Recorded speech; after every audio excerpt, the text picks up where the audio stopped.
Yes, we have to watch the content cop.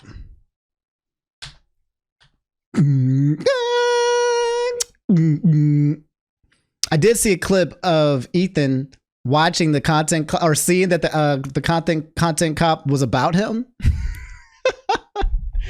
And he was just like, okay. There's no way, actually.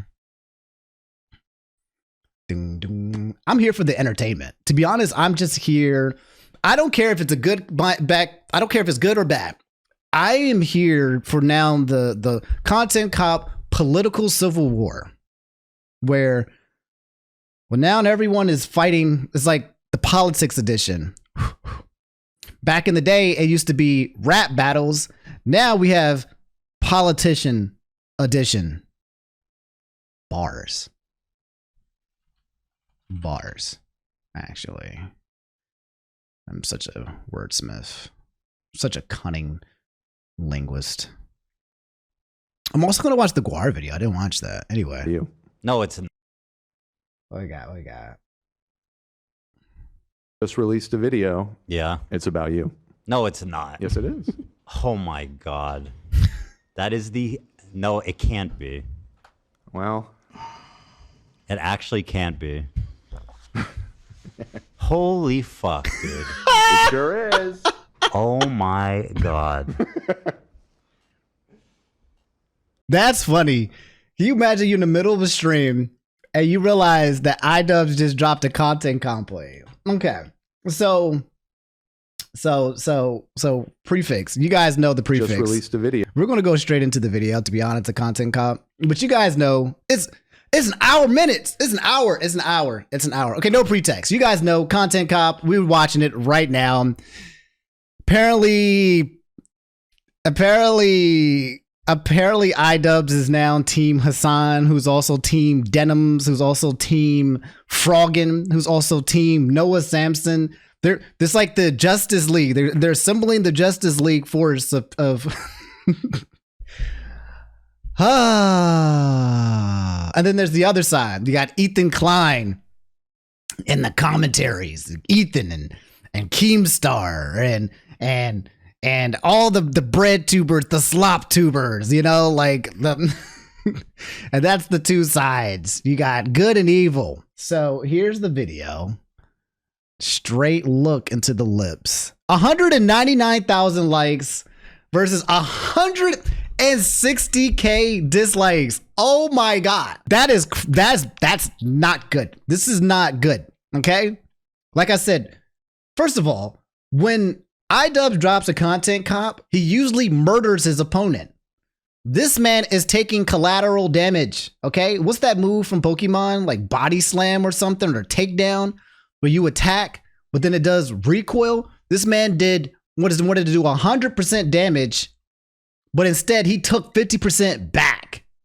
What we do is go back. This man hit himself. So here's the league, okay? Iron Man versus Cap.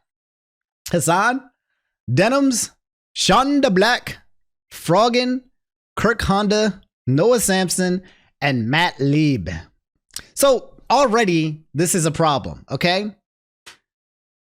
The problem with this, okay, and this is me speaking from an iDubbbz watcher from back in the day, is that iDubbbz didn't collab with people. Maybe one person at the top. But for the most part, it was iDubbbz and iDubbbz alone, standing on business, calling someone a nigga, literally, using the N-word, and saying it with his chest. And he would burn if he would burn. It was just straight up, you know. But now he's working with people. He sees the power, the power of teamwork. You ever guys watch Haikyuu, where that one dude with the red hair, he starts actually working with his teammates, and now they making power plays. Okay, 60,000 whatchamacallits, comments. This is a huge day for leftists who were edgy teens in 2017. Okay, thank you iDubbbz for hosting our high school reunion. All right, let's see what we got here. Let's watch this thing. What we hear is go back. Let's see what type of skits he's got today. Right now, he's drinking. Destination, the beach is surprisingly dangerous. Consider the fucking thing in our defense, like, actually, Hila's not a baby killer. Actually, accusing Ethan of killing his dog is maybe too far, because they have mobilized such an insane... Where's the next support? Where's the next support, iDubbbz? harassment group that anybody who says any fucking thing, they will attempt to ruin their lives. And once again, I'm the crazy one. It's not bad enough that I have this group of people. What we do here is go back.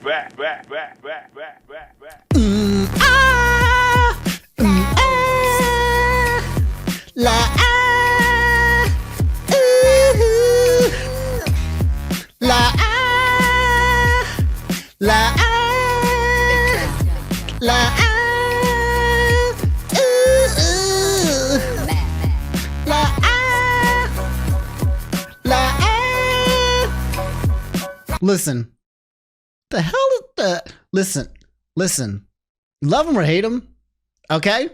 Love him or hate him, okay? I will always love him for break. What are you doing, iDubbbz? I will always love him for this song and this intro, okay? I will always have an appreciation because this song does something. There's like neuron activated, right? It brings me back to my most toxic. What we do is go back, and then we all just activate into 2015 mode, and we become the most toxic versions of ourselves. And I love it. I love it. I miss it. Smells like racism. Smells like haterade. Smells like we about to be toxic. All of us together. And I'm here for it. I'm here for it.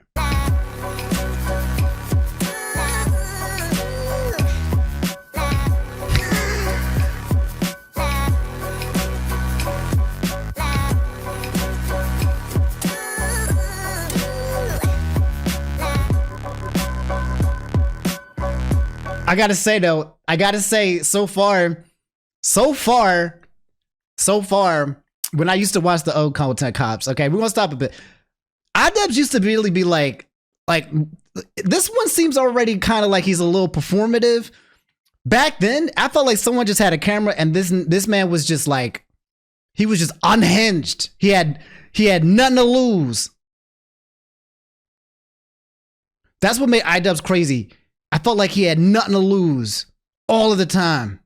And I'm like, oh my God, this man's gonna say anything. But I don't know. I don't know if he's got the heart. I don't know if he's got the heart in him. Like, I don't know if he's got that hate in him. I don't feel it. I don't feel the hate. And the reason why I followed iDubbbz was because of the hate. But maybe he doesn't hate no more.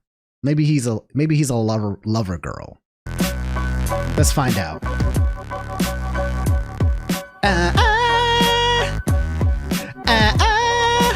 Run, Forrest! What's up, everybody? I'm Hassan Piker, and this is the Hassan broadcast coming to you live from a cloudy day here in California, Los Angeles. We're live and alive, and I hope all the boys, girls, and MBs are having a fantastic one because today's a beautiful day. I have a very important announcement. I finally done it. I watched Ethan Klein's content nuke, and I'm not going to call it context puke as I normally do because the reality of the matter is it was brilliant. Nothing was out. Okay. Can I say something? Hassan not watching the content nuke. Whack. Watch it. Coward. Ethan watched that joint immediately. Didn't know what he was stepping into, and he watched it. But Hassan, I gotta say what it is, bro. Coward. You coward. Should have did it. We should have did it, bro. You watch every other person's content. You watch every other video. So why not that one? What you afraid of? Don't be scared, okay? So I got to give -1 point to Hassan, +1 point for Ethan, just for like just having the balls to just watch it, you know? He could have been like, nah, I'm not gonna watch it. I ain't gonna watch it either, because he just watched it. And he, you know, so I got to give that to the +1 Ethan, all right? Out of context. Everything was correct. I am an Islamist, fundamentalist, radical terrorist. I am a vicious anti-Semite. It's true. Most importantly, Ethan is more attractive than me, both physically and also mentally. I've been lying about everything, including my glasses. They're fake. He was right about that. That's not even in the content nuke. And he was right about that too. How did he know everything? How? Wake up, Ethan. Wake up, Ethan. What? Ethan, wake up. Wakey, wakey, Ethan. Wake up, Ethan. Wake up. Time to be awake, Ethan. Wake up, Ethan. This is no longer a dream. This is a nightmare. Wake up. Ethan, the dumb bitch is telling you to wake up. Wake up, Ethan. Wake up. Wake up, Ethan. Ethan, wake up. Wake up. Since anyone? The frog and jump scare. Bro. Okay. Okay. You messed this up. You messed this one up. You messed this one, iDubbbz. You were supposed to do this on a Hassan video. So Hassan was supposed to come out with his own content nuke. And then it's supposed to seem like Hassan, just actually making a content nuke, right? A revenge or a reply, or he was going to react to it. And then you have iDubbbz come out of nowhere. People are like, what the hell? What the hell? And then you get the iDubbbz content. That's how it should have been. It should have been a 1-2 combo. But you know what? Still, let's continue. I like this whole wake up, Ethan. You're in a dream, Ethan. What's wrong with you, Ethan? Just wake up. Wake up. Wake up. Wake up. Wake up, Ethan. I'm not going to do a react content yet, chat. I'm the same. Nobody's telling you to wake up, Ethan. Ooh, yummy. I love Sabra hummus. That's a Sabra. Ethan. Wake up, Ethan. Wake up. Wake up, Ethan. Just wake up. Okay. I like it. So far, first 3 minutes and 30 seconds, I like it. So far, this feels, yeah, I like it. I like it. You got me.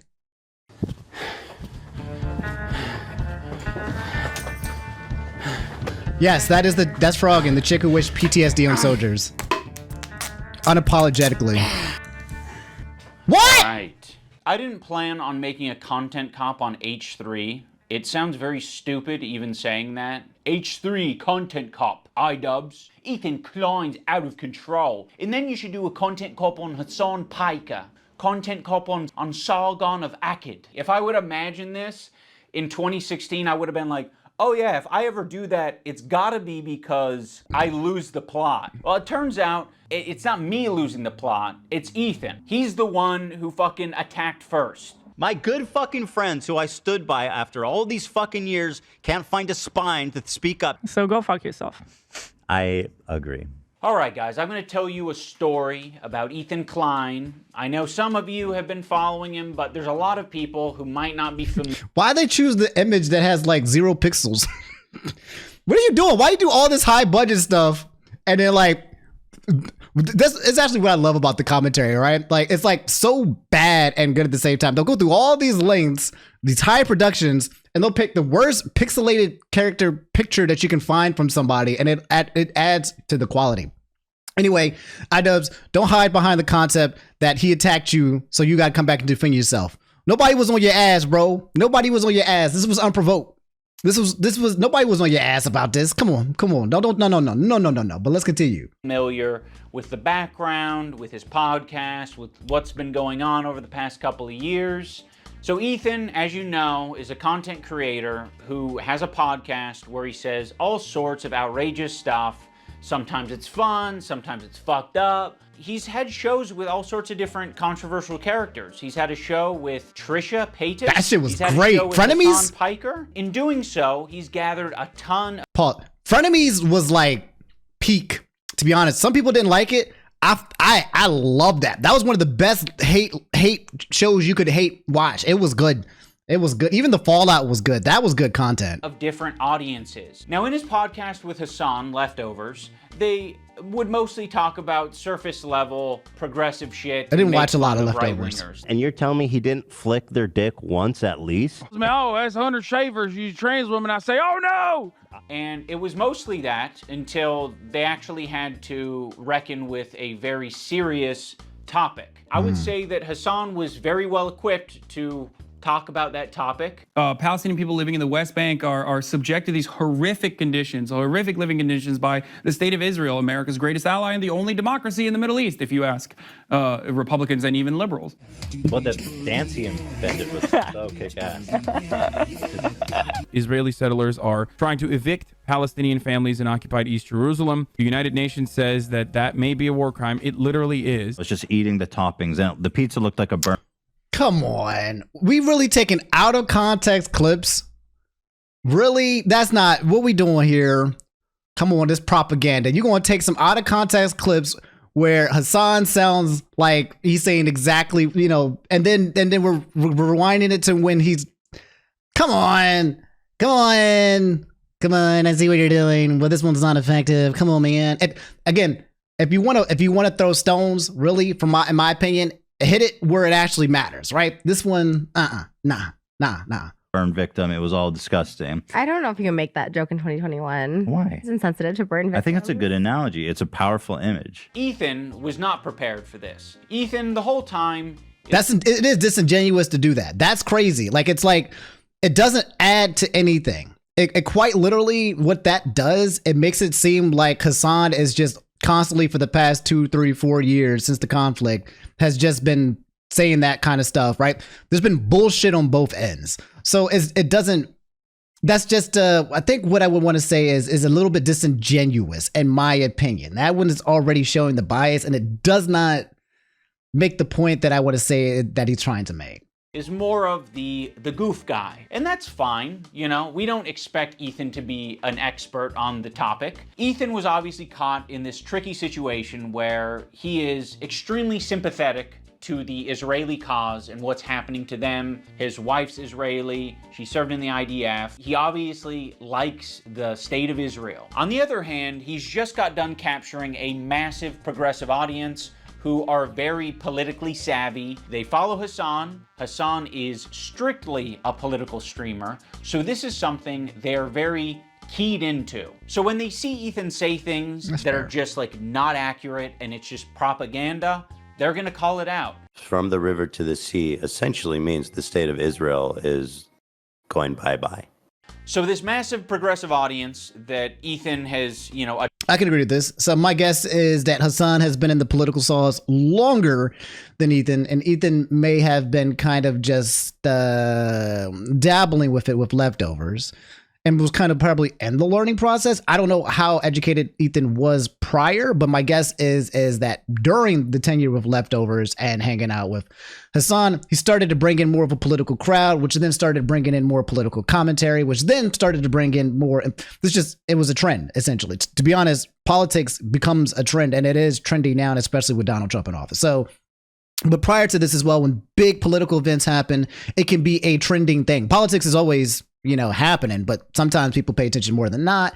And yeah, that could have been a time, I guess, where Ethan was kind of like absorbing more information. That's fair. Whereas Hassan was kind of looking at this stuff a little bit longer than him. Adopted over the years. Yeah. They're becoming increasingly critical of his position because now he's talking about it not on leftovers. He's now talking about it on his podcast. What I want to do is show you guys how I see Israel, because you don't see that when you listen to Hassan and you hear all these fucking mega lefties talking about it like it's some super Mega racist, lefties. like crazy, like Jim Crow style of society. Like, I can't wait to show you guys. The other day, BB fired a really good guy that a lot of people are pissed about. So Ethan is having this back and forth with his liberal audience, leftist people online, progressive content creators, Hassan, all of these different people. He's finding new people every day, basically, to get in fights with. Of all people, this guy, Matt Lieb, Frogan and Denims and all these dipshits, and everybody thinks this guy's awesome, apparently.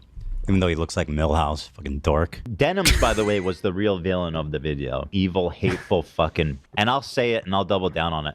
And people... Oh, no? Did I not go there? And it's all culminated, at least for my story, in Ethan burning bridges with people until he burned the bridge with me. Since Ethan and Hassan's falling out, I've been keeping to myself mostly. I don't have many nice things to say. Maybe if Ethan's able to get some help, maybe if he stops harassing other creators, maybe if he does these things, eventually he'll find peace and we can like rekindle our friendship. So that's been my approach. I've occasionally... So, no, that's not going to happen. You cannot make a content comp on iDubbbz. You cannot rekindle a friendship by coming out here and making a video by teaming up with his enemies. Imagine I come to you, I make a video on you, and I bring your biggest haters all on board with it. I do all of this, and I'm like, maybe one day we can be friends after I've just assembled all of your haters into one place. Then maybe we can do so. But right now, I have no choice. No. And I don't agree with that. Again, I feel like if this was iDubbbz making a video where it was just iDubbbz and this was content, maybe, right? If it was just him. Also, if iDubbbz reached out to Ethan in person to have a conversation, because like what friends would do, maybe he did, maybe he don't. I don't know. But this one is assembling a task force, and then you're kind of like, I feel like disguising it as a, hey man, what are you doing? Why are you burning all these bridges and doing all this stuff? It feels kind of like a way to, it feels like a way to come at somebody, but not really come at them. It feels indirect. It feels a little bit indirect. That's what I'm picking up so far. Thrown a joke Ethan's way in the form of Hassan Piker versus Ethan Klein for boxing. I like iDubbbz. He's a good guy, but I don't like this tweet. Stupid. It's not a fucking petty beef. It's like this guy is evil and he's doing anti-Semitism. And also he's way out of my weight class. He didn't like that, but fucking sometimes you gotta just throw something out there. That's fair. I get that. I used to work with this video editor named Froggy Tonic. I discovered him because he was in the circles online that I was in. And one of those circles is an H3 fan. He watched Ethan's content, he liked Ethan's content, until he didn't like Ethan's content. There would be an occasional Froggy tweet where I'd be like, I agree with that, you know? Like, I'm not gonna endorse it, I'm not gonna retweet it or like it, but fair enough. I guess I just missed my old friend. Some wings are too bird feathered colored. Now that brings us to February 28th of this year. Now, my former editor of a year and a half ago did say some truly mean shit. He called Hila the C word. He said they're trying to kill their dog with cheddar cheese and a bunch of other shit, I'm sure. Ethan, at some point, discovers that iDubbbz's former editor says this horrendous shit about him and Hila. But so I just want to pause and say, hey, Thunderstrike, thanks for the 16 months. Okay? In my opinion, to be honest, the C word, okay, I think we can say it here, but I just won't actually just for it.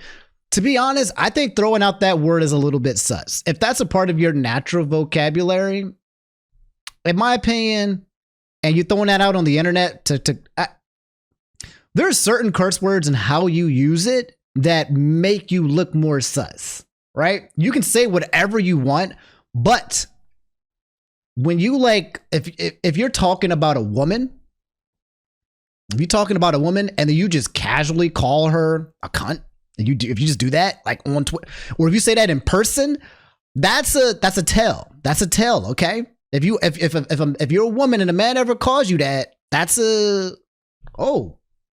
you're probably used to calling that there. So I'm just letting y'all know, like, that's not always in everyone's vocabulary, and you calling someone's wife that.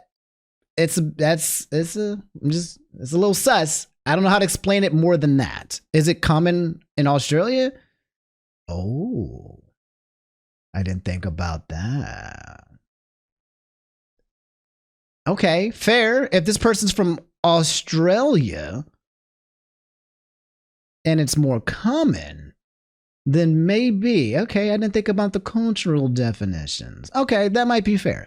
They might throw that word around a lot more. Okay, maybe. All right, I'll take it back. Consider myself a cunt. But no one's asking the question, where does Ethan get this information from? You see, it would be very obviously a problem if Ethan was discovering this content Using by the reg? scrolling Got through it. Twitter, Okay, that's fair. looking for something to upset himself with. He has maybe set it up in such a way where his employees feel the need to send him this information, and that would be horrible. They shouldn't be doing that. They should be sending you things that are entertaining for your show that don't fucking trigger the hell out of you. Why is there so much work being put into discovering this guy on Twitter who's barely getting any interactions, linking him to me and posting on the Reddit, when there's no work being put into who the fuck is the person on the Reddit who's posting this in the first place? If you do a little bit of research, it seems like it's an account whose intention is to make Ethan crash out. One of the users on the Snark Reddit points this out. They're like, I've seen this account before. This account has scraped its history, and it's now trying to make Ethan burn bridges. This is within Ethan's own community. Like, this is the thing that he needs to be critical of. So, okay, is there somebody who's snitching? Like, is there somebody in his community who's going around and finding the stuff? Maybe. But it doesn't take away from the stuff that has been found, right? Like, it's, sure, you might have a person, oh, sire, you know, iDubbbz's editor is talking shit about you. Here's the post, right? Wait, why are you bringing this up to me all the time? Are you trying to get me to, like, burn bridges or whatever? I don't know. Anyway, what did they say? Oh my God, you can look at that objectively as well, in my opinion. But yeah, I think that's what people do on the internet as well. If someone's a fan of Ethan, or not even a fan of Ethan, they'll show him stuff and be like, yo, Ethan, look what somebody said about you. You should talk about it. You should talk about it because of content. And Ethan, we guys already know this. He's a lot more aware than people give him credit for, I feel like. It's a bit of rage bait. He is in the mode where he is criticizing people. He is being critical. Okay? So if someone is being critical towards him, he is going to come in. He's in a little bit of a mean dad phase. And he's always been a mean dad, but now he's like an extra mean dad. Like, he's a super mean dad. He'll go in and out, but now he's a super more sensitive dad. But he also knows it as well. This is a part of the shtick, I feel like. But some people believe like this is legit crash out. Let's continue. It's not me. So yes, I am willing to admit that my former editor was being very nasty, uncharitable, and fucked up towards Ethan and Hila on Twitter. Yeah. But Ethan and Hila are doing the same shit on their podcast. So I don't want to fucking hear it. Terrorist supporter. So, look, he's not wrong. They're both doing it. So, like, it's hypocritical, but that whole point is not to be a hypocrite. The whole point is just take accountability. Yo, my bad. My editor was out of pocket. That's it, right? And then that's it. And then you can just walk away. But I do want to say that you're doing the same thing as well. And now we've created two separate issues. And now I have the need to basically call you out and join in on this. The CEO of Twitch. Pedophile.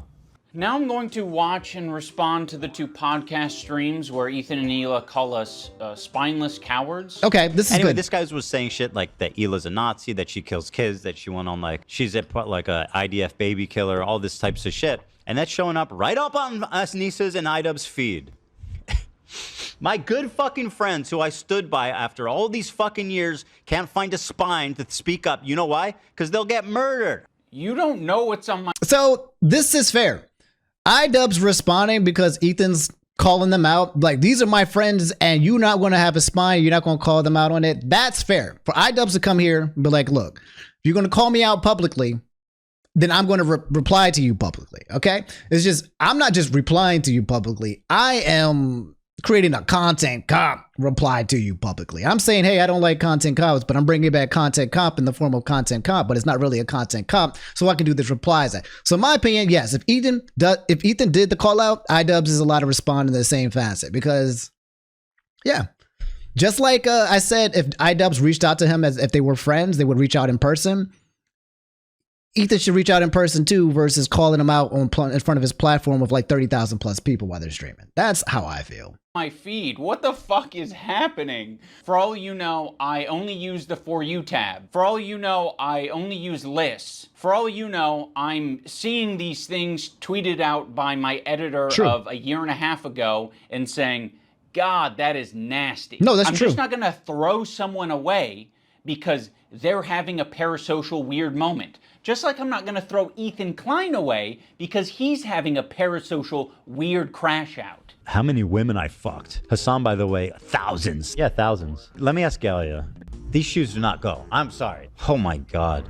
Hassan's the type of dude who watches himself in the mirror when he has sex. Watching me on a 30-second delay on your stream. Wait, how does he know I'm watching already? Because you've been talking about it for the last 5 minutes. It's not a fucking petty beef. It's like, this guy is evil and he's doing anti-Semitism. These shoes do not go. I'm sorry. There are many people, I'm sure, who have unfollowed you for the things that you've said and done. And I'm sure there are even more people who have stayed following you because they don't want to throw the baby out with the bathwater. They don't want to throw someone away because they've had some hard moments. We're all fucking human. My good fucking friends who I stood by after all these fucking years can't find a spine to speak up. You know why? Because they'll get murdered. And what you're saying to me is that I'm a bad friend and I'm a piece of shit. I'm spineless. I'm cowardly because I am following someone on Twitter.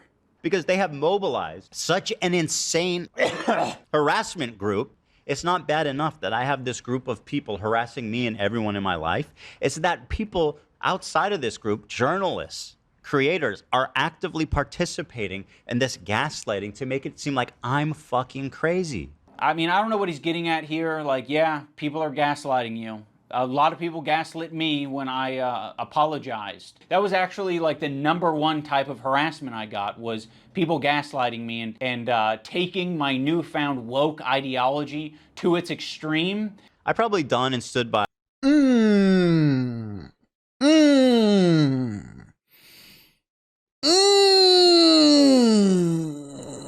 Yes. And no. And yes. A lot of words were said. Yes, everyone holds on to their ideas of what they want Ethan to be or iDubbbz to be, right? But that's definitely a bit of projection there. I agree with that, Jack, right? Like, you can't call all the okay. There's a lot of people who had legit comments about iDubbbz and his fall off and him rejecting content cop, and it was valid criticism. But to call the valid criticism gaslighting because of his new woke train or whatever, it's like, I think, at least in my opinion, is a lack of self-awareness. As someone looking at this objectively, who has no skin in the game, who does not love or hate any of these people, I've seen a lot of the commentary between both sides. There is a lot of valid criticism towards iDubbbz and his transformation that has made him seem hypocritical. And even now with this video coming out as well, it's teetering around of like, where are you? What's your foundation? You're using the likeness of the content cop in order to push this conversation, but you've already denounced the content cop, right? Like, so far, this doesn't even feel like a content cop. This feels like just a regular, response. But you're using the likeness of the content cop to propel this message here forward. There's a lot of, to be frank, the way I look at it is that this is just entertainment. Okay, that's the biggest thing. It's fucking entertainment. And by participating in the circus and the charade, it makes you one of them. Everybody here who's participated in this is a part of the circus and is all contributing to the exact same energy. So whatever I feel like people are kind of doing with Ethan here, that's probably also them feeding into it as well. It's a part of the circulation. So to kind of say that you might not be out of it, that you might be like, you're a person who's not in it, or the person, I don't know. Ian's apology was trash and his guilt was pathetic and goofy. He shitted on his old fans and he thinks his past is bad just because he said bad, wrong things in a non-hateful way. I felt bad for him because his mind seemed so twisted. So I felt bad because I think that, in my opinion, iDubbbz was growing, right? Which is a great thing. He was changing, and maybe he was having a hard time coming to terms with who he was. And there's a good chance with who he was actually somebody he didn't even want to be. Maybe he was being performative, or maybe what he was doing is, I was just watching Fullmetal, but maybe what he was doing was just another mask, and then he was having a hard time understanding that mask, whatever. And I'm cool with people changing and whatnot. I'm cool with it. And people want to apologize. I'm cool with people apologize. I said this before as well. So I don't mind that he feels like a part of himself was not something that he wanted to represent.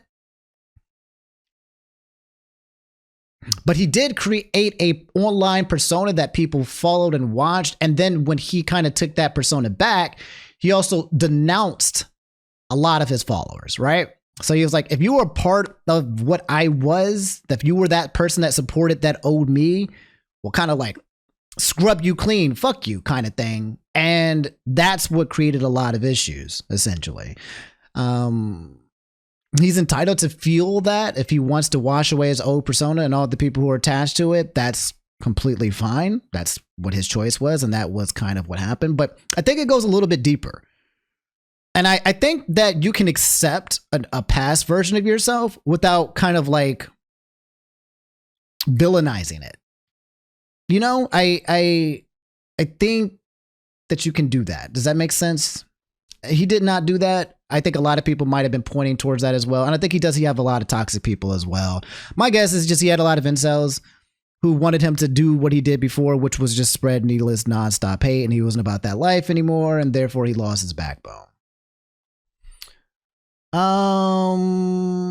Ethan is clearly depressed. It sucks. I'm clinically depressed too. However, not an excuse to take out your mental baggage on others.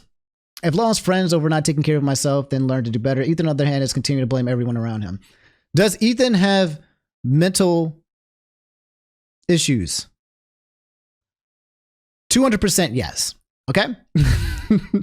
If you are a person who is chronically online as much as Ethan Klein, or even me, or even some of you, right? The detriments of being online and just not even being a YouTuber is massive. Now, imagine you are H3, and you've been online chronically for 10 plus years with hundreds of thousands of people talking to you, and you're ingesting all of this information nonstop on a weekly basis. That shit has a very, very, very some effects on you for a person that you probably, you know. I don't want to say that Ethan is crazy. I would be careful with that. I don't like calling people crazy. Okay, maybe they're in a different state of mind and they understand things, but I don't really like the concept of calling people crazy because it's very dismissive. And I don't like dismissing people just because they're not saying things that I might agree with. So I would be careful with that. But is he troubled? Probably. Is he going through some shit? Yes. But is he crazy? I wouldn't throw that out there. That's my opinion. iDubbbz and Anissa more than anybody. I've stood by them when all the internet hated them. I don't like that Ethan brought this up because it makes the relationship feel very transactional. Like, you know, we're just meant to support each other online despite our own personal morals or principles. But I'll say this, I don't think they're fucking any friends of mine. And certainly I don't think they're any fucking friends of mine based on the text conversation I had with them too before I even talked about it. Oh, they did have text conversation. Like, I don't need any fucking halfway friends, man. I thought the text conversation that I had with him was very empathetic. I basically just said, like, I know you and Hila are experiencing a ton of harassment, and I essentially empathize with that, and I think there's something positive to get out of the conversation. But he refused to talk on the phone unless I was willing to publicly say something about my former editor and denims. As much as you don't want halfway friends, I also don't want that kind of halfway friend. So trying to have conversations and then circle it around the content, like, hey, you're my friend, well then publicly denounce somebody as that's business. Now you're mixing, and that's the problem where you have friends and business. Now you're mixing all that shit together, right? Because if I have a friend, but he's out here doing business and he's out here saying some wild out of pocket shit, which is what Ethan does. Ethan says some wild out of pocket shit sometimes where you're like, damn, bro. I can't support what you just said there. I can't really let that fly, but you're my friend, so I'm gonna ignore it as well, right? I can't have it both ways. So if you want to be both content creators, but also business, you guys are blending that sauce a little bit too much. And it makes it very difficult to maintain friendship when it bleeds into the business side as well. It's like an online parasocial thing where the friendship is the part of the business, right? It's not a real, I don't know what you would call it, but it doesn't feel like a real friendship. Sometimes it's kind of like a business partnership. It's like how Trisha and Ethan were friends and then they weren't friends, but they were still business partners. They were still capitalizing off of having internet relationships. That's how people have fake beef sometimes, or even real beef. It creates a circular nature of them mixing those two together is not good. And that's why you don't want to have like, hey, you're my friend, so please do something on your channel, on your platforms to defend me. Now you're getting kind of weird with it. And I don't know if I can go through all of that. So I kind of feel iDubbbz on this. I don't want someone who's going to give me like an ultimatum to have a conversation. Yeah. Could you not say something when this is like, imagine like one of you guys is like, Hassan actually wants to go to Israel, go to Gaza so he can strangle Israeli babies or some shit like that. I'd be like, you imagine me not saying something. You're trying to make a one-to-one comparison where there isn't one. This guy that I follow on Twitter is not in the same relationship as you and one of your current employees who is streaming with you 3 days a week, 3 hours a day. Ethan, I just want to say, where's the diversity?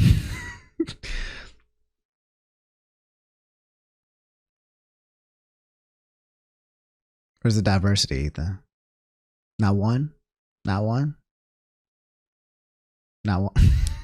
For the past 10 years, at one point during the stream, Ethan and Hila bring up Adam McIntyre. Now, Adam does basically the same thing as my former editor. Adam. He's critical of Ethan and Hila, and he is sometimes uncharitable and nasty towards Hey, them. Jess. Adam McIntyre needs to just like disappear. That Thanks guy for is the a piece of raid. shit, like of Hi. the lowest order. I Thank never you for even that. stood by him when he talked bad about Trisha having a kid and called him like the spawn of Satan. He was supposedly on our side. I would never even co-sign that. I was disgusted actually, by that statement too. We are looking at the Content Cop H3 iDubbbz talking about Ethan. And it's messy. It's messy. We're getting to the part where Adam McIntyre. I remember Pepperidge Farm remembers Adam McIntyre. I first discovered this guy during the whole situation that happened with Colleen Ballinger. Gossip toxic train. I think that's when he started to kind of become, because I think he had some interactions with her. And I don't know Adam like that, but I do know that Adam has opinions that I sometimes feel are very strong. Very strong. Very strong. I think he either loves you or kind of hates you kind of guy, and then he will tweet it or make videos about it. He definitely kind of capitalizes off of that strong verbiage, that strong energy. Hey, I'm so sorry. I'm going to be real, but this does seem to be the opportunity he can get attention for Clout. Yes. So I agree with that. I do think that Adam is the type of person where if he sees somebody and he sees the side that he can join, this is just politics. And I'm not going to judge Adam. This is not me saying anything negative. This is just how it works in the political nature of YouTube. Okay? There's a left and there's a right. And if you are part of the left and then you see somebody, the right, doing some crazy shit, boom, dunk on this nigga. Lefts be like, oh shit, we got someone else out here dunking on this nigga. Yeah, bro, I'm dunking on this nigga. Let's follow, right? Same thing on the other way around, right? Oh, somebody on the left did something crazy. Boom, let's dunk on this bitch. Oh, we got another fellow assist. Yeah, let's go. And it's called grifting, right? And pandering. You're grifting and pandering so that you can get a new audience. Some people were suggesting that iDubbbz might be doing it with this video by joining the side of pro Hassan, and you get to, acquire that mass of that group, of that bubble. I don't know, maybe not, but there's definitely a profit in being a person who stands and takes sides on certain people, even if you don't believe it. And it becomes a bit difficult, I think, to actually see who is being genuine or not, because again, this goes much deeper. There's a group of people who actually have these strong beliefs, like whether it's left or right type political views, but they're too dumb to recognize that they're being used. They're dumb. So they genuinely do not see that the person who was out here saying these things or doing these things actually don't even feel what they feel. They're just echoing what they want to hear. And then suddenly, this person's an ally, right? They don't see the nuance of that. Sometimes it's hard to see the nuance where you're not lost in the sauce of the YouTube sauce, or maybe you just don't have the awareness to catch it. But there's a lot of dumb people on both sides that are very easily controlled and manipulated. And then you'll donate and money and can create extremists, cults, all that shit. A lot of these people are puppet masters. They understand that the goal is to attract and get more views. Very rarely do I see people kind of practice nuance. Like, I like to think that I practice nuance, but the problem with nuance or being objective or having your own opinion or not really like always staying on one side is that you piss a lot of people off. So I'll piss people off on the left. I'll piss people off on the right. Amity, why you agree with that? Because I do. Well, Amity, why you agree with that? Because I do, you know? And sometimes I'm going to agree with the person you dislike the most, and sometimes I'm going to disagree with the person you like the most. And that's not always a popular thing to be. You know, it's not going to get all the clicks, it's not going to get all the views.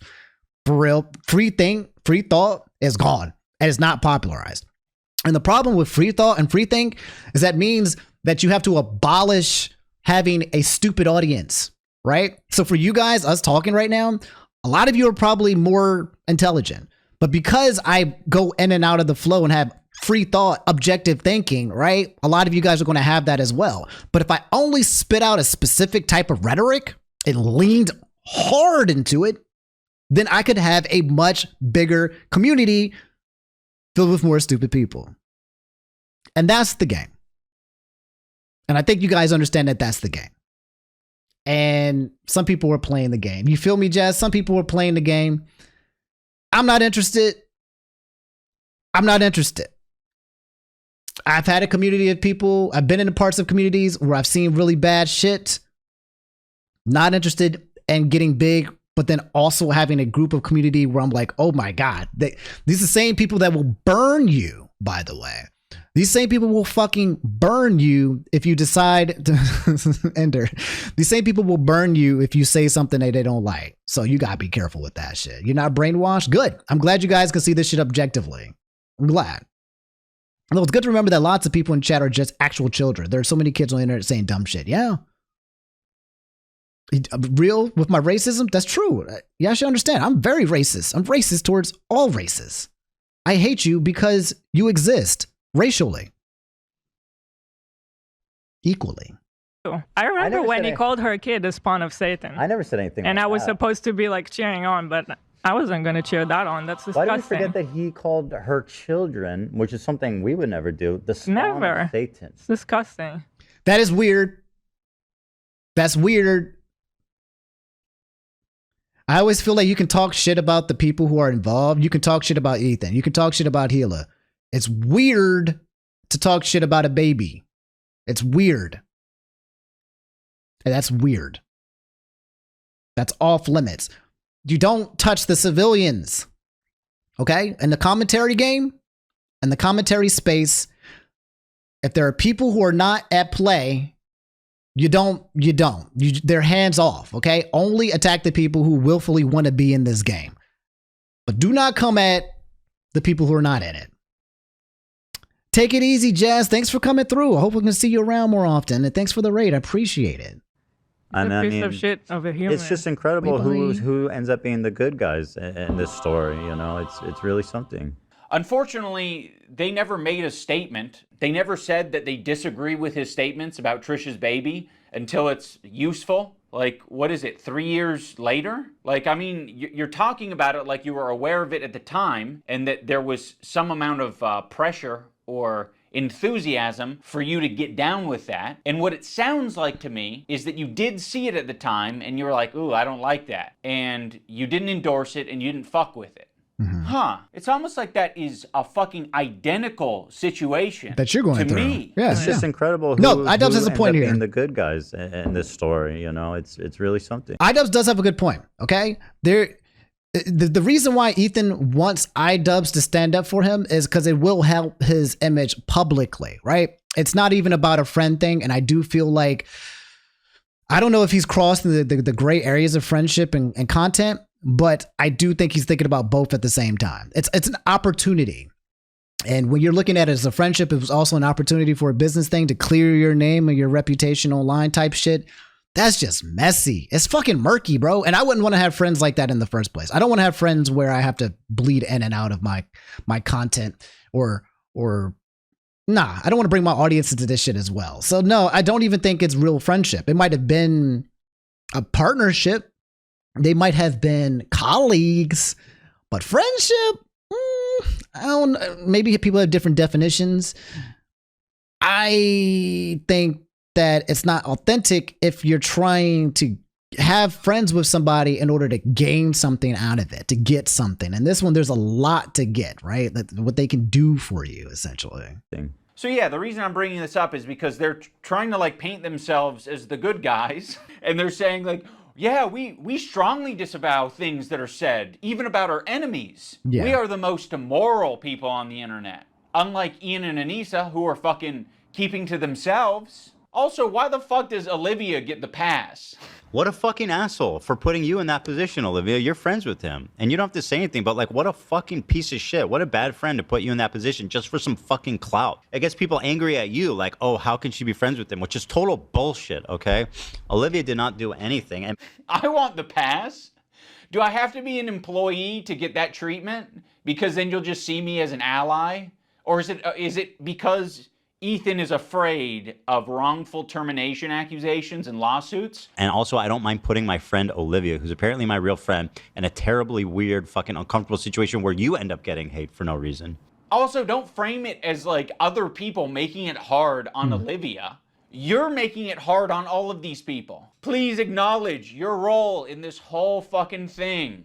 Like, it's crazy how warm Ethan is to Olivia and saying how Olivia is essentially just a victim in this whole thing. It gets people angry at you, like, oh, how can she be friends with him? Which is total bullshit. But me and Anissa are spineless. Ethan, your whole system is scrambled.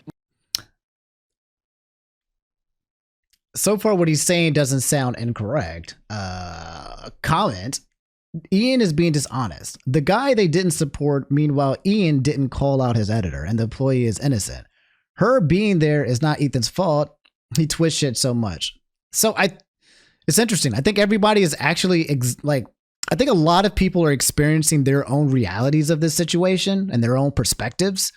I think that Ethan truly thinks he's being wronged.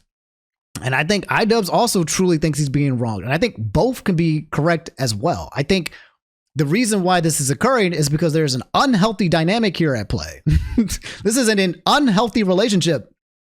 And unhealthy relationships create this kind of energy, specifically. I do think there's a lack of awareness and irony, though, when iDubbbz is talking versus when Ethan's talking to as well, where they're both kind of guilty for the same shit. They're both also kind of doing the same things at different times. And I think it's easy to call a spade, right? Like if you're a content creator, then a lot of these people do things in order to play the game of the content creation game. Ethan might not recognize it, but he does it pretty often. And Ian has been out of the limelight. This nigga has been chilling, to be honest. He's been making his videos and doing Creator Clash. And I think his wife, Anissa, has been saying some shit. But he hasn't been like in the weeds of all this shit until now. But now he's here. Now he's here. And now he's a part of it. And so now he's going to be contributing towards it. Whether he frames it as, hey, man, you need to get some help, Ethan, or not, you are now a part of the rodeo. And so now I don't think you can come from a place where you're not actually one of the players now. You're a key player, a very strong key player, in fact, especially because you use Content Cop as the narrative. You're here. Welcome to the show. You have now joined the league of Hassan and all his crew people. And we go from here. My intention isn't to throw the employees under the bus. Like, you guys serve as the fucking foundation for calling out Ethan's hypocrisy on the whole subject. Yeah. And I know that you guys have probably pushed back against Ethan Probably. over the years. Yes, that's How true. often are you supposed to do that? Do you have to do that every fucking week? It kind of seems like it. And that's exhausting. I don't want to confront my boss. It's not my fucking job to confront my boss and say, today's segment on rapists and pedophiles on Twitch was not my favorite segment to be a part of. Yeah, friends like these. Yeah, calling your employees friends, dangerous. And then what then happens is like, okay, what if your employee or your friend and Ethan will say some out of pocket shit and you can't disagree with Ethan because he's your boss. You might lose your job, you know? So you start to tread the line of, I need to keep my job and not make my boss mad at me. But also my boss is calling me his friend And so I still have these obligations of friend as well. It's messy. It's messy. It's very, very messy. It's why you need that separation between employee and friend, and making it both, especially with like all your cast, is kind of what companies do. Companies call you a family. Hey guys, we're all family here, right? And you get this emotional attachment, like you're a part of this people, but also they pay your bills. So it's whether he's doing this intentionally or not, calling your employees friends and then also hampering on that point. Yeah, my friend would never do this. Of course they will never do it. You're paying them. They can't talk out against you. That's a power dynamic at play. You can't. It's not Ian's fault to call out his ex-editor, the same way it's not Ethan's employee's fault to call out the person who they're falling with. Correct. So Ian does not have a responsibility to call out an ex-employee who's now fallen to the rabbit sauce of going into what Ethan said. That's just not his responsibility. It's not. I agree with iDubbbz on that. He does not have that as his responsibility. And I feel like the way that Ethan is looking at it is saying like, well, if you don't call out your ex-editor, then you are a bad friend. And I don't think that's a fallacy. That's not correct. And I agree with that. Oh, yeah. And our other good friends. Yeah. Anissa and Ian. Thanks, Anissa, for standing up for your girl. I actually stood up for you so many times because, like, why would I not? It was crazy. Yeah, why would you not? I mean, if that's truly what you believed and you weren't just going to use it later. Of course I was going to stand by you. That's insane. It's absolutely insane and disgusting. But now you choose to hang out with people that would have a problem with you if you defended me. I'm not going to assume that Hila knows, but I'll say it for anyone who doesn't know. Anissa is half Lebanese and half Irish. For anyone unfamiliar, the Irish have been on the receiving end of a lot of oppression and genocide. On the part of the Lebanese, they've received a lot of oppression and attacks from the IDF. So Anissa is very well familiar with the propaganda and the shit coming out of Israel. Choosing now, out of all the times, to be like, please defend me. No, we're not gonna fucking defend you. Rudy was saying that Palestinians are taught at 2 years old to kill Americans. Do we have that I one? mean, Like, just the other day, BB fired a really good guy that a lot of people are pissed about. he looked mean. I thought he was mean just because he looked mean. No, it's not. So yes, you caught us. We're not gonna run to your defense when, I don't know, we follow people. We be following. That's one fucked up thing that you can say about Anissa and I is when we're on Twitter, we do be following. So I'm missing the narrative here. I think I kind of missed what he's communicating here.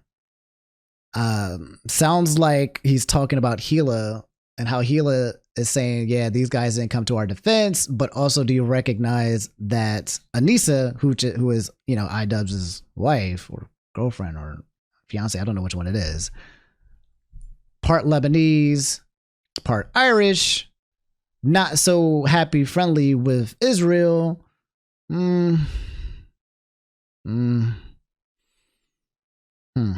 Anyway. The problem. okay, if you want to hang out with those people and have no spine and not stand up for another girl that stood up for you, enjoy your new friends. She's friends with people like Denims.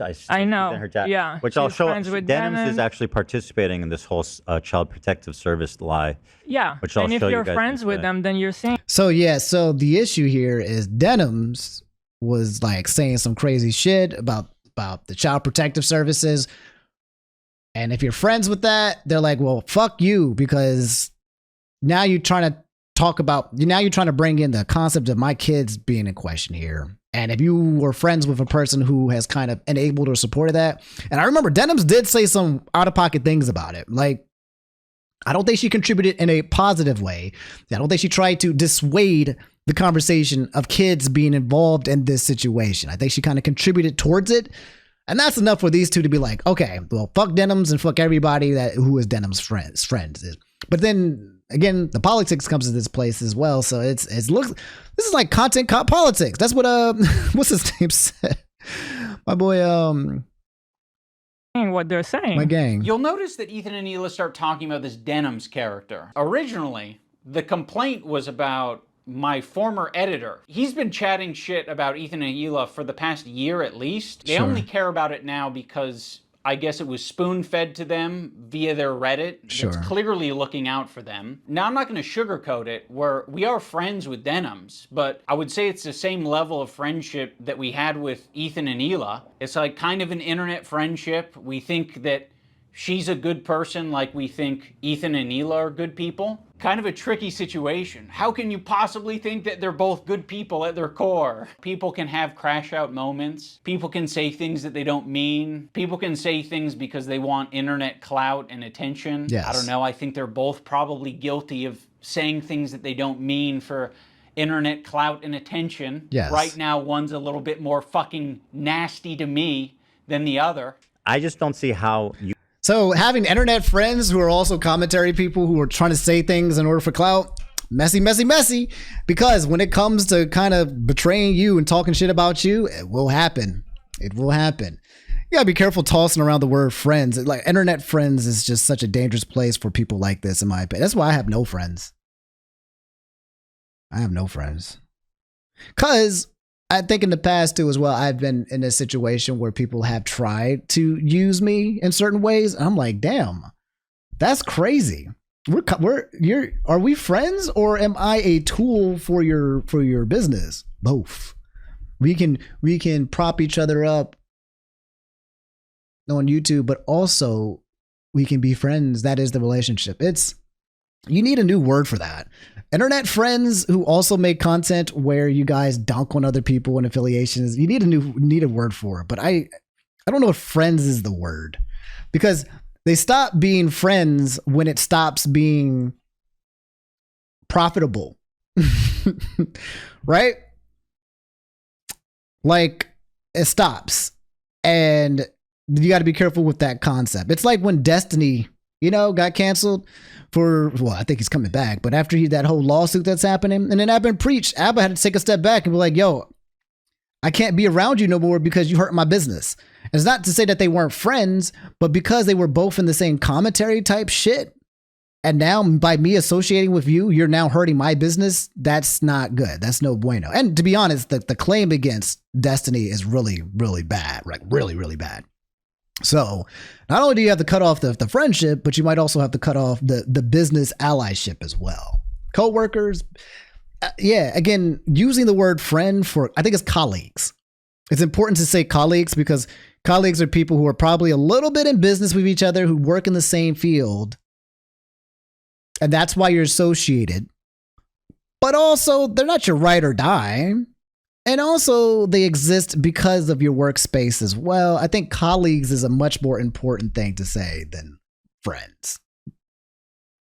Can colleagues become friends? Yeah, it gets murky when you carry all of these titles. It gets murky when someone who's your colleague then also becomes your friend, but continues to be your colleague, but also becomes your business partner. That's why I don't like mixing titles, right? Like, if I have friends, I don't want to do business with them. I do not want to do business with friends, because if you have business issues, then you're going to have friend issues, right? A lot of people say, no, you cannot, in my opinion, right? Have friends, get into business. Now they both going to mix. Now the lines are going to get blurred. Hey, Mecca, how you doing? Also with bosses as well. If you have a boss, and let's say you like, I like my boss, and you want to date your boss, good luck with that, because one day your boss is going to actually have to be your boss, and you're going to be like, why are you being my boss? We just smashed last night. And then suddenly, you got to choose between, am I in boss mode or am I boyfriend girlfriend mode? It gets nasty. It gets murky. You need separation of church and state. The more you mix that shit in, the more you need that separation. You can be my friend and also be friends with someone like that. Well, you can't. So I already forgot about you. I actually have a lot of friendships that are kind of that way, where it's like, one of the friends doesn't fuck with the other friend, but there is someone in the middle who kind of fucks with both of them, but separately. That's normal. Yeah, there's a lot of friendships that are like that. That's normal. I'm not going to make you guys like meet up and kiss or anything. I get it. You guys are in fucking... You're either my best friend who's deep-throating me to the base of my cock, or you are Satan. You're the devil. The last thing I said to Anissa, I know this is funny. That's true. Before I ever talked about it, she's like, "I don't care about this guy. He's a nobody," and you know, blah blah blah. And I said, "Well, then you'll have no problem publicly denouncing it, right?" And then from there, the conversation ended. She never replied. Ethan, you can't even phrase it in a way that doesn't make you sound like you're being coercive and shitty. Well, then, you should have no problem publicly denouncing it, right? Does that sound like a friend? It kind of sounds like something a powerful villain would say. But it was so funny how she immediately went to comment everywhere. So I don't disagree with iDubbbz here. How he's expressing his relationship with Gila and Ethan, again, because I'm looking at this objectively as like calling this shit friendship and colleagues, and how they're blurring the lines. It's more like an alliance. It's more like a military. It's like an army kind of thing, and it's getting it don't mesh. It don't mesh. Perspectives. Like on our subreddit, she immediately had to comment like, "Oh, it doesn't work with us anymore." Then but that was it. That's all she said. But then say that you don't. Okay. Do you have anything else to say for your friends though? One of the reasons Anissa was so quick to clarify things in your Reddit is because your Reddit was already... You said the content cop is so ass. So I think the content cop so far feels a little ass. It's because it feels like he's just playing defense. And I'm used to iDubbbz just saying, "I hate you. And here's why." Right? That's what content cops have always been. I'm going to expose your content for being garbage. And here's why. But it's dressed up in content cop. This is not a real content cop. This is actually just a regular video disguised as a content cop, using the content cop's name and likeness and image, but it's not a content cop. Now it's just like a let me defend my. It's not a defend thing, and that's all. Just don't call it content cop. To be honest, don't call it content cop. Just call the video for what it is. He's also being dishonest at times and making this very skewed. Unless you know the background info and others, you won't see the full picture, and Ian tries to put it in his favor. So I will say that's probably true. I don't know for a fact, but I think it's very common knowledge for people to be doing things and using things out of context, because when you play telephone, YouTube video games like this, where you make content around your perspective and your perspective only, and you use context and narratives that kind of fit what it is that your argument is, and you leave out other things, then that's what's going to happen. I think every person involved in this shit is using out of context shit, and sometimes in context shit, to say what they want to say so they can justify how they feel. And it's the reason why none of them come up here and just talk. Okay? The reason why you don't have iDubbbz sitting here talking with Hassan, sitting here talking with Ethan, is because it would allow for more clarity. It would allow for people to make mistakes. It would allow for people to actually have their mind potentially changed. It would allow for a lot more of a dynamic that would it would allow for more clarity and understanding. But if everyone keeps playing around it with content and streams and clips and reacting to the reactions of the reactions, it doesn't work that way. The narrative can't stay the same. You think it's heavily polarized by social media? I think so. He is a wild dude, though. He brings it on himself. Okay, Ethan is wild. Let's not sugarcoat this shit. This nigga has said crazy shit. This nigga has done crazy shit. Let's never sugarcoat that. I don't understand why people always want to sugarcoat their favorite content creators. Like, if you're a Hassan fan or you're an Ethan fan, they are both crazy out of pocket sometimes. Let's just not fucking sugarcoat it, okay? I think the problem is when you feel like people are lying. So there are people who do lie, just nonstop, just straight up cap and say, Ethan, XYZ, and it's just a lie. And then that shit will get like 30,000 likes. So you're like, what the fuck? That is not true. And then that's the narrative that gets spun, essentially. And that's terrifying.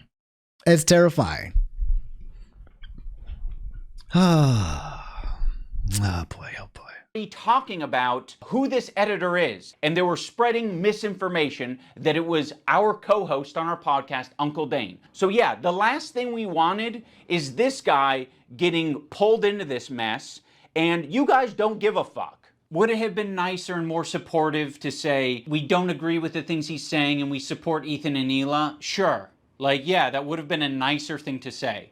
Our silence means something. It means that we would like to pause this relationship until you figure your shit out. And then maybe we can find a moment in time, I don't know how long it'll be, but a moment in time in the future where things are a little bit easier to broach. I don't think we need to do it right now, but you've insisted that this is an important thing to address. I would have been perfectly fine with you not blasting me on your Instagram story.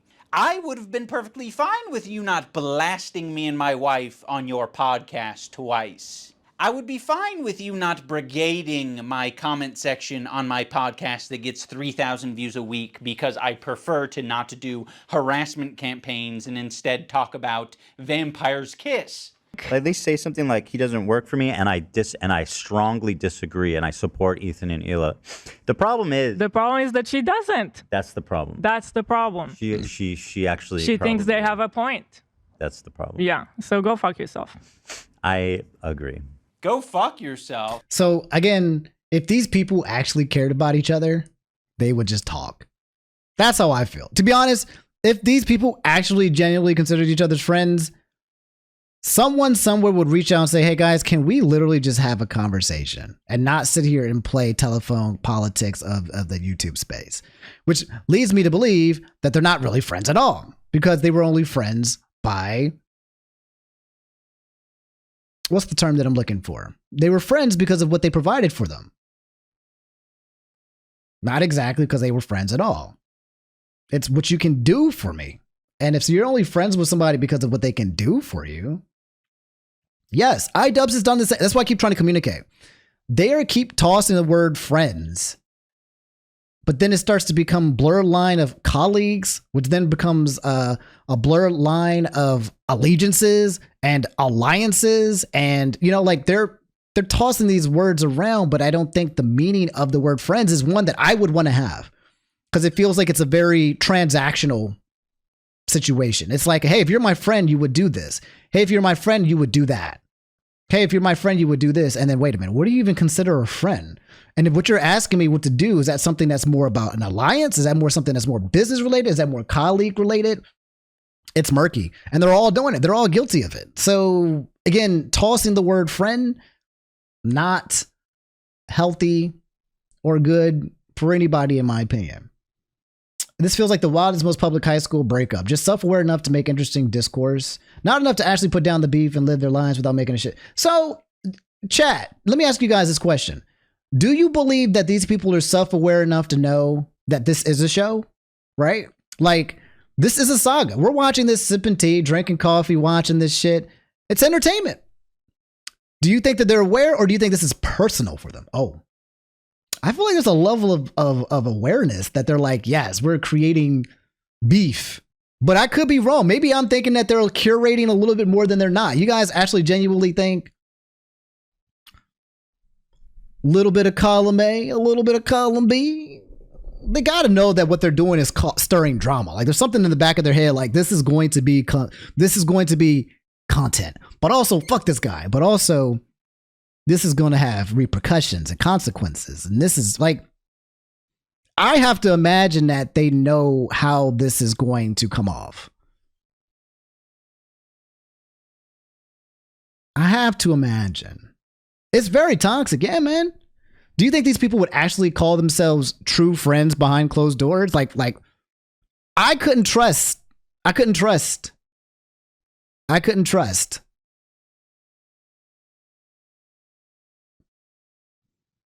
iDubbbz is a colleague, but iDubbbz saw Ian as a friend. I think that might be a factor. That might be a case, yes. Playing it up for the camera. Yeah, they know they need to make this more content than how friendship works. They absolutely know they're making profit, making content, but they definitely don't understand the need to make personal. So listen, guys, this is what I'm trying to say. Making personal changes to yourself and being a better person will remove the drama, which will lower revenue. Why would I change when being problematic and dramatic and not understanding would create? If Hassan and Ethan saying kumbaya, we would stop having war. We would have peace. And then what do you think we're going to have? Content about like, hey, let's talk about how our communities are joining together and having. No, people will not be interested anymore because people like fighting. They like to see the war. They like to see the beef. They like to see two sides butting heads. Let's be fair. You guys like to see it as well. Some of you are a part of it. Some of you right now smell your shit. Just smell your shit. And it's okay. Admit it. Some of you guys like to be in that, ooh, yeah, fuck him up. Let's fuck him up. Let's fuck him up. He said, let's fuck him up. I'm a drama heathen. I will admit it. I sometimes like watching cat hair. I sometimes like watching this from the outside. I feed into this as well. I am a part of the circus. I could just not cover this, okay? So I'm not above this shit. Just because I don't participate in it directly doesn't mean that I don't feed into this circle. And I admit my role in this. I admit that I like to be a spectator. I admit it. I am not above that. I do not consider myself better. And I think that's a lot of problems is that when a lot of these guys, they like to talk in a way where they are better. This holier than thou, I'm better than you. What I'm doing is more moral. What I'm doing is more grounded. What I'm doing is good. And everybody wants to talk about from this place where who they are a better person or they're whatever. Y'all are all fuck shit, bitch ass niggas. All of you. But none of you will admit it. None of you will admit it. So I'm not a huge fan of ever propping myself up above someone else or calling myself above another person. Because I got my shit. And I understand I got my shit. And I accept it. And I accept other people who got their shit too as well. So that's how I feel about it. But yes, if they were to come together and be friends, then we don't get to have this moment right now. Because we're not going to have it's going to be done. It's going to be gone. You're not a fuck bitch ass nigga. I hate drama. You might hate drama, right? But there's a thing called hate watching. Sometimes you guys ever hear like, man, that's some crazy shit. But tell me more. Tell me more. What happened? What do you mean by that? If I said Ethan Klein just slapped the shit out of Hassan Piker in that event, you're not going to be like, not interested. No, I'm above that drama. I don't want to know more. You're going to be like, what? What do you mean? And tell me more. And you're here because you might be here. Again, you might be here for the drama. You might just be here because you just want to chill. You know, like some people are like, to be honest, I don't care about this shit. But watching you care about this shit is interesting to me. I'm just here because I want to see how you interact with life. And I get that. That doesn't make you the drama queen. It just means you just want to hang out with me. That's fair. You want to watch me surf the internet and be the drama queen. It doesn't make you the drama queen though. So that's fair. That's fair. That's fair. You are not me. I'm not going to project myself onto you. What about your girl? This is what I'm talking about. This aggression that you're putting out into the world. What the fuck do you think we're gonna do? You think I'm gonna fucking sit on my hands when you do this shit? Like, this is nasty. We had such a fair response to what you guys were going through. We don't support harassment. It's a bad thing, but it happens and you're perpetuating it. You fucking propagandist, lying scumbag, terrorist supporter. He probably sets up a mirror and jerks off watching himself. Dan KKK Clancy has a similar view of Hitler. Because Dan Clancy, the Nazi, fucking anti-Semite. You can't expect other people to stop harassing you if you continue to harass people. Let's think about it on a micro level. Have you ever been in a comment section and found someone to argue with? It doesn't stop. It can literally go on forever. Yes. If you don't want to touch grass. I mean, yeah, this was kind of like a line, what happened today, that should never be crossed, even by like the most cynical, toxic people. it's going to have ramifications in terms of. So I think what's happening here, and chat, you can let me know if you think I'm wrong, is I do think that sometimes because Ethan, I do think that I think that Ethan lacks empathy. Okay. Now, I know that he's also the target of a lot of things he feels like he should be targeted by, so that's probably contributes towards it. But sometimes I feel like he lacks having the understanding and perspective of other people in a way where he can empathize. I don't really see him empathize very often when I see clips or when I watch him on content. He's a very self-centered person where he's very, I don't see him change his mind very often. I don't really see him open to new narratives. I don't see him, he feels hurt and offended. He has emotional outbursts that are out of mad and anger and frustration. So I don't know if the regulation is there as well. So I feel like when he's navigating these waters, I do not feel like he truly understands other people. And I think that also might come from not truly understanding himself. Because I think having a more awareness of yourself and self-reflecting in a way where you don't look at yourself as the bad guy, you just look at yourself as like, wait, I do have these emotionally charged outbursts. What does that mean? What type of unhealthy manifestation is that from? Why do I react this way? And not kind of like shun or guilt it, just kind of recognize and observe yourself.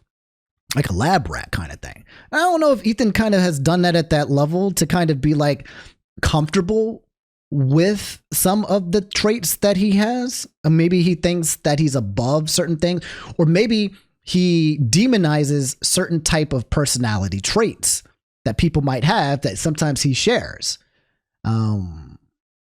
Either way, yes, therapy would be very good. Ethan seems like a type of person who would benefit very greatly from therapy. Everyone would probably greatly benefit from him, but I think he's in such an interesting place where I think his brain has been like completely internet brain rotted and fucked by all of these opinions and views and the politics. He's lost in some sauce. He's lost in some sauce. And sometimes for people like this, it requires like a very like crazy, scary death moment. And where you be like, wait a minute, what the fuck? You wake up, none of this shit is actually, does not matter actually. Jesus, all the things and energy that I've been pouring hate and frustration into doesn't really matter. And though that might be something that'd be helpful for him, but also again, I don't know how much of Ethan is aware or not aware, because YouTubers put on masks and they perform, but they kind of sometimes know what's actually happening. They understand the ramifications of their actions. Like you're not able to actually tell how authentic some people are because they might be purposely feeding fuel into the fire in order to profit from it. And I just don't know. I don't know. I don't know these guys at that level. I don't know who's actually being authentic. I don't know who here is trying to play 4D chess. I don't know who here is gaslighting, manipulating. I don't know. I'm not going to assume either. But I do know that it's a thing. And yeah. How I conduct myself in terms of these fair weather friends who are, you know, so happy to be friends as long as they're getting something out of it. Ethan, that is a rich thing to say. Like you're the H3 podcast, okay? There's a lot of friends of the show. There's even more fair weather friends of the show. Let's not get into this shit, okay? That is so bizarre and insulting to suggest that I was only ever being friends with you to get something out of it. No, I'm friendly with you, and I'd say I'm a light friend because it's been pleasant hanging out with you. Okay. I've enjoyed your content over the years. And as of late, it's gotten really fucking shitty. Yeah, so go fuck yourself. I believe iDubbbz in that. I actually, I think iDubbbz is telling the truth. I think he probably looked at Ethan and is like, hey man, I kind of like your content. I kind of like your company. and I see your content going in a place where I'm not really about, but also I wasn't going to like forsake the entire friendship for it as well. I think that's kind of probably, I don't think iDubbbz is trying to get anything out of that specific statement right there. I agree. Who else? Who else do we want to burn today? Who else do we want to burn today? You're making it so fucking obvious that this is your emotional dumping ground. It's horrible. This is not what podcasts are. There was a way to approach this to say like, yeah, we feel hurt by you guys not saying something. You've decided to do the extra thing and attack. Now, in fairness, I am attacking back. Okay, but I feel very insulted, and I feel defensive, and I feel like I am speaking up for a lot of people who have problems with you, and a lot of people who have been on the receiving end of your harassment. So I will say this. I'm not going to justify iDubbbz, okay? But he does seem to have a more awareness than Ethan, right? And I feel like he has a little bit of emotional intelligence. I don't know how much more, but he's saying things where he's recognizing like, hey, I feel this. I feel this emotion and I feel this emotion. Okay? Like he's navigating.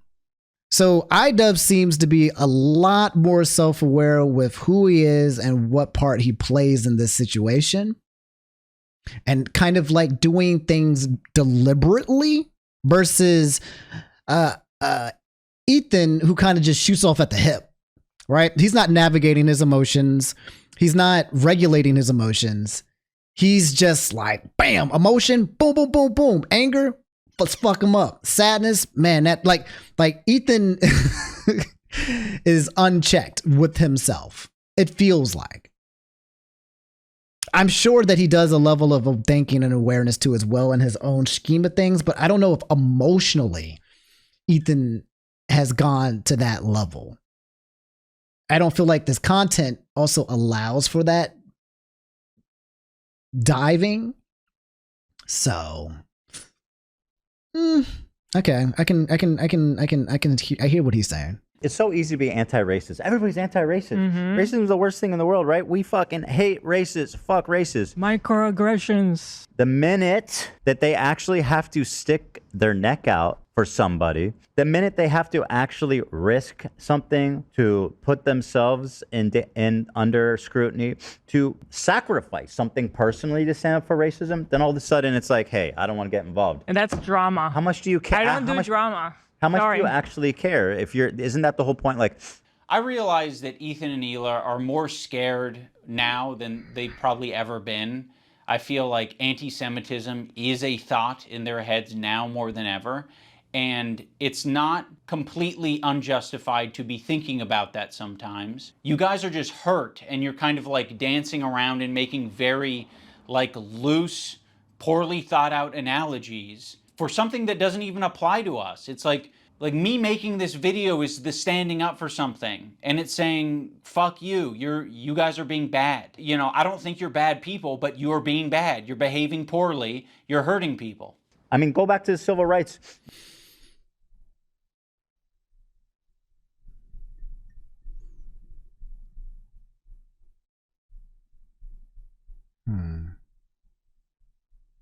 Chat. Any Ethan fans in the crew? Do we have any Ethan fans? Do any of you guys agree with iDubbbz that Ethan and Hila are hurting people or being bad? Ethan, like the actual Ethan fans. Joji is the real winner. Joji and PewDiePie. Hurt people. They do.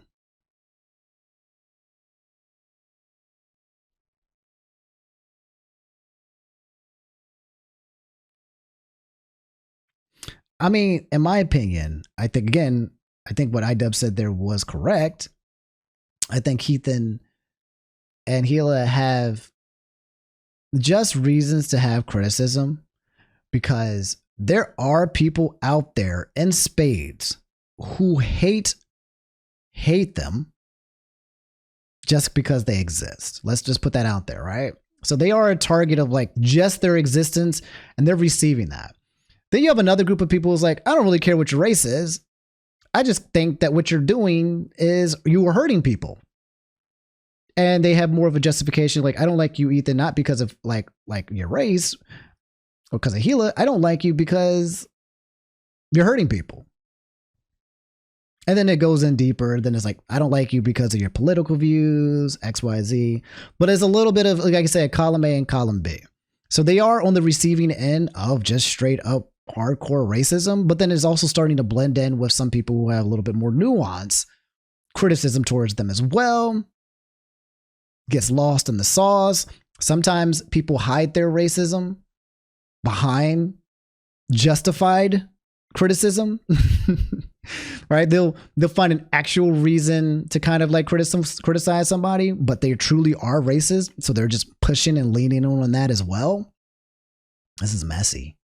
It's messy. But I do think that Ethan is a hurt person. And like you said, one person said in the chat that there's an impulsivity to Ethan that is to his detriment. He's so reactive, and it's hard to change when you can only react. So Ethan is in a state where he's usually just reacting to what someone's telling him, reacting to something that he's reading, reacting to everything. He's a reactor. He literally, his job is to react. And sometimes he doesn't have the time to sit and process his feelings or his emotions properly or accurately.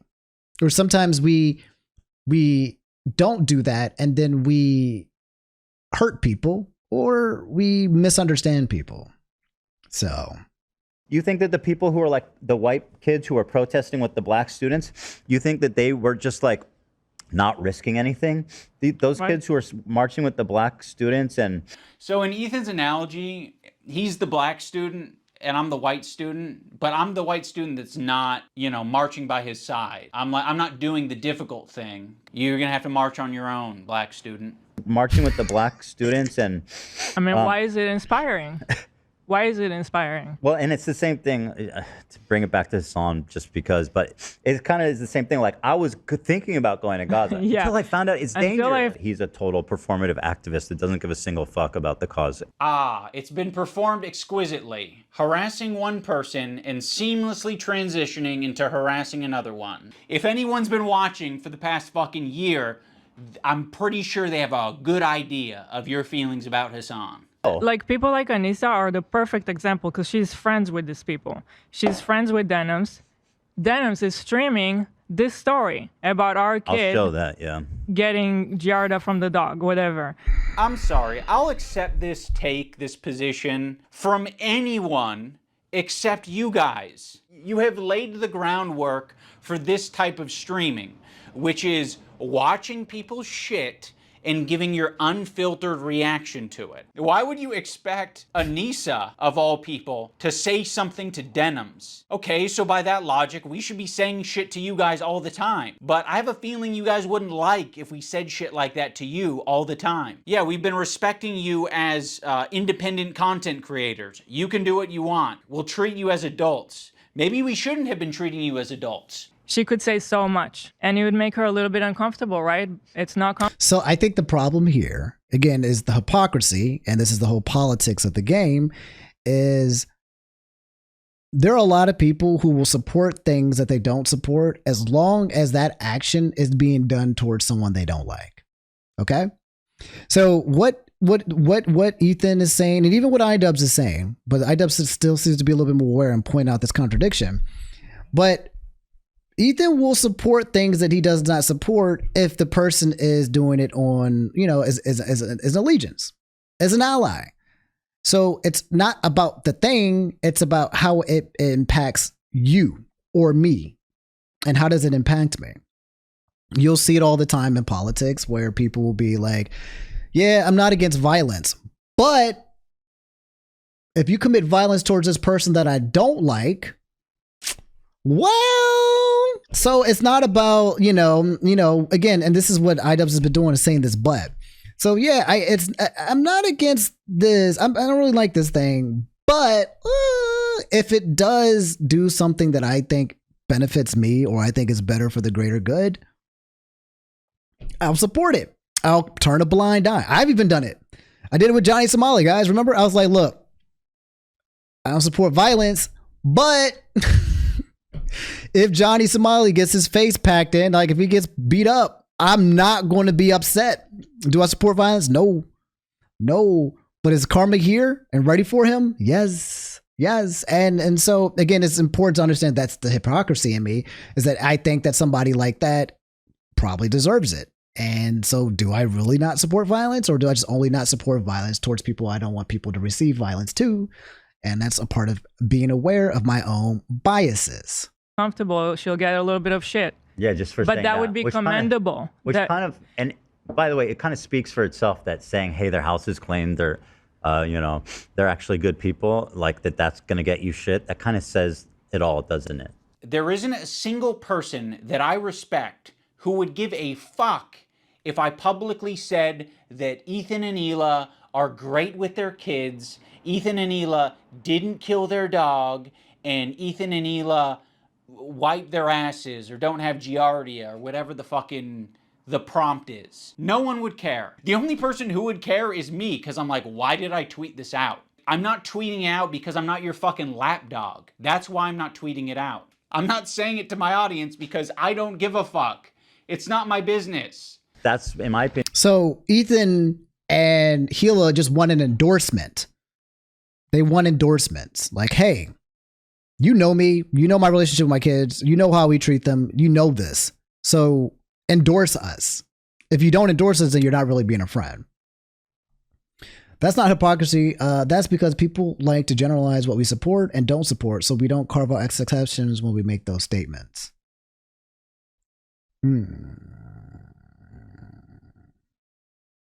That's true. Is Ian not endorsing Hassan and co right now?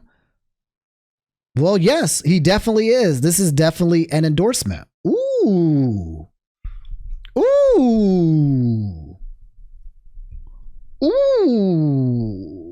Well, so far he hasn't come to Hassan's defense, but the whole content comp and the thing that happened in the beginning was quite literally this is an endorsement. You're right. You make a very good point.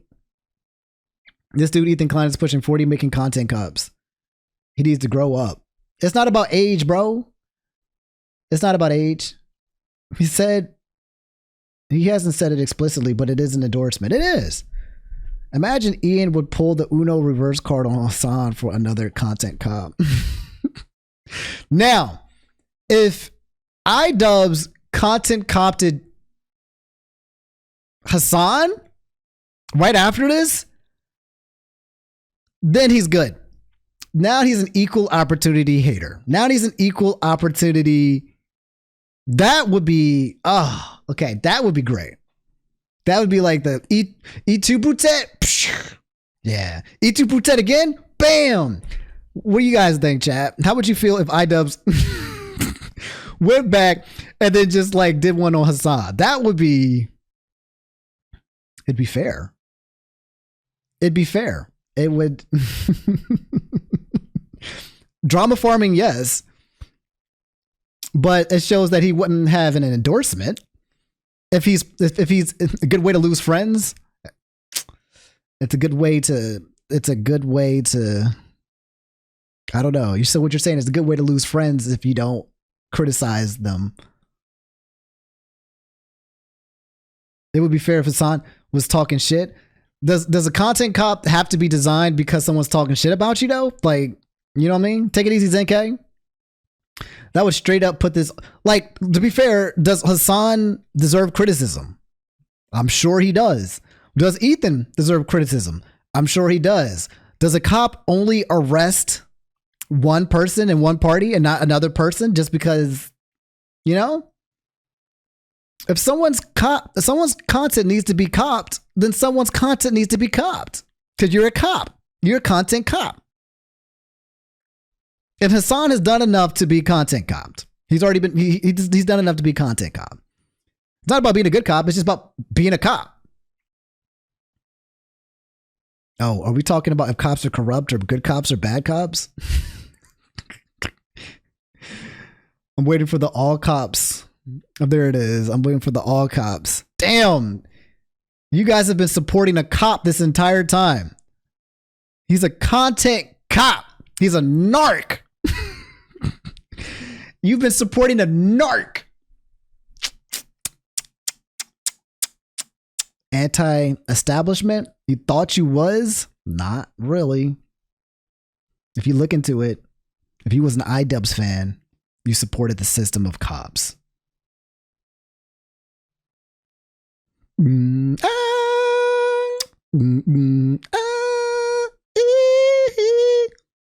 So I think that if iDubbbz made a content comp on Hassan, then what it means is that I can actually respect him more as a content cop. Because now it stops becoming less about, hey, I'm doing something for a narrative in order to affiliate myself, and it becomes more about, no, I'm actually just reviewing niggas equally. It's like the like I tell you guys, the racism, but equal racism. If my man's is equally handing out tickets, regardless of friends or affiliation, then that feels pretty fair. That feels pretty in line. And I can get behind that. At least I can. But criticism for only the people who criticize you first and no criticism for the people who don't criticize you? In doing something that's Yes, it difficult does. and standing by your principles. That's the whole point. That's what makes standing by your principles admirable, is that it's not always easy. Why are you saying that I'm not standing up for my principles when you don't even know what they are? I get, like, we're a little bit past directly naming me, so we might have gone off on a tangent. If you maybe accepted the phone call and we talked about it, you could have asked me, hey, what are your principles? And I can tell you the way I've been behaving is exactly in line with my principles. Now we're going to talk about the BDS list. We're going to start off with Frogan because obviously this is like as bad as it gets. If you're following Frogan, that can only mean that you're anti-Ethan. Oh, this is not a good start. Love of the H3 podcast. You are following Frogan, so that means that you are anti-Ethan. Sam, Morg Pie, friend of the show. Olivia, Ian, Daily Dose of Internet is anti-Ethan? Jesus, this is fucked up. Pokimane, comment etiquette. Oh shit, Asmongold's in here? Asmongold follows Frogan? No, Asmon!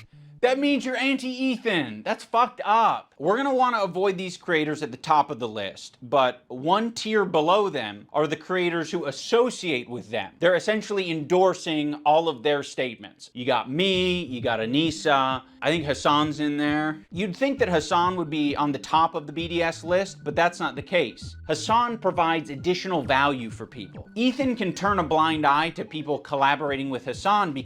So I like this because this is actually true. So what he's communicating is the hierarchy of like following and friends, and it's definitely a thing. So like, if you follow one person, maybe you endorse, and maybe you follow people because you want to be in the know as well, right? But like following a person on Twitter does not mean you have that association, okay? Sometimes you follow people because you want to see how they move. A lot of people who follow me who don't like me, and I know a lot of people follow other people because they don't like them. So sometimes you just want to see how they move. And so, or sometimes you just want to, like somebody like Asmongold, if he's following you, is because he wants to clip farm you eventually, So I follow news sites, right? Because I want to see what the news is. And it'd be like, oh, wow, I'm informed. So I might follow key players, essentially.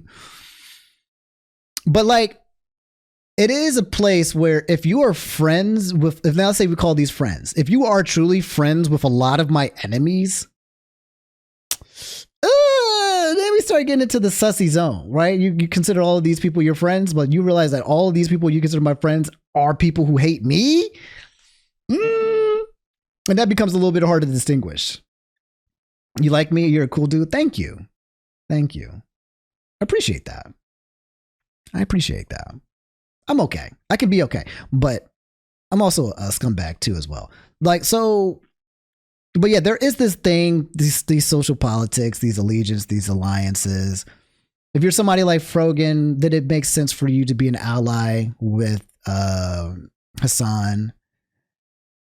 It makes sense that you were an ally with Noah Samson. If you're speaking the same rhetoric or you're saying the same things, then you can combine and unite, you know, and you can basically clout chase off each other and you can get protection as well. Right? So like if you're somebody like Frogan, you're like, oh, I love Hassan, right? Then you get protection. You get the Hassan protection potentially. You know, maybe Hassan won't say much about you. If some controversy comes out about you, he won't say shit or whatever. You know, you get a little bit of protection here. And this is how the game works. There's a game. There's a game that's being played, y'all. There's a game that's being played. I hope you guys see it. Because that's what he did. You got to be the lowest of the low to be associating with the Frogans and the Denims of the world. To associate with Hassan, that just makes sense because he's famous and he's got a massive fan base. Also, Ethan still follows Hassan on Instagram, so Hassan is in his feed. And that's showing up right up on us Nisa's and iDubbbz feed. It's important to remember that this is a living document and people can be removed or put onto it depending on how Ethan's feeling that day. You have this other tier of creators that exist below Hassan but are still anti-Ethan, but Ethan really doesn't want to bring your attention to these ones because it's kind of unpopular, you know? A lot of them are famous. It's no coincidence that Ethan stays silent when these powerful, popular men are supporting Hassan. It's because Ethan is a coward. He's a bitch-made coward. I think Ethan has an unreasonable amount of respect for these comedians because they have power, they're quick, and I think he knows that they don't fuck with his ideology. But he's gonna keep that to himself because the last thing that he wants to discover is that people that he respects and looks up to, they don't fuck with him. Bill Burr came on. It was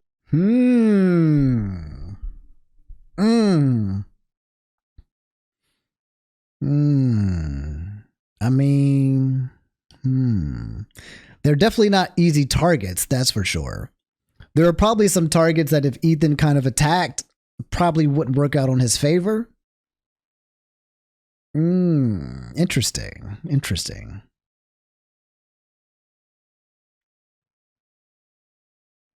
Interesting. Okay. It was like the worst fucking show. It was just horrible. That was like my lowest moment on podcast history. We could talk about Bill Burr, ruined my life. Bill Burr made Ethan go on Lexapro. I was prescribed it and it was in my bedside. And then it was the Bill Burr episode that made me finally start. When Stavros goes on Hassan's stream and he mocks your content nuke. I actually saw a really interesting video about you, man, and I don't know that I'm even comfortable being here anymore. Oh, no. It really kind of shed light on you in a way. Yeah. You kind of like have leftist politics and stuff like that. And I actually feel betrayed. Yeah. And so I'm actually just here to let you know this is the last time I'm ever coming. You don't fire back because you're coping. So you're just going to tuck your tail between your legs and never mention on your podcast that mentions everything. You're bringing up some fucking connection I have on Twitter. Someone mocks you on a stream, you're not touching it. Fuck you, you're a coward. It's just his job. It's just what he does for his job. You know, he doesn't mean it. We're actually good friends. You know, he makes fun of everyone. It's not just me, right? Oh, also, I can't forget about Matt Lieb. Yeah, I mean, I think that is his job. To be honest, he is a comedian. He makes fun of everybody. He was just making fun of Hassan. iDubbbz has kind of left that throne of just making fun of everybody. I think I don't know how I feel about that argument. I don't know if that one's too strong. Matt Lieb is in this like middle tier. His valuable association is Rhett and Link. So Rhett and Link, conveniently, are also in this category of popular and powerful men who Ethan does not want to burn bridges with. Although he's sniffing around. This guy, Matt Lieb, he works for Good Mythical Morning. Of all people, this guy, Matt Lieb, who apparently is a producer for Good Mythical Morning. Well, this guy works for Good Mythical Morning, acting like he's wholesome, and he's bringing on somebody that wants to kill my wife, or in a video game. And I think he should be fired, frankly. And I hope he is fired. He's pathetic. And he interviewed basically a terrorist. I think Ethan only respects power right now, which is one of the reasons I made this video in the first place, is because he thinks I'm weak. He thinks a lot of these other creators that he's gone out of his way to attack, he thinks that they're weak, and he thinks they're a target that he can bully, he can manipulate, he can send lawsuits to, and I want him to know. So that's an interesting perspective. That's an interesting perspective. As somebody who has been keeping up on this, right? Especially like Noah Sampson in that video he made recently. I'm pretty sure Noah Sampson had to like remove some of the clips that they said because it was quite literally either wrong or slanderous. From what I remember, he had to remove some clips because it just wasn't true or it was really bad. So if someone says something about you that's not true or that it's really bad or that's slanderous, yes. Does Ethan also think that he can stomp him out and bully too? Probably. And he probably does think that there's somebody that could be. If I came out against Ethan and said some shit, he would probably dunk on me because he's like, Omni, I can fuck him up. I can fuck this dude up. He's not stronger than me. But if I said something to him and I was like a bit like, I don't know, this might be hard for me to do, he might keep his hands off of it. That's what happens when you're somebody who bullies people on the internet. Is Ethan a bully? For sure. Let's be for real. Let's be frank. Ethan's been bullying niggas since the beginning of H3 Productions, just through humor. So he's always been that kind of guy. And that's what a lot of comedians do as well. Comedians are a bit of bullies. Ethan's definitely on that side as well. But if you bully someone, bullies don't like to bully people who could be potentially stronger than them. They'll bully people who are weaker than them. Maybe you'll poke fun at someone who's stronger than you, but you won't like go at it if you think they might eviscerate you.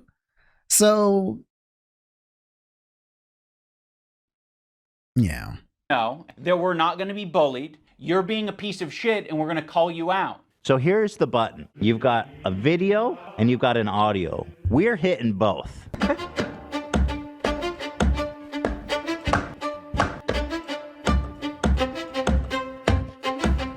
What is that? What is this? What is this button? Is this button like something where they retract something? I've heard about the button. I don't watch the show enough. What's the button? Is it like they say something and they have to go backwards?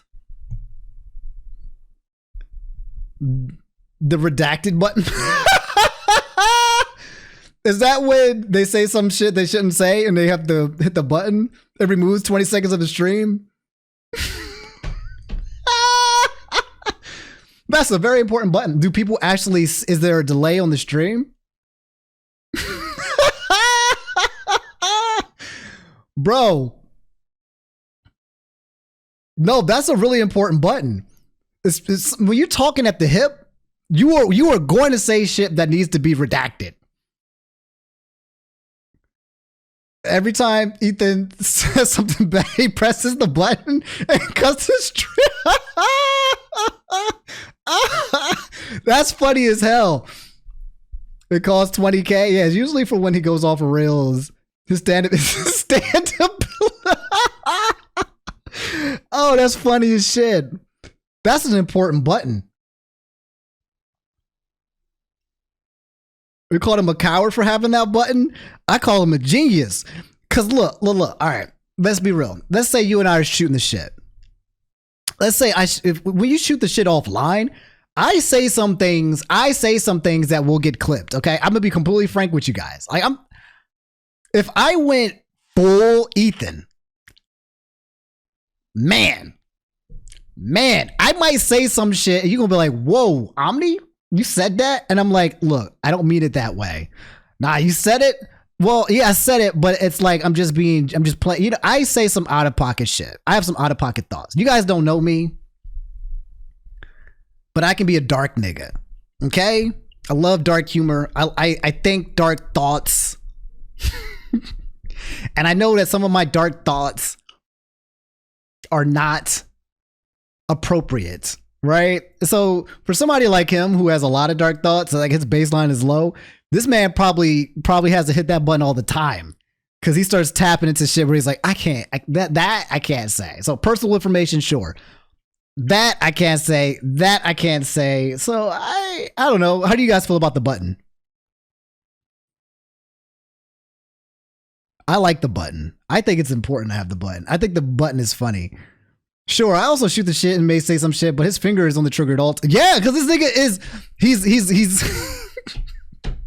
he's unhinged. And I think a part of what people like is the unhingedness. Like sometimes people want to hear a person's most raw, most authentic thoughts because we have them and we just don't say it sometimes. You guys ever want to just hear a person be unhinged because sometimes they say shit that you think you're like, oh my God, he actually said it. This man's just actually saying the things that I'm thinking. There's probably a compilations of Omni out of context moments. Oh, for sure. But also being Ethan means that if you say some of your unhinged shit, you are definitely getting clipped and put at the top of Reddit or Twitter or YouTube. You're being put top of somewhere and you're getting cooked. And he's like,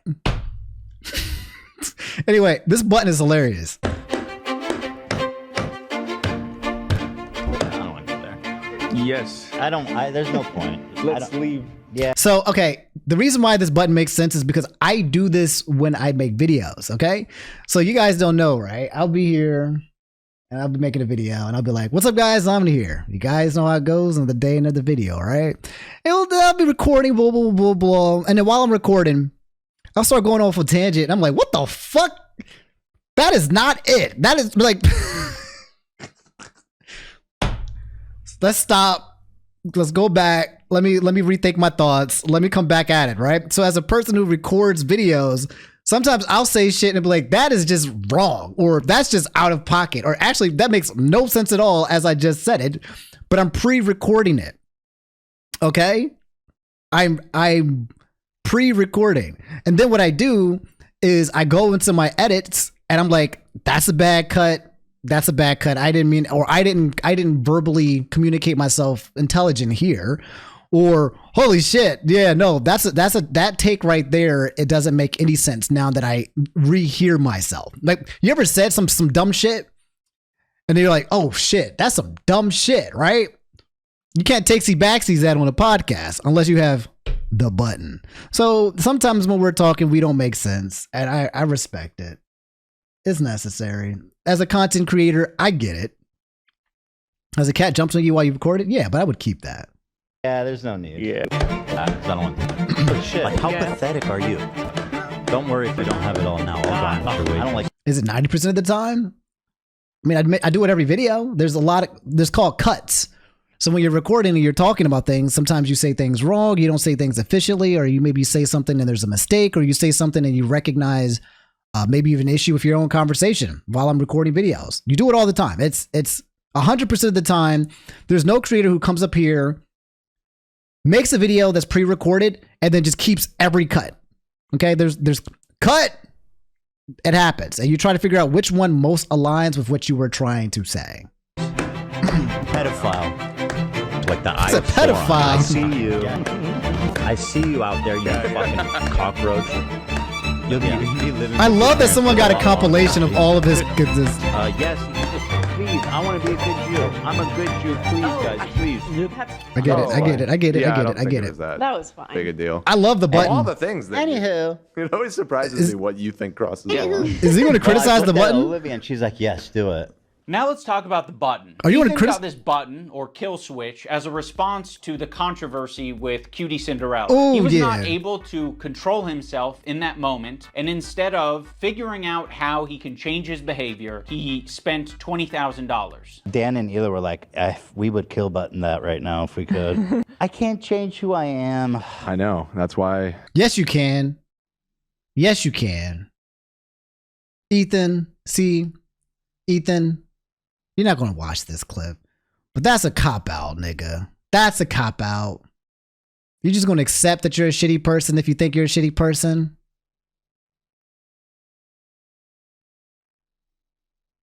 He probably doesn't want to either. But this is the biggest, to be honest, this is one of the biggest, Ethan. Again, I'm not pointing fingers at you, but like, that's problematic. To say that you can't change. Kill button that right now if we could. I can't change who I am. I know. That's why. That's why the kill button is on its. It's a part of the comedy, right? And he's saying that he has a personality trait that's probably hard and etched into his brain. And the kill button causes him to do things that he doesn't always agree with. Therefore, it goes away. But then it never does leave him in a place where he can reflect. So So here's the thing. I don't have a kill button, right? So sometimes when I'm up here and I'm talking, I'm saying some shit. Sometimes you guys be like, Omni, actually, you know, and because I'm a comedian, because so being a comedian means that you can say shit and hide it behind the veil of comedy. And if I say the wrong shit, I can be like, you know, that's like when people say that they have ADHD or whatever, some type of mental disorder or whatever, and be like, nope, can't get me. I identify with XYZ. So, you know, blah, blah, blah. Can hide behind my mental disorders. So comedy is that. If you tell a bad joke, then it was a bad joke. If you tell a good joke, got it, and you got the message as well. The point is, though, is I do see that the button does take away the ability for him to reflect and change on his behavior. It takes it away. I'm not thinking of Tourette's. I'm thinking about people who have personality disorders, or anybody that has a mental disorder, or anybody actually just being a person who might be a subject of a trauma. It doesn't even have to be a disorder. It could just you being a person and you have things that manifest in an unhealthy way, and you can press that button so you don't have to address it. And that way you don't have to change. But having that power probably made him start saying more crazy stuff. I like the kill button. Comedy does come from truth. I do like the kill button. Let's see what iDubbbz has to say. I feel like I might disagree with iDubbbz, but I also might agree on some points. That's way. That's it. See, exactly. He uses the button for everything. If his jokes don't land, he's hitting the button. It was being presented as if the Jordan crying thing. I hit the button. Why? I don't think I needed to, but you guys were giving me crickets, so I panicked. If he's insecure about getting something wrong, he's hitting the button. But okay. You What? What on this frame could Ethan have responded to? Perhaps the country flag that he got wrong? Maybe. I don't know. If he goes on a problematic tirade, he's hitting the button. Before, look how sad.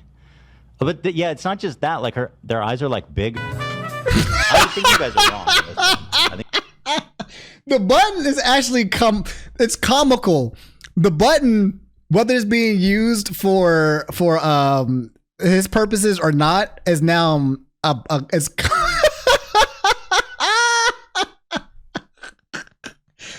it's a part of the shtick.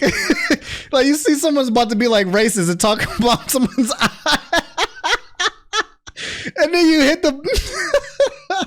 So I support the button.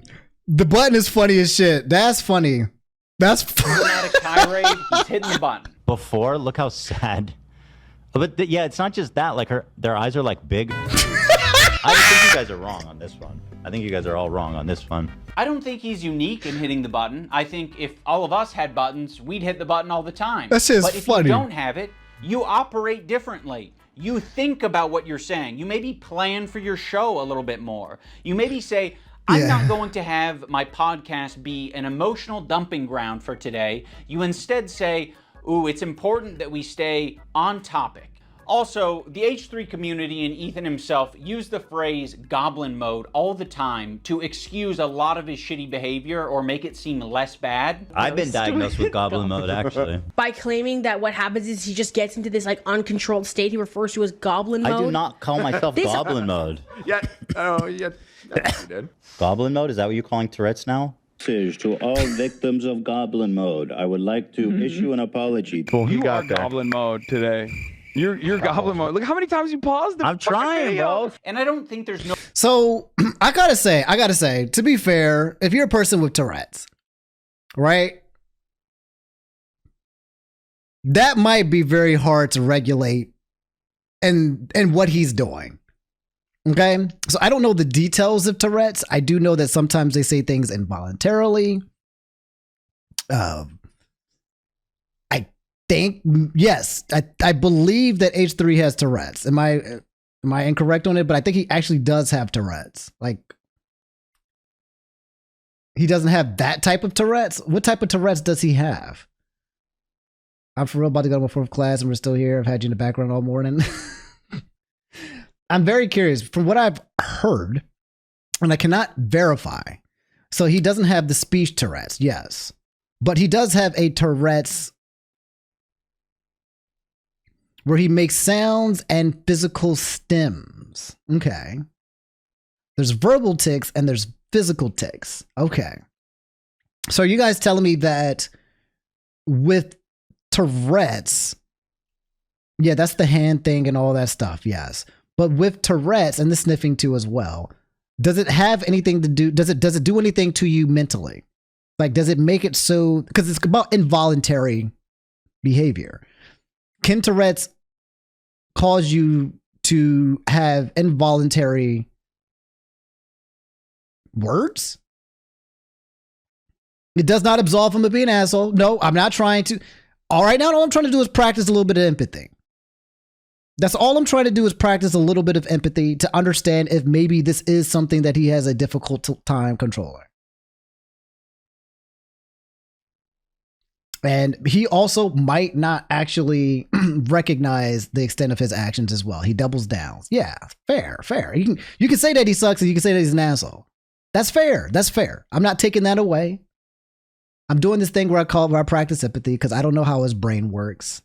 I only know how my brain works, and I can only try to kind of comprehend how other people's brains works.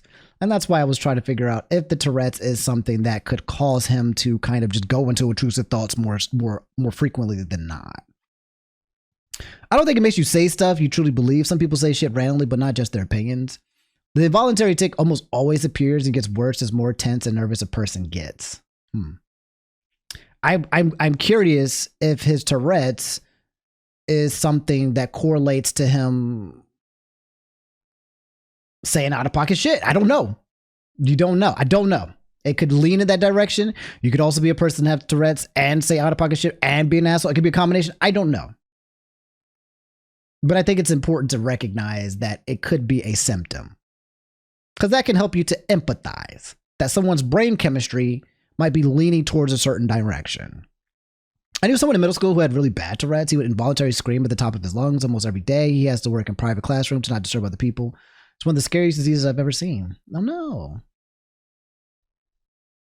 Yeah, I feel like involuntary spasms sucks. I've been doing physical stems all stream. Like, I've been shaking my leg doing this thing. I rock often. I'm not saying that I have Tourette's. People say I have ADHD though, or I don't know if it's just human.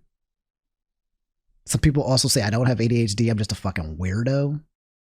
But anyway, just trying to see if I can empathize with Ethan a little bit, because again, I have nothing against Ethan or iDubbbz, anybody here. And I feel like if I can understand people better, then I can have better observations of them.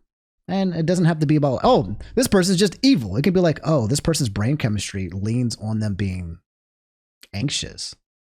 And when they're anxious, having an anxiety disorder will cause you to have a lens that's very unique, right? Not even in your control. Your brain chemistry is leaned in a way where you will exhibit these ABC behaviors. You will. And it's very hard to tackle unless you're actually getting help for it, whether it's therapy or taking medication or something like that. But you will lean towards these type of dark thoughts or these types of understandings, or these things will affect you differently.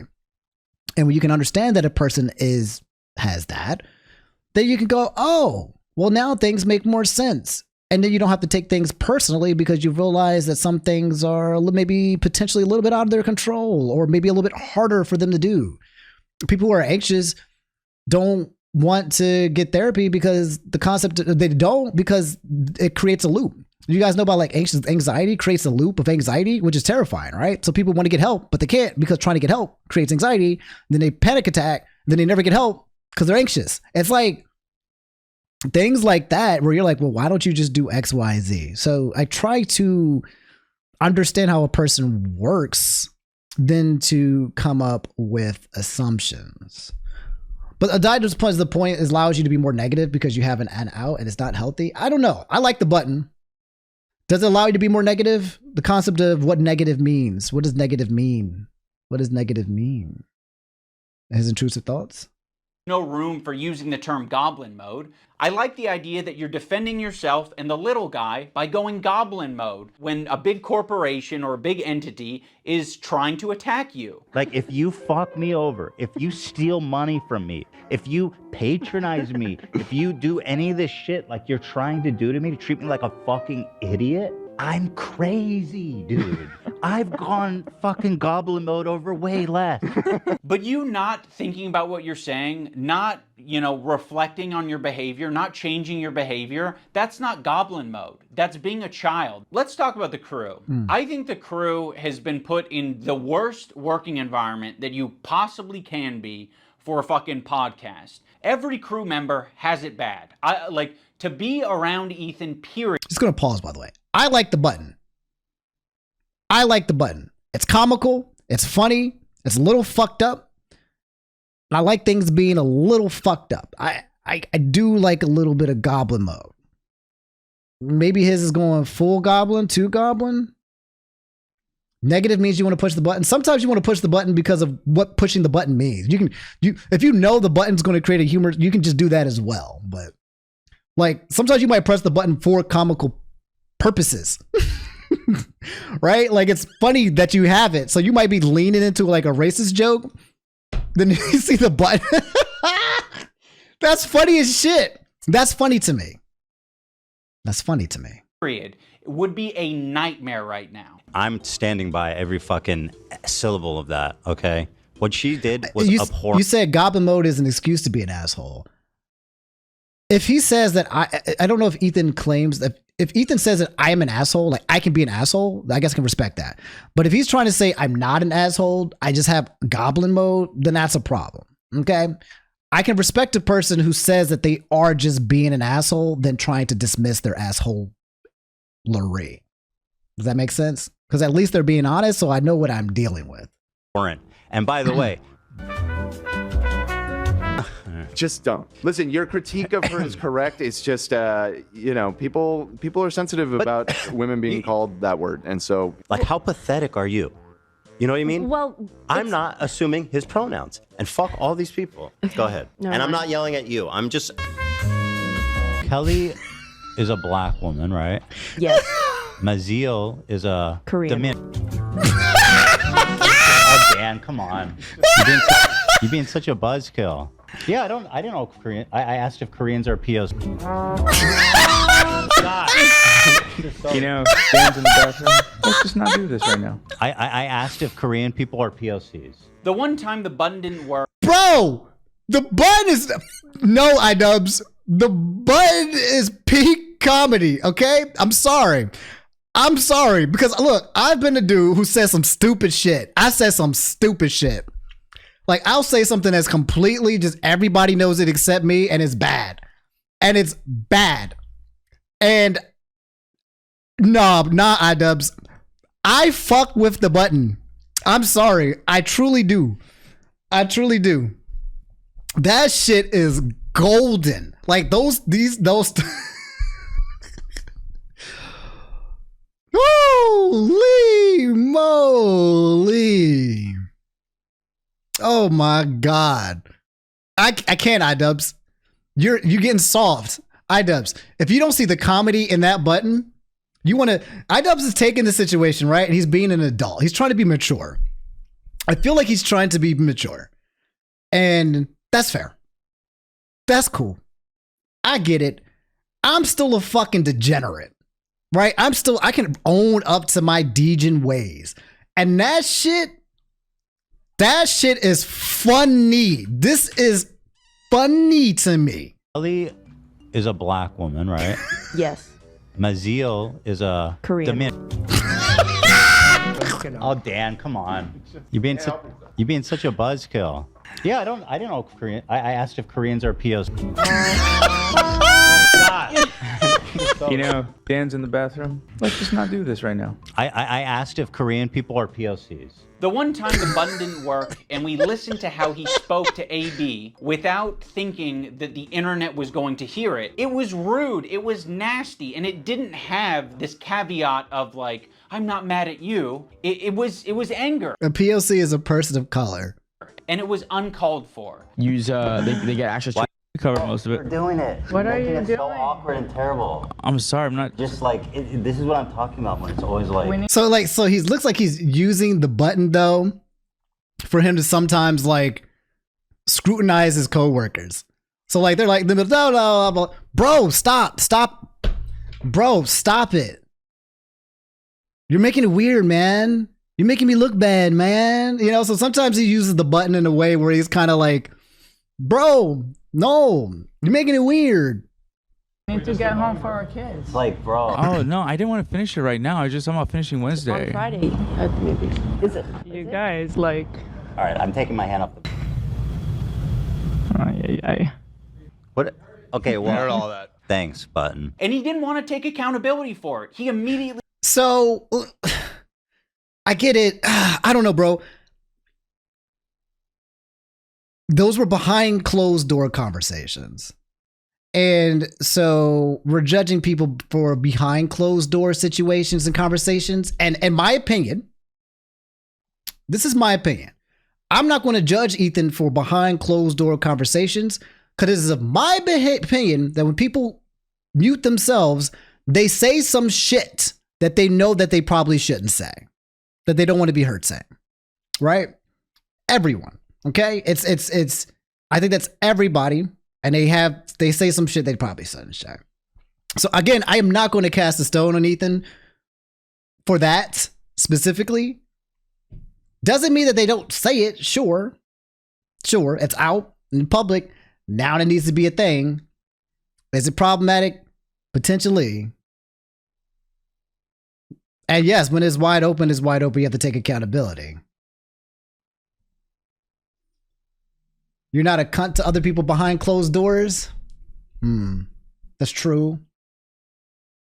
That's true. There's a lot of people who are. Thank you, Raven, for being honest. Closed doors might not change morals, but closed doors will. People behind closed doors will say shit that this door is closed on purpose. You'll say racist shit. You'll say things that are not socially okay. Like there are people who go back to their spouses and they just say some behind closed door shit where they're like, yeah, this is not okay to say, but I'm going to say it. But I think it, and I feel it maybe. And maybe what I'm thinking is also problematic, but I'm not too afraid to kind of say what my brain is doing, even, X, Y, Z. Now, if you're behind closed doors and you just become an asshole, then what that means is that you're masking your asshole. You're just more of an asshole. You're less of an asshole when you're not being watched. When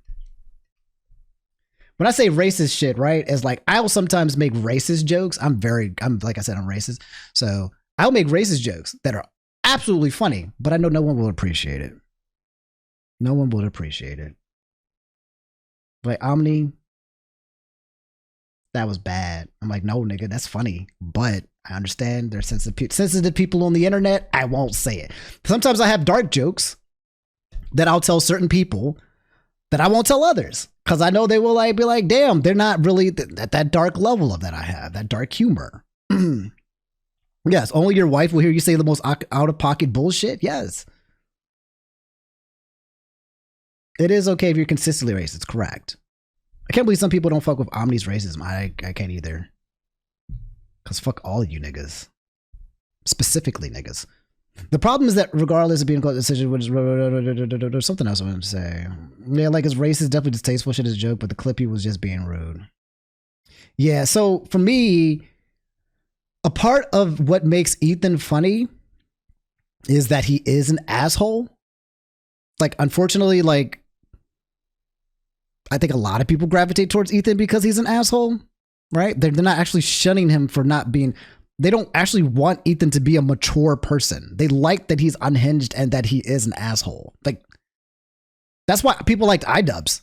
Like, iDubbbz is talking to Ethan in this way, but like, Ethan could be making the same content cop right now on his prior self. And now he's talking from a place of, I have evolved. I have taken accountability. I understand the repercussions of my actions. I, went through this journey of changing as a person and being a better human being. And so he's kind of talking to Ethan almost in a way where he recognizes maybe parts of himself. Maybe this is the content cop iDubbbz edition. But I think, again, a lot of people watched iDubbbz because he was an asshole. He was just an asshole.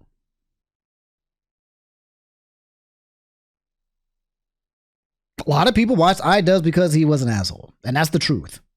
And a lot of people watch Ethan because he's an asshole. And that's the truth. Did I watch the Mario Kart Direct already? I did. What do you guys think? Do you guys think that Ethan is an asshole? And do you think that iDubbbz is an asshole or was an asshole? Or do you guys watch people because they are assholes sometimes? Or do they grab your attention? What is an asshole? A jerk. People gravitate towards that energy for specific reasons. And it becomes entertainment. Yeah, but there's a difference between being an asshole to people they don't like or you don't like, however, when you're doing it to employees. That's not cool. I mean, I agree.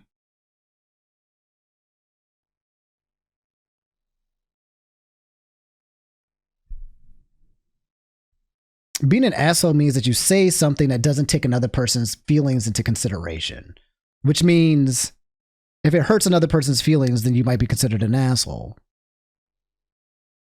Being a jerk because you hurt my feelings.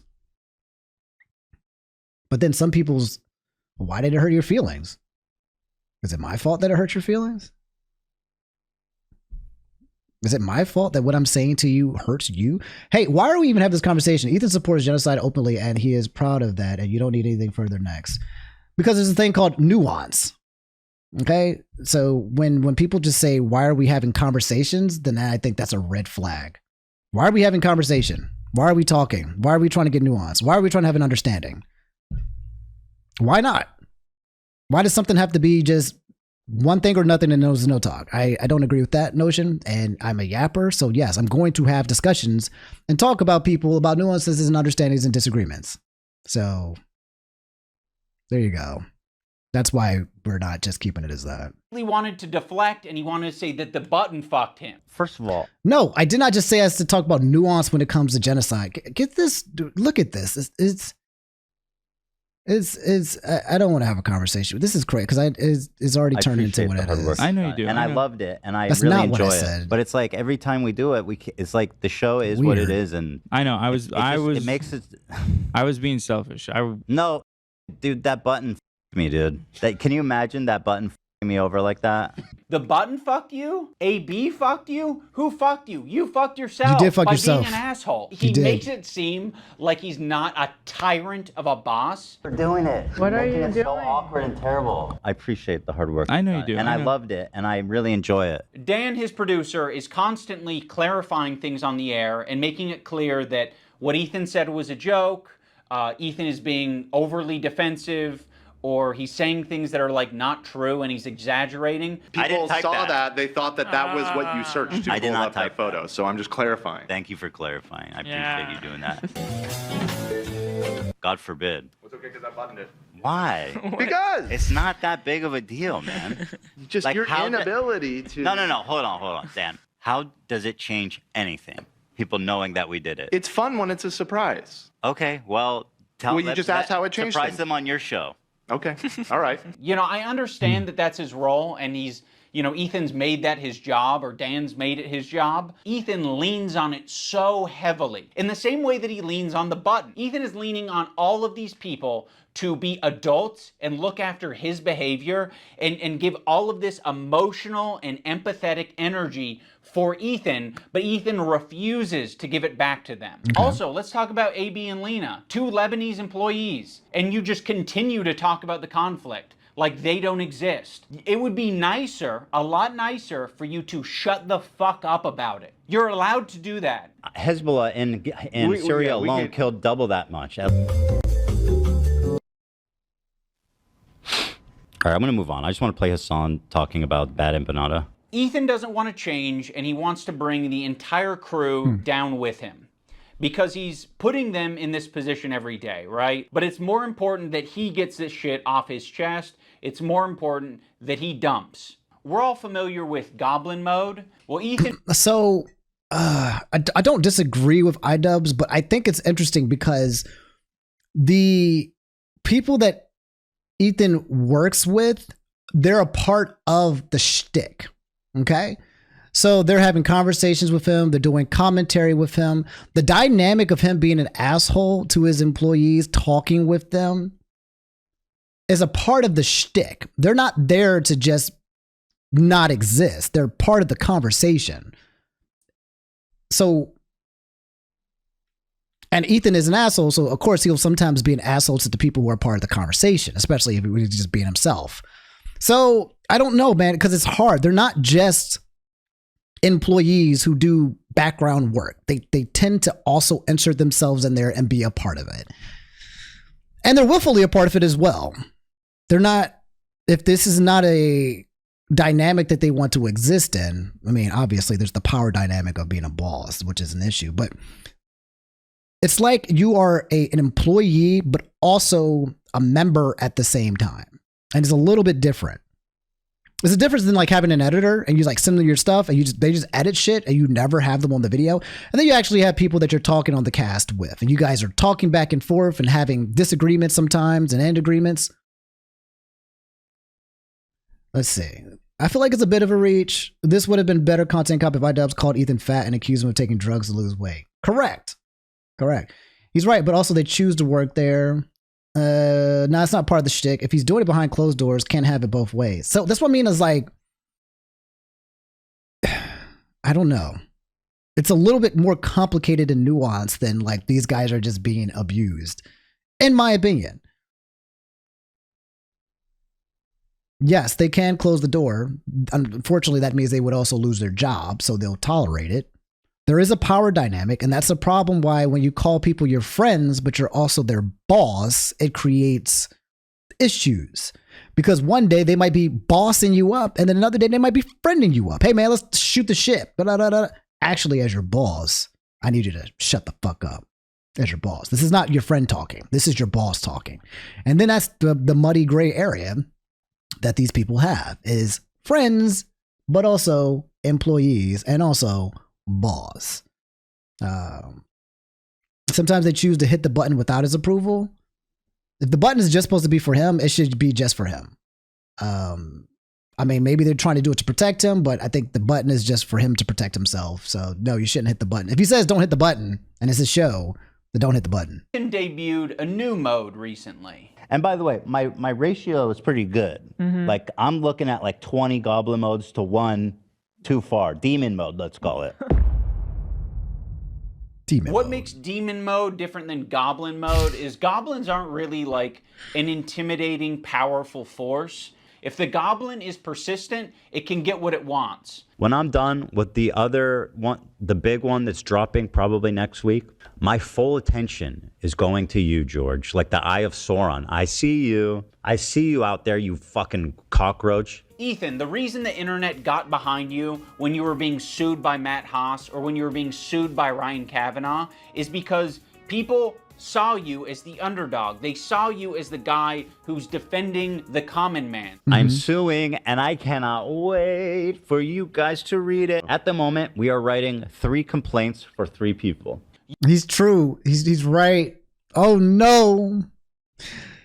Ethan has become the very thing he sought to destroy. Oh no. Yeah, Mans is definitely throwing around lawsuits. Because he's empowered to throw lawsuits now. Damn.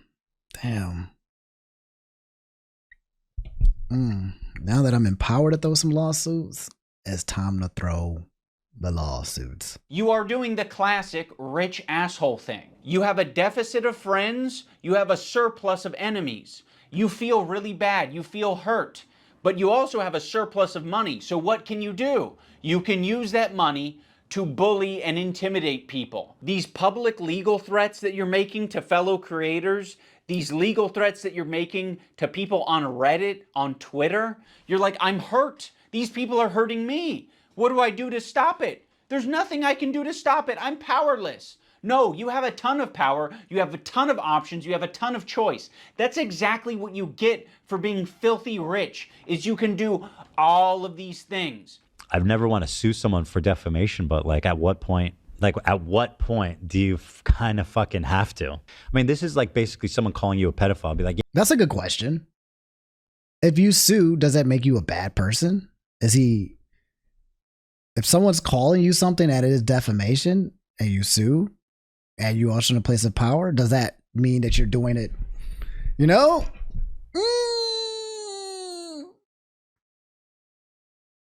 You can rightfully sue someone for slandering you. I guess that's up to the justice system to decide. Oh, next clips for hypocrisy? yeah, no, Ethan's a pedophile. Dan Clancy or whatever, like the CEO of Twitch, and being Pedophile. Dan KKK Clancy has a similar view of Hitler. Because Dan Clancy, the Nazi, fucking anti-Semite.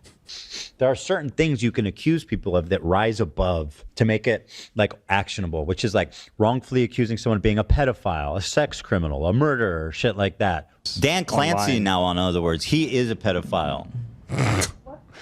You have so much less to go off of saying that Oh than no, anybody I was has just saying about based Dream. on his looks.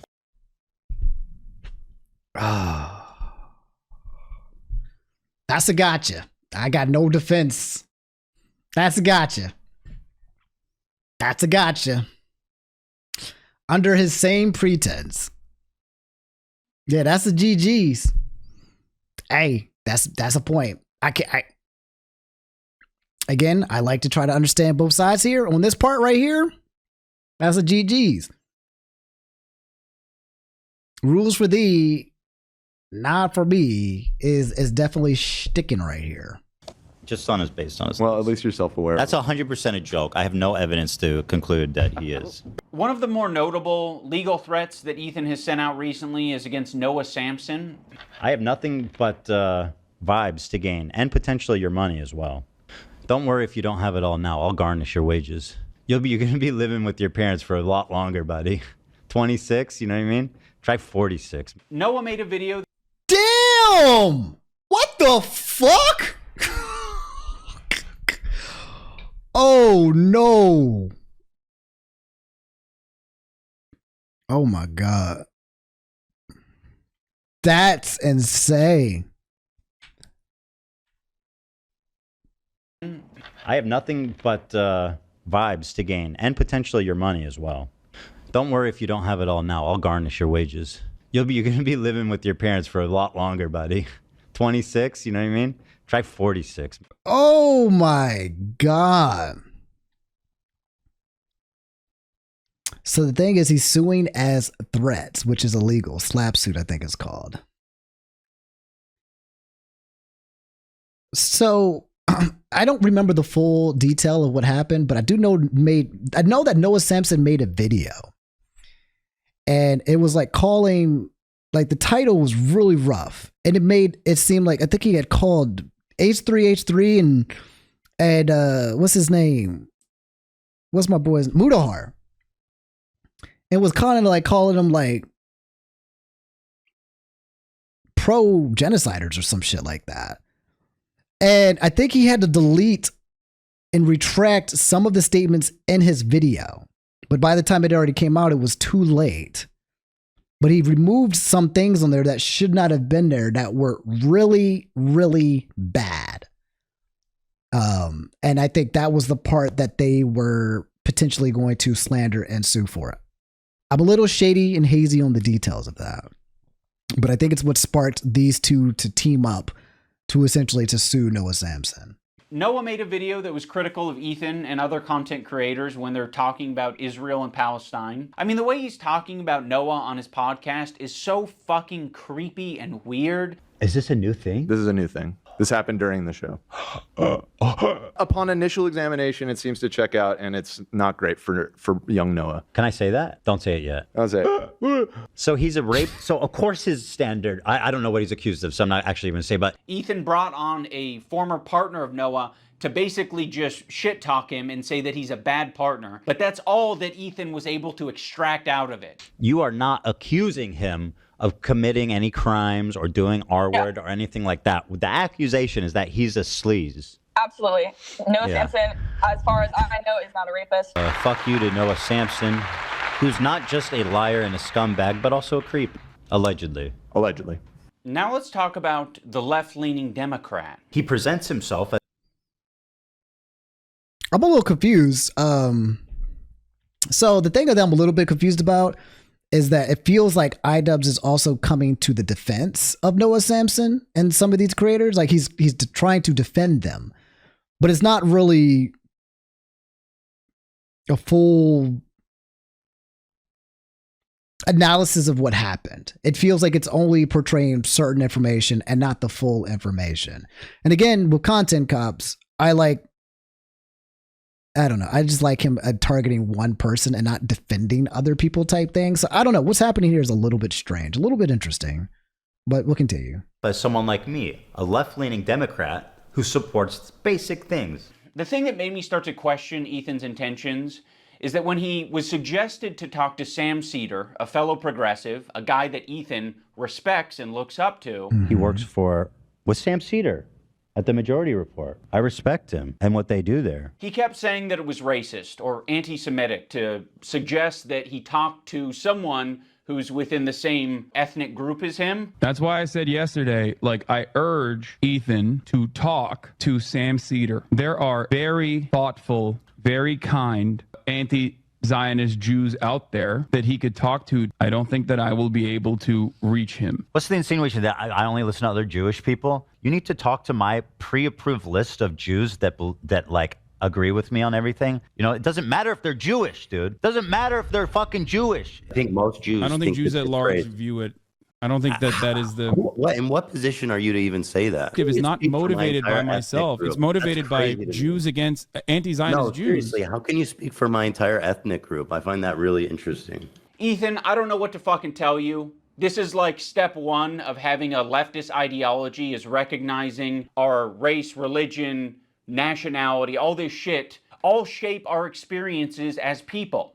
That's the reason why it'd be better served to have this conversation not with myself, but with an anti-Zionist Jewish person. Why does it matter if they're Jewish? Because I'm not Jewish, and you've said in this conversation that, like, how can you tell me how to feel about the situation? Yeah, but how is one person a representative of Jews at large? I'm just telling you how Jewish people around the world interpret that phrase.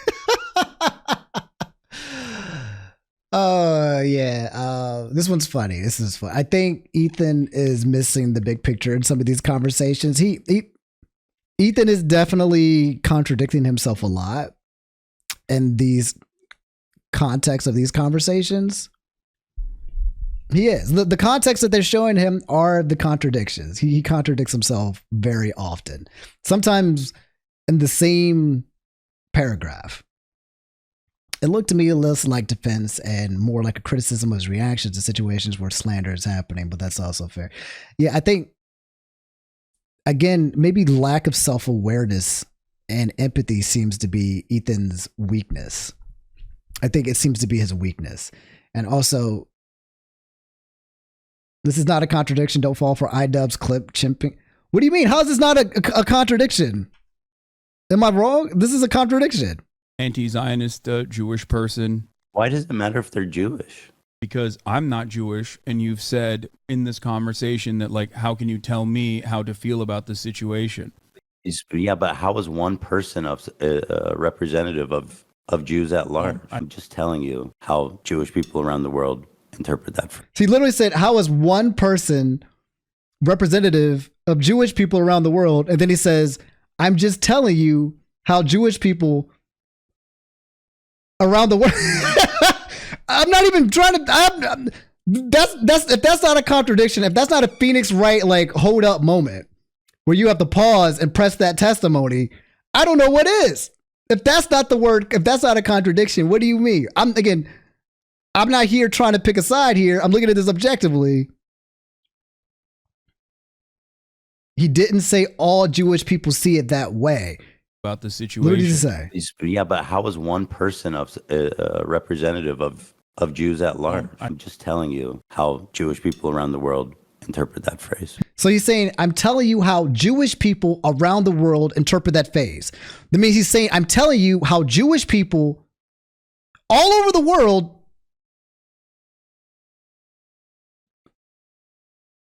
he didn't say all Jewish people. He literally said, I'm telling you how all Jewish people interpret something. What do you mean, big old birdie? It's okay. I mean, you can be a, you can, he just said, what do you mean he didn't say it? What the, Situation. Yeah, but how is one person of representative of Jews at large? I'm just telling you how Jewish people around the world interpret that phrase. I'm just telling you how Jewish people around the world interpret that phrase. You can be pro Ethan, but also recognize when he says some dumb shit. What do you mean, nah? Oh my God. Okay, now no, there's no way you exist. There's no way, big old birdie. Do you just not want to be? This gotta be bait. This gotta be bait. Stop it. Stop baiting. Ain't no way. This gotta be bait. This gotta be bait. Please, please, please, please listen. If it was bait, you don't know what to say. It just isn't. Come on, Birdie. Birdie, listen. If you baited me, just say, I got you. Say, got you. Just trolling you ass nigga. Just trolling you. Just say that. And I'll be like, that was a good troll. You got me. But don't tell me. Don't do that. It's okay if you got me. I respect that you got me with the bait. But don't play it no further. Okay, let's stop. Please tell me that you're a real person. Okay? It's okay to be wrong. In fact, it's more important to accept that things are not factual or not always for certain, right? Now I don't think he's baiting me, y'all. He's grabbing his head. I think he's battling with reality. You know that little fucking meme from JJK where the dude's like, ah. You know how those niggas like fall apart on Phoenix Wright when they get proved by logic and they like just like, my man right now is going through it. I'm gonna do it one more time, okay? This is a contradiction and it's okay. The situation. Yeah, but how is one person of representative of Jews at large? How is one person representative at Jews at large? Just telling you how Jewish people around the world interpret that phrase. I'm just telling you how Jewish people around the world. This textbook. It's textbook. It's textbook. Okay, Birdie? Are we good? Please just say psych, nigga. I was just fucking with you. If you say just psych, this was bait, 8 out of 8, please. I need to know that you're real. Akira! Ah!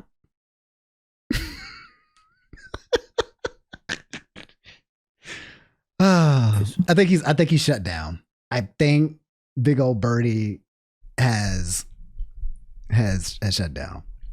Okay, we got a response.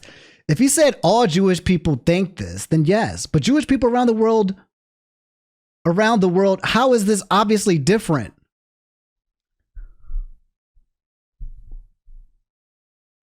Are there any Jewish people that are not around the world?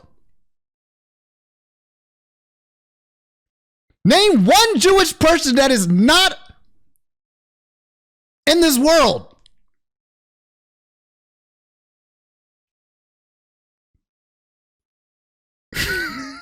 We got Jewish people in outer space? I honestly don't think he's baiting. That's the terrifying part, bro. If he said all Jewish people think this, then yes. But Jewish people around the world, how is this obviously? Where? Are you hiding Jewish people? Is this man, we got space Jews? We're hiding the Jewish people. Don't speak for the Jewish people that are not around this world. Of Jews at large. I'm just telling you how Jewish people around the world interpret that phrase. Jewish people around the world. Jews at large equals Jews around the world. You did just walk into someone dropping someone dropped the bomb of space Jews, and that was absolutely brilliant. 10 out of 10 reference. Great movie. I think I get what he's getting at, but I'm smoking something right now. He accidentally contradicted himself. He contradicted himself. It's a contradiction. It's okay to stumble into your own illogical fallacies. It's okay. It's human. It's human. But the thing is when it comes to debaters like Hassan and Ethan, nobody wants to be wrong, right? They just want to be right and they want to win. Nobody actually wants to understand. You niggas just want to be right. And I'm okay with being wrong. The problem is that I'm never wrong. That's my curse. My curse is that as much as I'm open to being wrong, I'm just never wrong. And it's such a heavy burden to carry. It's such a heavy burden to carry, to be so empathetic, but to also always be right. And I wish you guys could understand how much that weighs on me, on my heart and my chest, to just straight up just feel what everyone feels, but my feelings are the right ones.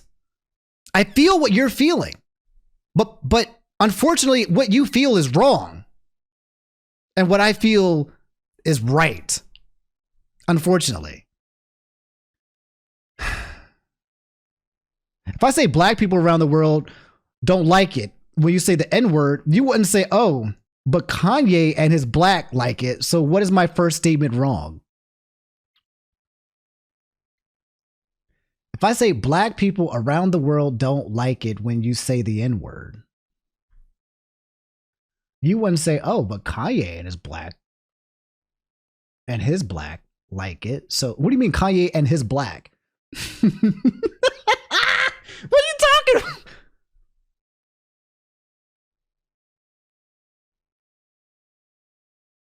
Oh, his black fans. Oh, black fans like it. So was my first statement. If I say black people around the world don't like it, if you say black people around the world don't like something, then you're speaking on behalf of all black people around the world. Do you understand? There is nothing else outside of this world. There are no blacks in space.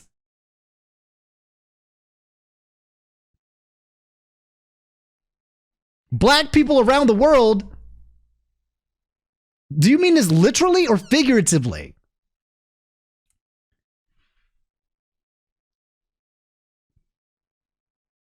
Again, you're making a blanket statement. Black people around the world, XYZ. It's called blanket statement. Now, if you're talking figuratively, black people in general don't XYZ, you're still talking for a group of people. You're like, if I say black people love fried chicken, in general, black people like fried chicken. I'm speaking for them. But the general black population. That's a blanket statement. It's called generalization. It means speaking for a group of people. It's the definition. There are groups and patterns and demographics with beliefs, but saying this Jew disagrees, so you are invalid, is stupid.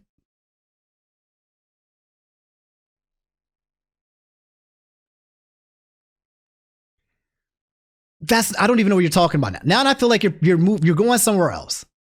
Or maybe I can't follow you, bro. I'm just trying to say that this is a contradiction. I think we can all agree, but whoever you are, it doesn't matter. We're not trying to. We can agree that this is a contradiction, right? Situation. Yeah, but how is one person a representative of Jews at large? How is one person a representative of Jews at large? How is one person? Just telling you how Jewish people around the world interpret that phrase. I'm just telling you how Jewish people interpret the phrase.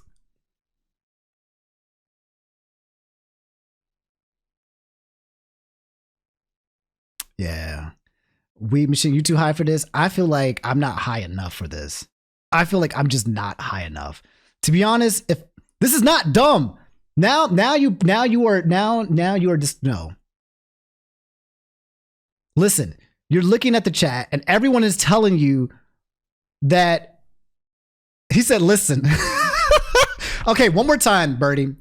I will give you one more shot because I'm open. Listen, I'm listening to you, dude. I'm listening to you. I really want to comprehend you. I'm not trying to change your mind. I'm really trying to see if you got something that I don't got here.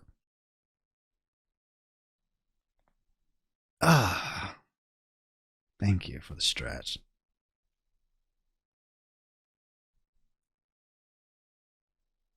Do you think what Ethan said was untrue?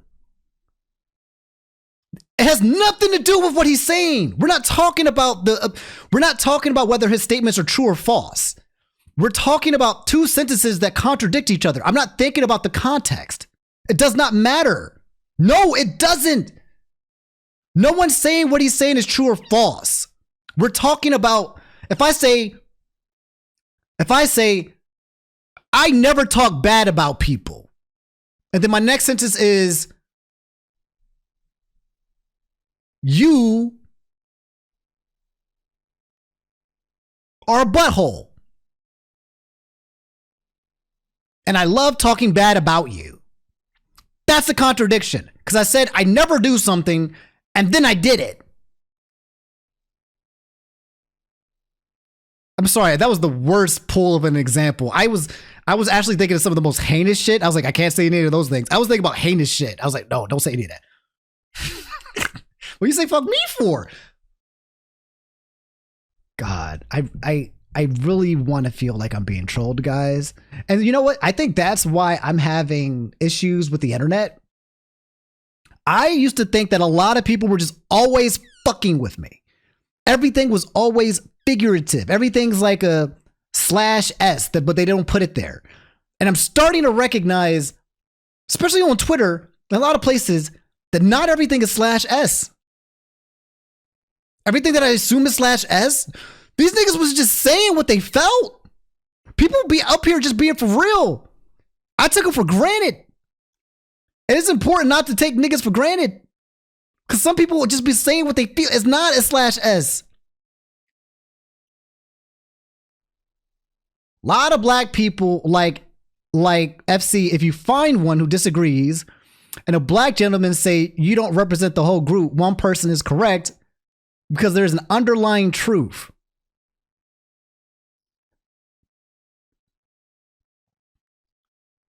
Placing an underlying truth on black people is called speaking for black people. That's what it means. You're speaking for black people in general. To say that there's an underlying truth,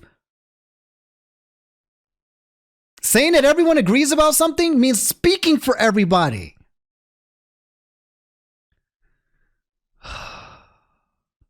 Woosah. Yes, but finding out who disagrees and saying this is the representative is stupid.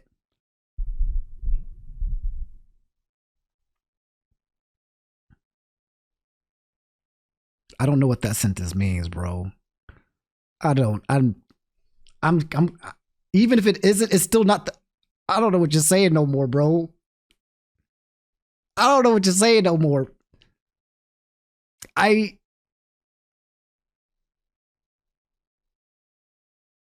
focusing on this point because no, I will not let it go. No, don't time out Birdie. Do not time out Birdie. No, do not time somebody out. I like having conversations, even if I don't agree or understand. Do not time them out, please. Woo, no, remove the timeout. Oh, you removed the timeout. I see. Yeah, do not. Okay. Did somebody use their points? Okay. Can we not? He might be Jewish. We might be on two separate pages. Oh, gosh. It's just unfortunate being right all the time because I have to always try to educate you guys on why you're wrong. Anyway. So yes, Ethan, on occasion you might be suggested to talk to someone who has some crossover with you. It doesn't have to be your ethnicity. It could possibly be someone who shares progressive ideology with you. It could possibly be someone who is of your same gender. I think Ethan understands this concept very well. He listened to these women on his show when they told him that he shouldn't be calling women bitches. This bitch is intolerable. You are such a nasty fucking bitch, Ken. I don't know if you can call her. So that's a tell, okay? If niggas are out here throwing and calling women bitches, like this bitch, that's a red flag. Sorry, Ethan. Even your girl calling you out on that shit.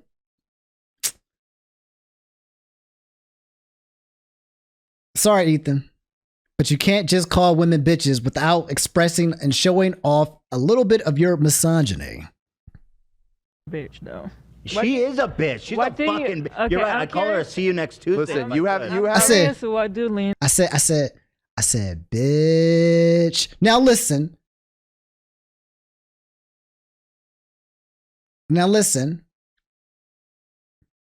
Some women are bitches, okay? But not all women are bitches. So you have to be careful when men use the word bitch.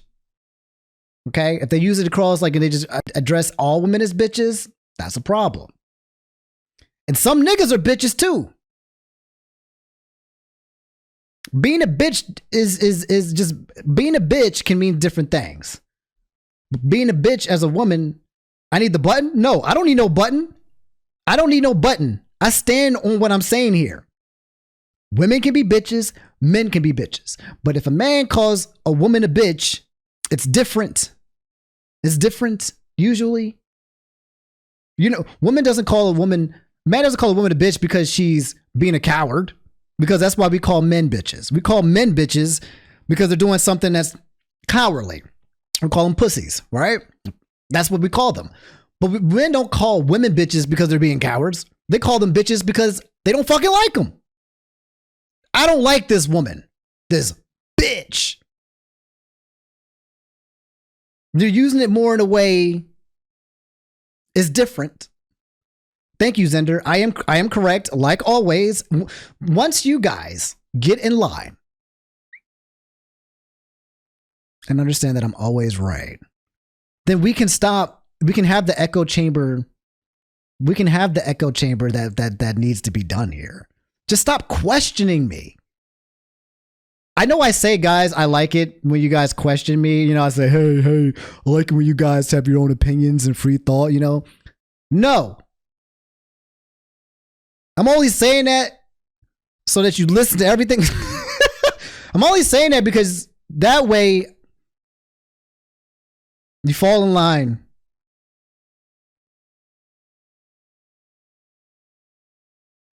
Fall in line. Stop standing up. Stop having your own. I'm not a liar. I'm saying your free thought should be jailed under my free thought. You're allowed to freely think within the realms of what I say you should be thinking. That's your free thought.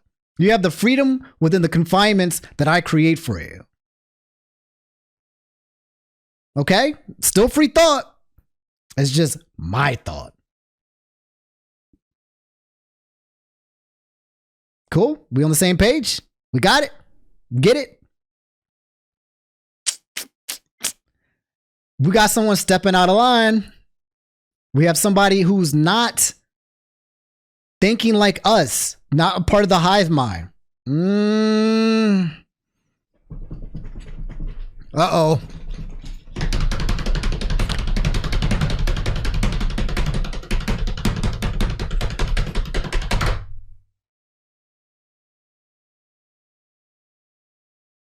Chat, do you feel it? A disturbance in the force. Someone not thinking like us.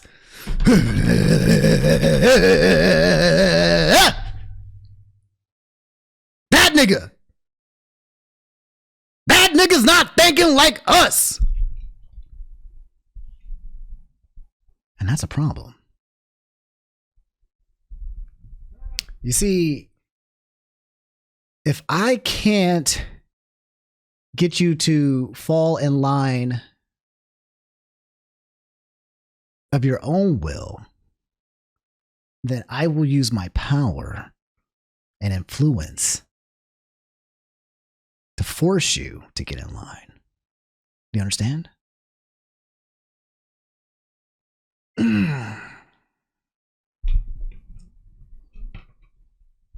You know, the terrifying part is that this is how power works.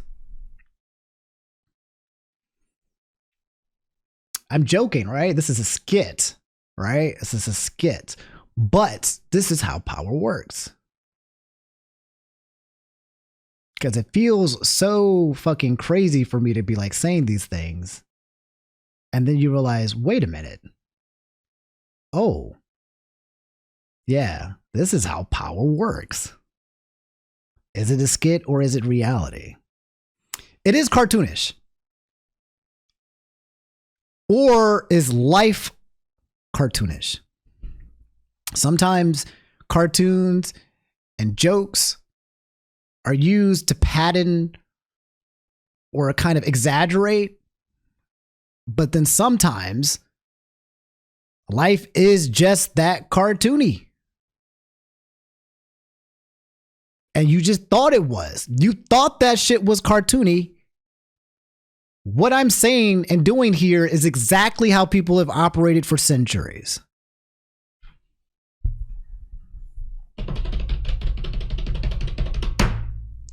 The devil! They believe in something that I do not. Burn them. I cannot have people disobeying me and taking away my influence and my power. I do think it's an overreaction. I think it's a red flag for a guy calling a woman he thinks is shitty a bitch, though. It's something that you should look out for.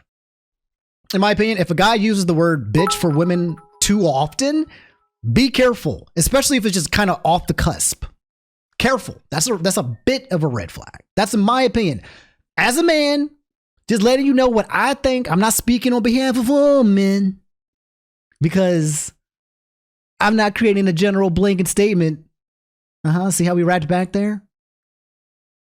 Antique Doll said, I know this is a non sequitur, but my tax return just dropped. I'm finally able to get a new refrigerator and an AC fan. I'm crying. God bless. Amen. Shout outs to the new AC and fridge because it's about to be hot outside. Omni, will you be my bitch? Sure. I'll be your bitch ass nigga. For sure. For sure, chat. I'll be your bitch if you be my bitch.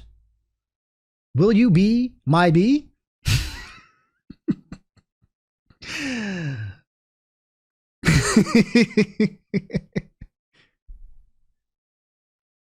This is why you're my favorite Blackie? Oh, thank you. Thank you. Thank you. I'm gonna get my guy. I'm gonna find you, Zender. Zender, what skin color are you? I need to find out. Because I need to be racist now. I need to make sure that my racism. You're black? God, I thought I smelt fucking baboon. I thought I smelt it. I was like, it smells like some fucking monkey across the other side of this goddamn screen. You're not just a regular monkey, you're a super monkey. I was like, what's this inner freezer coming out of me? Why do I feel like there's a fucking monkey over there? Ape ass up before you put a banana up there? You know what? That's true. When I make my smoothies, I put bananas in my smoothies. Bananas are pretty nutritious, so fuck you. So fuck you about that. I like bananas, and they have a lot of antioxidants, bitch. But also, I smell you. I smell your smoke detector. I can hear the chirping. I can hear it. Can you guys all hear it now? Be silent for a quick second. Can you hear Zender's beep? We can hear it. Fucking telekinesis. That's how loud your black is. Your blackness is so loud. We can smell the fucking fried chicken seeping from your skin. From your pores. Don't ever. Okay. I'm sorry, guys. For those of you who've come here and are here just for the entertainment purposes, I apologize. Let me hit the button. Bop! See, isn't it better to not have the button? Isn't it better to not have the button? We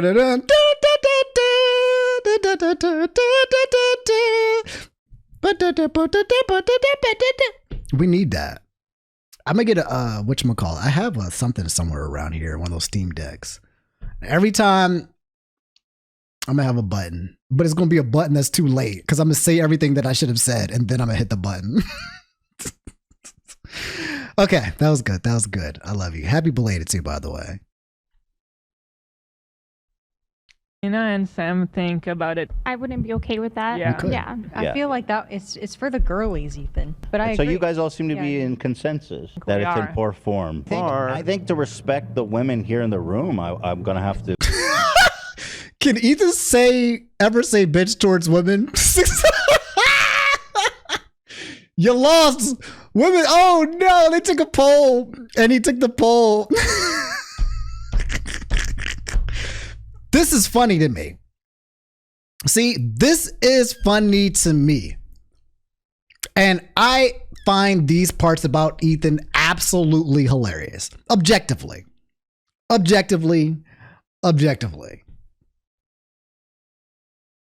To pass on saying that. The infantilization of Ethan Klein. Here in the room, I'm gonna have to pass on saying that.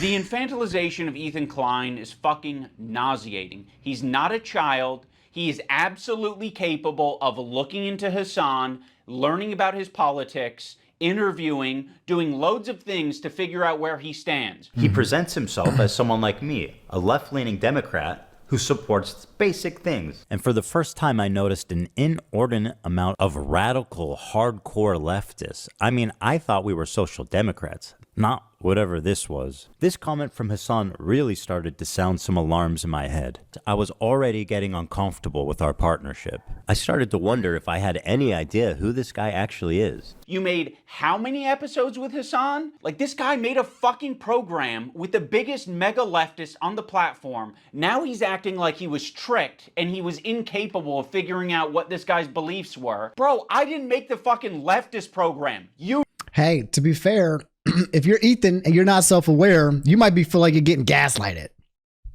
You might feel like someone might be gaslighting you. Like, wait a minute. Is someone taking advantage of my lack of intelligence? Question mark? Question mark?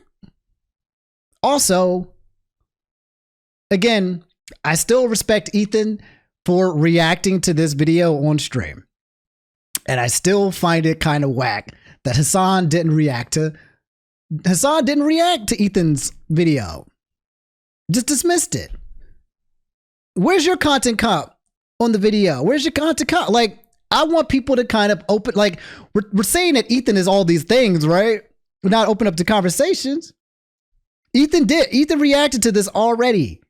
And he's saying to open to conversations, but Hassan doesn't have to? You're not going to? Just respond to the video. Just respond to the video. Do what I'm doing right now. Hassan being pro-terrorist isn't widespread and people still deny it even in this chat. So him not knowing is believable. Just do what I'm doing. Just all you got to do is consume the content. All you got to do is react.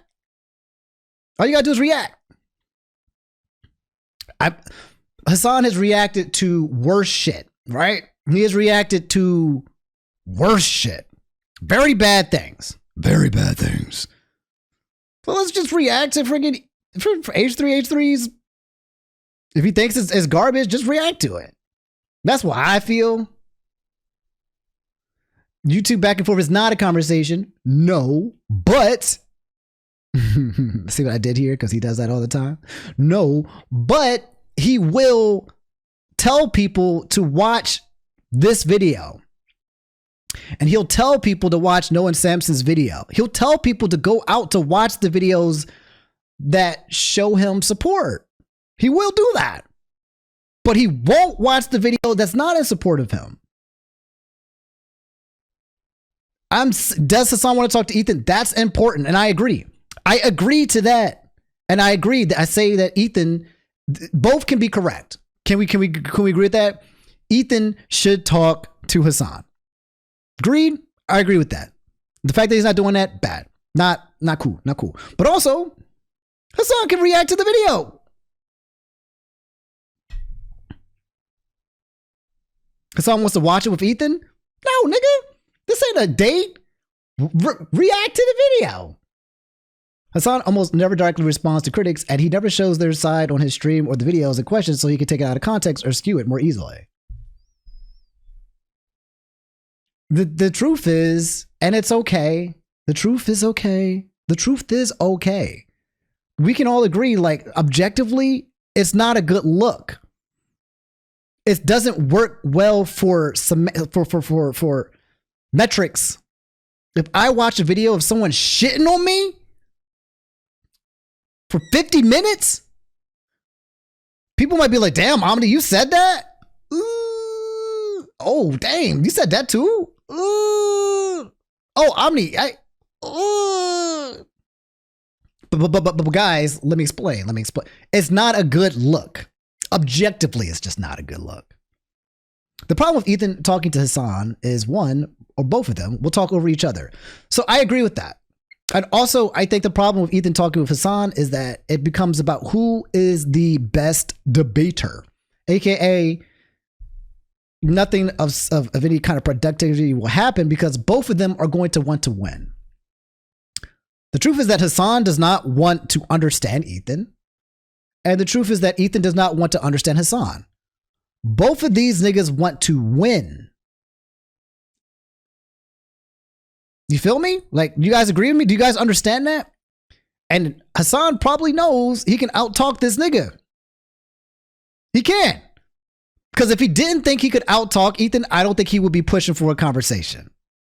Agree or disagree? Am I wrong? What y'all think? Am I talking out my ass? But I think that if Hassan felt like he talked with Ethan and he would lose, he would not be pushing towards a conversation.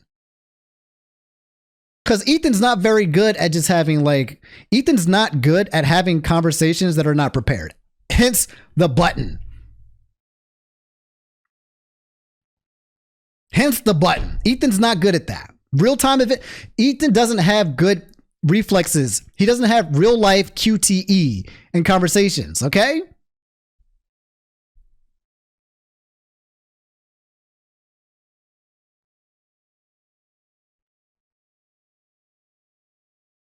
Being the best debater or winning the debate doesn't mean you are right or is true. Yes, it does. On the internet, it doesn't matter if you are right or wrong. All that matters is that if you win. That's the rule of the internet. That is the rule of politics. That is the rule everywhere. Does not matter if you're right or wrong. What only matters is that if you win. You might be talking about it from hey, I'm intelligent and I can see the truths and falls and shit. Not everyone cares about that.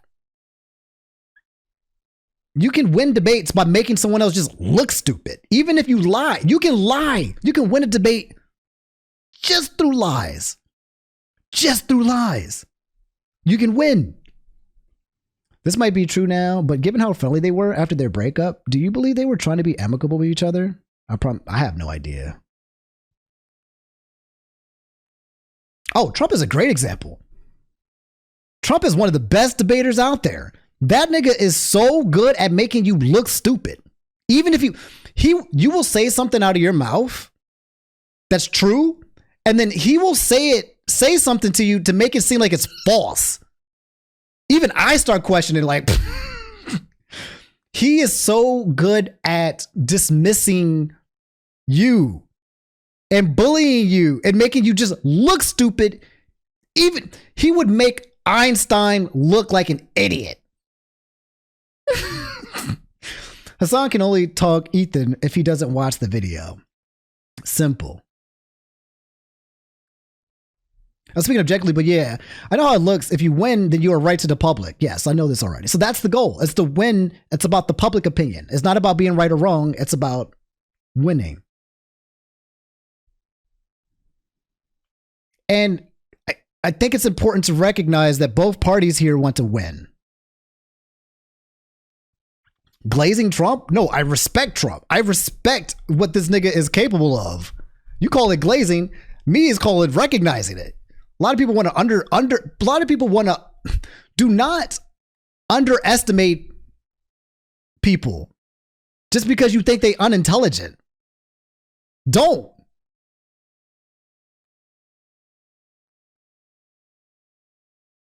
You think you smarter than them? Don't underestimate. I know you know what you mean, but I'm serious. I think a lot of people underestimate niggas. You got to respect what they do well. You better respect that shit. You're going to get wrecked by that shit.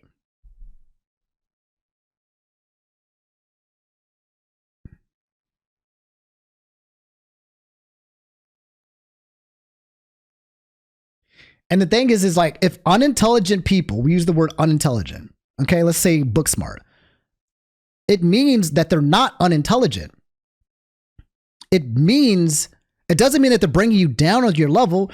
It means what you're trying to do is win by being book smart, and they might know how to win by being street smart. So a lot of people want to be like, these unintelligent people want it. This nigga's street smart. He knows how to nullify your shit, and that requires a very strong awareness and some street smarts. Okay?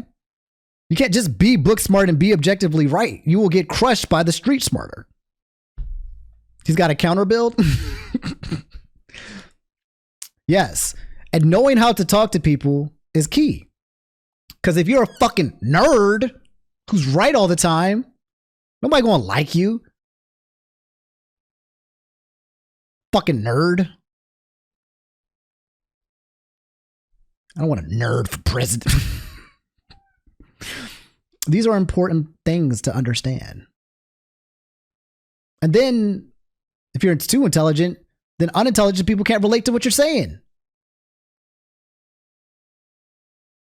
Throwing around all these fucking big words. Oh, he's a smart guy. Oh, no, he just doesn't know how to talk to people who are not educated. That's why I hate it when intelligent people use a lot of big words. I don't like it. I don't like it.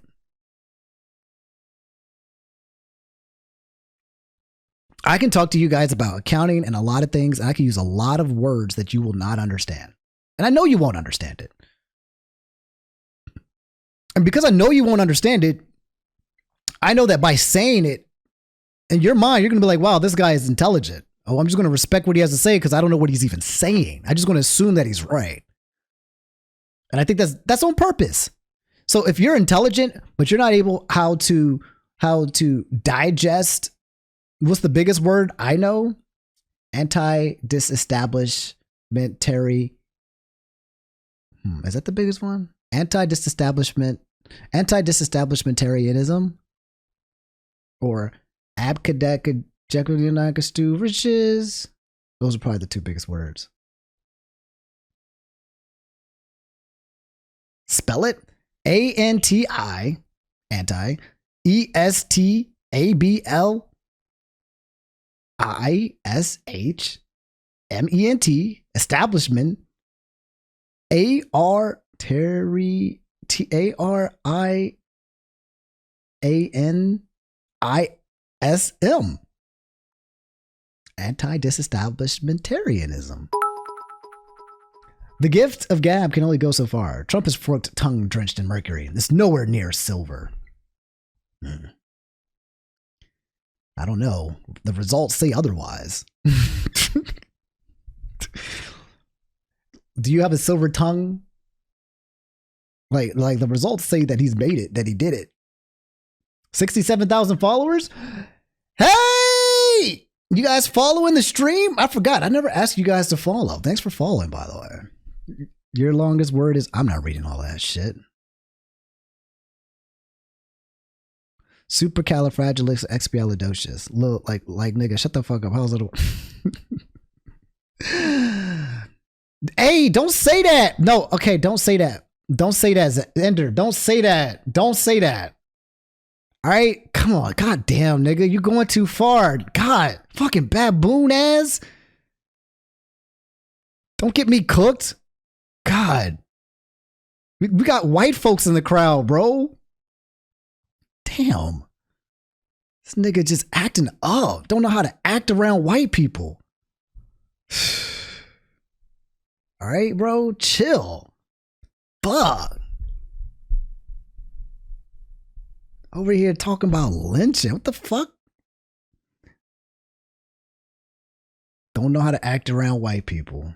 Gotta teach you. I gotta teach you how to be civilized. No. Yeah, you gonna scare the snow bunnies, dog. Damn. You gotta learn how to, you gotta blend in better. Cause we can smell that niggatry on you. We can smell it. I can smell the cornbread. I can quite literally see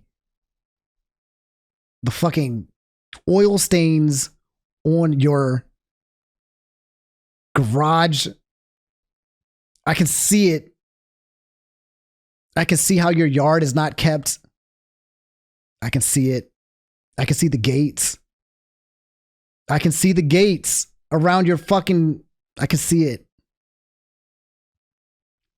You can maintain the dusty, ashy skin. I can see your knuckles right now. I can see the crevice right in between your lips and how they're cracked. They're probably bleeding right now. I can see the Vaseline in your bathroom. That's not even on your bathroom. Right there on your counter. My knuckles look like cocaine. See, what do you mean cocaine? Black people don't say cocaine. What's wrong with you? That's terrible. Black people don't do cocaine. We can't afford it. What's wrong with you? We do crack. Okay? Are we sure you're black? Are we sure? Did you just snitch? Did you just snitch, nigga? This is a black imposter. I don't know. I don't know, chat. I think we just got him, bro. This nigga said, he said cocaine when crack was clearly the number one choice. Cocaine has dropped in prices significantly.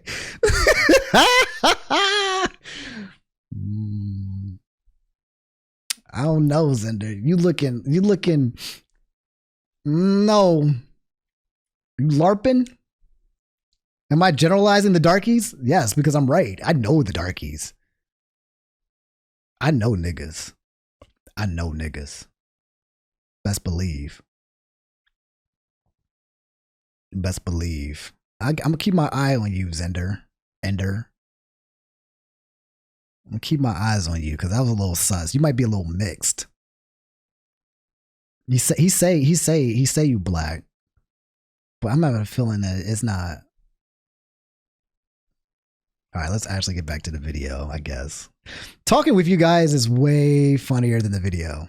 You did. You made fucking, what, 60 some odd episodes of this shit for hours talking to this guy? You didn't have a problem with any of it until, Ethan talks about being aware of Hassan's 9/11 comments and then sort of leaves it at that. Like it was just a joke. Actually, I think Ethan describes them as edgy moments or jokes. You might remember him from such classics as America deserved 9/11, dude. Fuck it. I'm saying it. Now, to be clear, I knew about all these edgy and controversial jokes at the time we made the show together because who am I to judge? No, Ethan, those aren't jokes, right? When someone makes a controversial statement like that, that's not them trying to be funny. I can understand why you would conflate the two. That is someone who is extremely frustrated and passionate about a particular topic. In this case, American imperialism and terrorism. You could have looked into that. You could have talked to Hassan a little bit more and found out what his international politics opinions are. But you wouldn't even need to do that. You can look at it online. You're not a victim. You weren't tricked. You made 60 some odd episodes. If you didn't want to go down this route, you shouldn't have done it. But that was your fucking choice. I think iDubbbz is spitting, chat. Anyone agree or disagree? iDubbbz is spitting. Ethan sees only what he wants to see.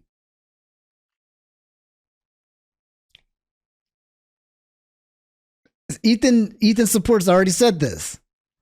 He supports only what he wants to support, and if it's not, close my eyes, I sleep. Or that was just a joke. So again, it's important to understand, which he won't, but he supports himself. So if it works for him, if it works for Ethan, then we'll figure it out. We'll call it a joke. We'll spin it away for it to be okay. And if it does not work for Ethan, we have to figure out how to destroy it. And it is bad and it is wrong. And this is anti-friend. That is how Ethan works. And it's okay. It's okay to acknowledge this stuff about yourself too as well, right? It doesn't completely discredit what you've been through. It doesn't discredit all of Ethan's points. It doesn't suddenly make Ethan the bad guy, right? Like, it's okay to actually acknowledge and be like, yeah, man's got a point about me. I do that thing. I do that thing. Sometimes I do that thing. Sometimes I do that thing. So actually, I did contradict myself on that. That's a blind spot, because we all got blind spots. And when niggas act like they don't, that's infuriating. When people try to pretend that they're me and they can always be right, it's annoying, because only I am always right. You did it. You are an adult. When Ethan and Hila are watching Matt Lieb saying that one state doesn't represent all Jews, they cannot wrap their heads around the idea. No single person represents all Jews. I'm just telling you how Jewish people around the world interpret that phrase. No single person represents all Jews, as no single state represents all Jews. This is another weird thing. Oh my God. Israel. This is a lie that I see Hassan and people pander. They say that Israel's going to war on behalf of Judaism. They have never, I don't believe that that's ever been stated. And I don't think Israel ever explains that it's like, I think Israel says it's a place where Jews can go. Israel's just a place Jews can go? With that slogan, we might actually have peace. You know, if that's all you're defining Israel as, is a place Jews can go. Like, sure, it sounds like America to me. Like, all right. I don't think that Israel said they represent all Jews. I don't think that's a stance. We're like, hey, displacing Palestinians is all Jewish people. Ethan is being so disingenuous here to suggest that he doesn't understand what Matt Lieb is saying. Like, he's making a semantic argument. Like, I don't think Israel has said that it represents every last Jew on the planet. I don't think Israel has claimed that. They're not going to say that their most genocidal behavior represents anything to do with them, okay? But what they are going to do is they're going to inexplicably link... So his sniffing and his scratching, I think, has to do with his... I think it has something to do with his Tourette's. So, but I could be wrong. But I think he has some physical stems where he sniffs. So you guys all making fun of him are ableist and shall be canceled. No, too late. Canceled. Ableist. And we will be going to the proper authorities. Sorry. Cooked. Cooked in real time. Israel and Jewishness together, so when they're being criticized, all of a sudden they have the perfect defense. Oh, another thing I need to mention. There was a tier list. It was called the Who Can Say Habibi tier list. It was presented at TwitchCon as like a panel that was just meant to be lighthearted and fun. And Ethan Klein saw that, and he decided that it was anti-Semitic. Tier list them, and we're going to need your help to discuss and figure out who can say Habibi and who can't. And also, we have tiers. We have Arab coded. They ask permission to say Habibi. You know, like you got like a white guy's like, can I say it? Is it a slur? And then Love Sabra, which is they're not Arab coded at all. Now, when I first saw this tier list, I immediately knew what it was doing. I was like, oh, it's a play on the who has the N-word pass and who doesn't tier list. Granted, Habibi is very different than the N-word, but it is a cultural word amongst Arabic-speaking people and Muslim people. Like that is a word that's used. Habibi. So Habibi is like my nigga? What's up, my Habibis? Can I say Habibi? Where am I on the tier list? I'm a nigga, so I can say Habibi. I'm literally a nigga. Of course I can say it. What's up, my Habibis? Give you the pass. I'll give you the pass.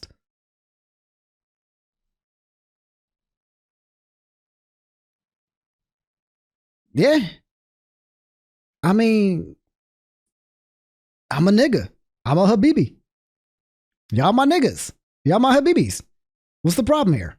I don't think there's any problem. Clipped and shipped. Yeah. Clipped and shit for loving my fellow Habibis.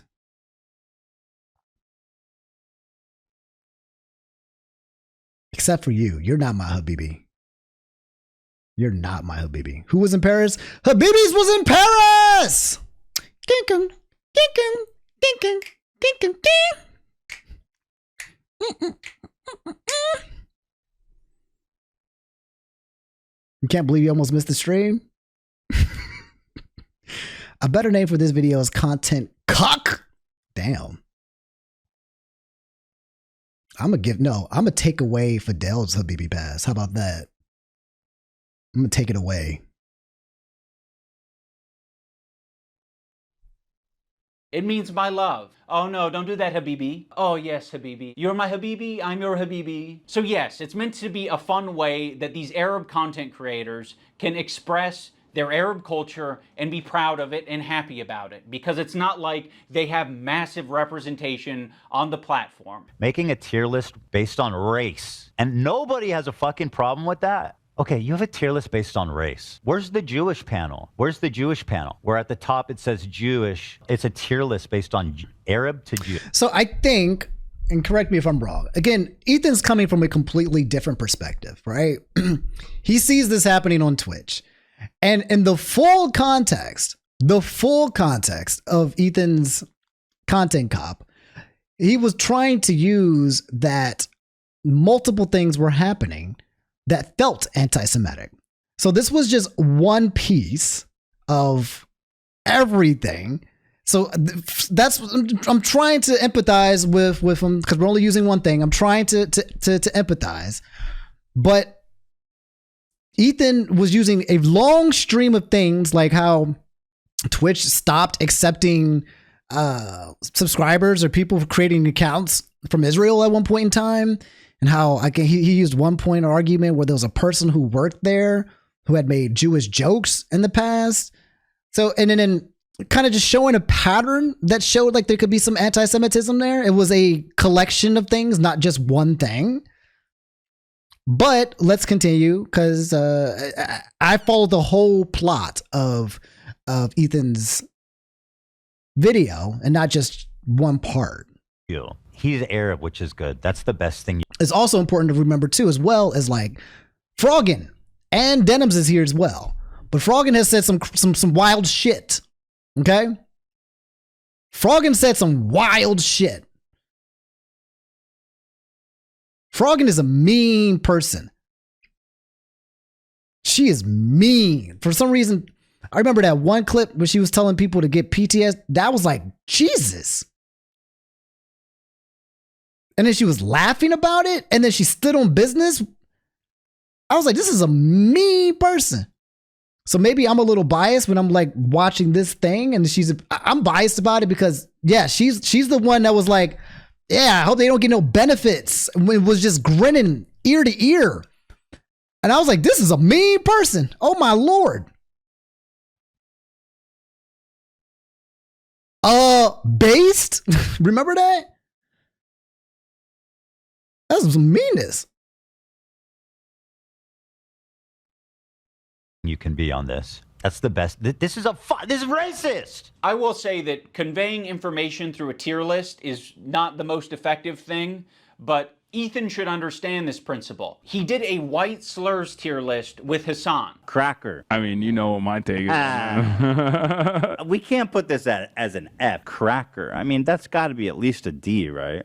Pale face motherfucker. Pale face. I mean, again, I think that's an F. Hog. So hog is my favorite. I use it all the time. Him and Hassan feel as though they are white guys, so they felt very comfortable talking about white slurs on their tier list. I think I'm more white than you. What do you think? I think I'm white. Like, I'm super white. Can you understand why Arabs might feel comfortable talking about Arab shit on their tier list? That's a good point. What do you guys think? iDubbbz is making some good points. I don't agree with everything he says. Like, I don't agree what he says about the button. I think he's completely off and wrong about the button. The button is glorious. You will never take the button away from me. But he's making some points. Some good points. Yeah, the content cop doesn't feel like the sword that it doesn't feel like it has the same. It feels like it's a blunt object. His content cops used to like cut through people. Birdie about to crash out. What you guys say now, Birdie? White slurs tier list different from tier listing people on race.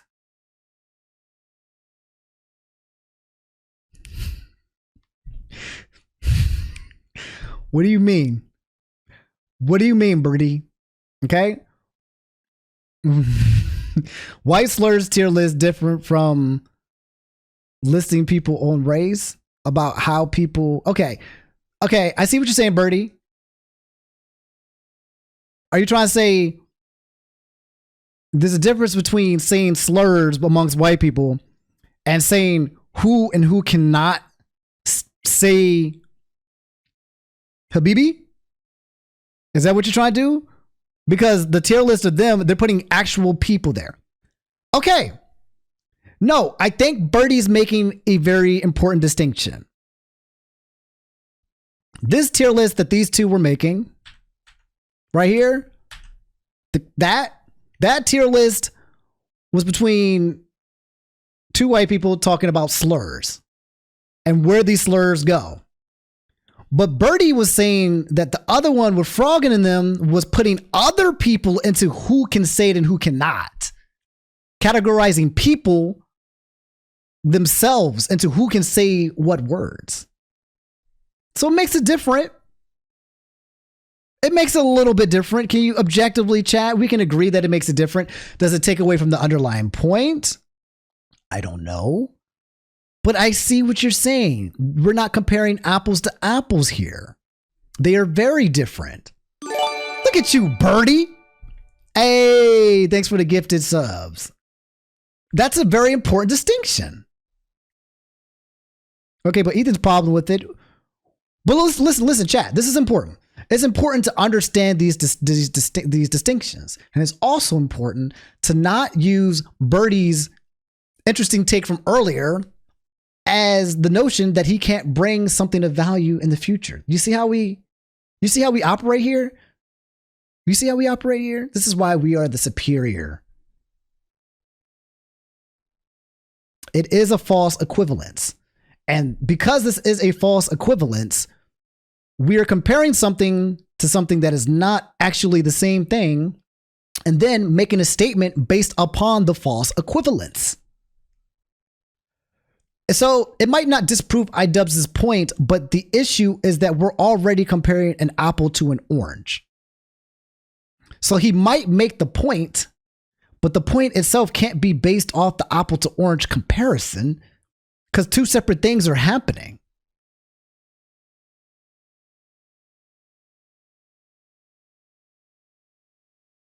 iDubbbz point falls apart if he showed full context, but he doesn't. That is correct. He is cherry picking a specific point of, he's cherry picking certain points of H3's video.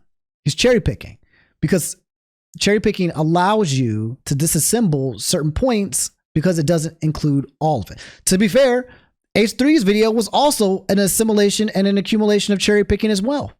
You could argue that any amalgamation of any kind of video essay topic is a bit of a cherry picking. But I think we're going a little bit too deep in that. The whole point is, though, you know what's not cherry picking? Us watching the whole video and me being right all of the time. Favorite. I use it all the time. I think I'm talking about Arab shit on their tier list, Ethan. You're the white guy. You think you're more white than Hassan. I think I'm more white than you. So yeah, the white guy can say all the things that he wants, like cracker. But the Arabs can't have their tier list. I would put him also in Arab. I know Turkish people are again. I think the problem here is that they're making a tier list and then they're putting other people in the tier list of who can say it. And that in itself is not a problem. That in itself is what this is. And it's different from the cracker tier. It's just different. It's just different. So it's not, the point that's being made here does not work with the correlation of the two things. That's my opinion. This is not sound argument, in my opinion. Different. Notice how they dropped the premise almost immediately that it's about who can say Habibi. And then it's like, Hassan, okay, actually, he's Arab. We fucking love him. He's dope. He's Arab. Habibi is an Arabic word. That is an Arabic word, Ethan. Funny about this whole thing is that they say Habibi in Israel. Again, people underestimate just how like mixed Israeli culture is. Like, we say Habibi in Israel. Yes, Ethan. Another piece of evidence as to why it isn't anti-Semitic. This is racist. If you're not Arab or understand Arab culture. So I think iDubbbz is losing me at certain times because he does make points, but I think one thing that's losing me is that I do feel like he's coming from a man. I feel like iDubbbz is coming from a place where he feels like he's better. That's how it feels, and I don't like videos like that. That's the reason why I also didn't like Hassan's video. Like, I don't like it. It's like the moral grandstanding. I don't like it. It feels that. I feel it.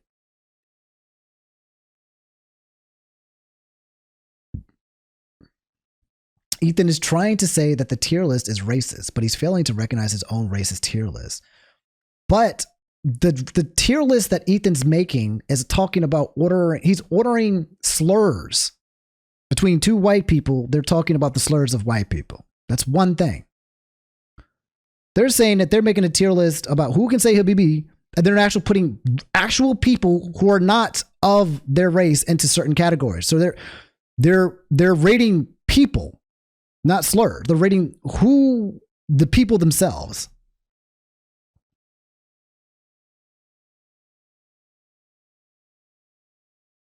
I'm not saying there's anything racist about Habibi. I'm not saying that. I'm saying that what they're rating, the two lists are different. So the list that they made about Habibi and Arabs and stuff, they were putting actual people there. They're rating people of who they think can say Habibi and who cannot. They're rating people. You understand? And that's a pretty core difference between someone rating people who I think can say things and versus two people saying the slurs, talking about just slurs, because it keeps it within just these two people. And then I think Ethan's point, he says that it's racist. Doesn't matter if they're rating people, it doesn't make it racist to do so.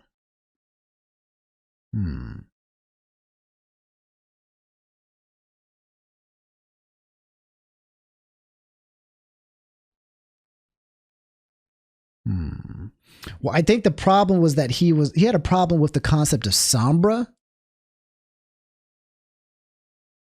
And I think he interpreted it as racism because one of the points was about the bottom was sombra. He said at the top, you're Arabic, and at the bottom, sombra.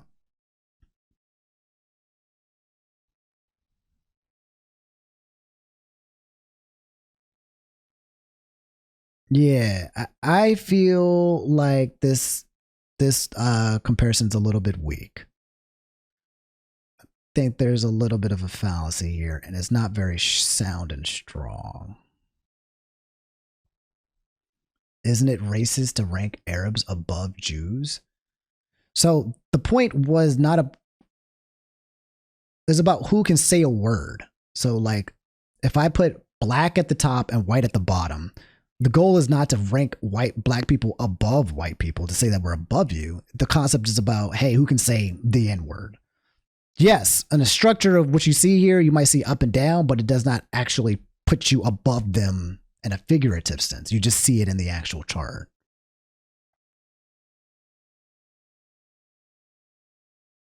Sabra isn't just hummus. It also refers to Jews as well. That is why it is bad. Yes. That's what I'm trying to say. There's a difference between two white people talking about white slurs and then them who have Arab at the top, Sombra at the bottom, talking about how people fit into different racial categories of what they can say and what they cannot say. Correct me if I'm wrong there, but it's not the same comparison, chat. Am I wrong? I could be wrong. I could be wrong. But I have a pretty perfect 100% accurate record. So I feel like I'm right. It's the curse that I'm always cursed with.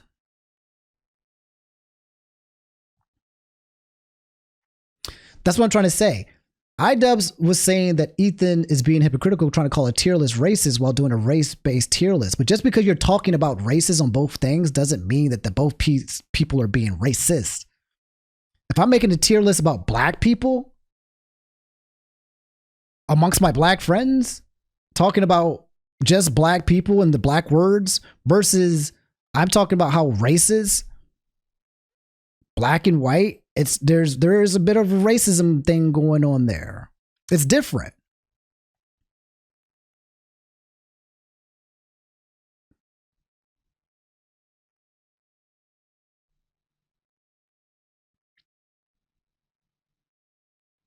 It's different, and it's in a very crucial importance of difference. Yes, I'm on my racist. The reason why I can tell it's different is because of how racist I am. Real recognize real.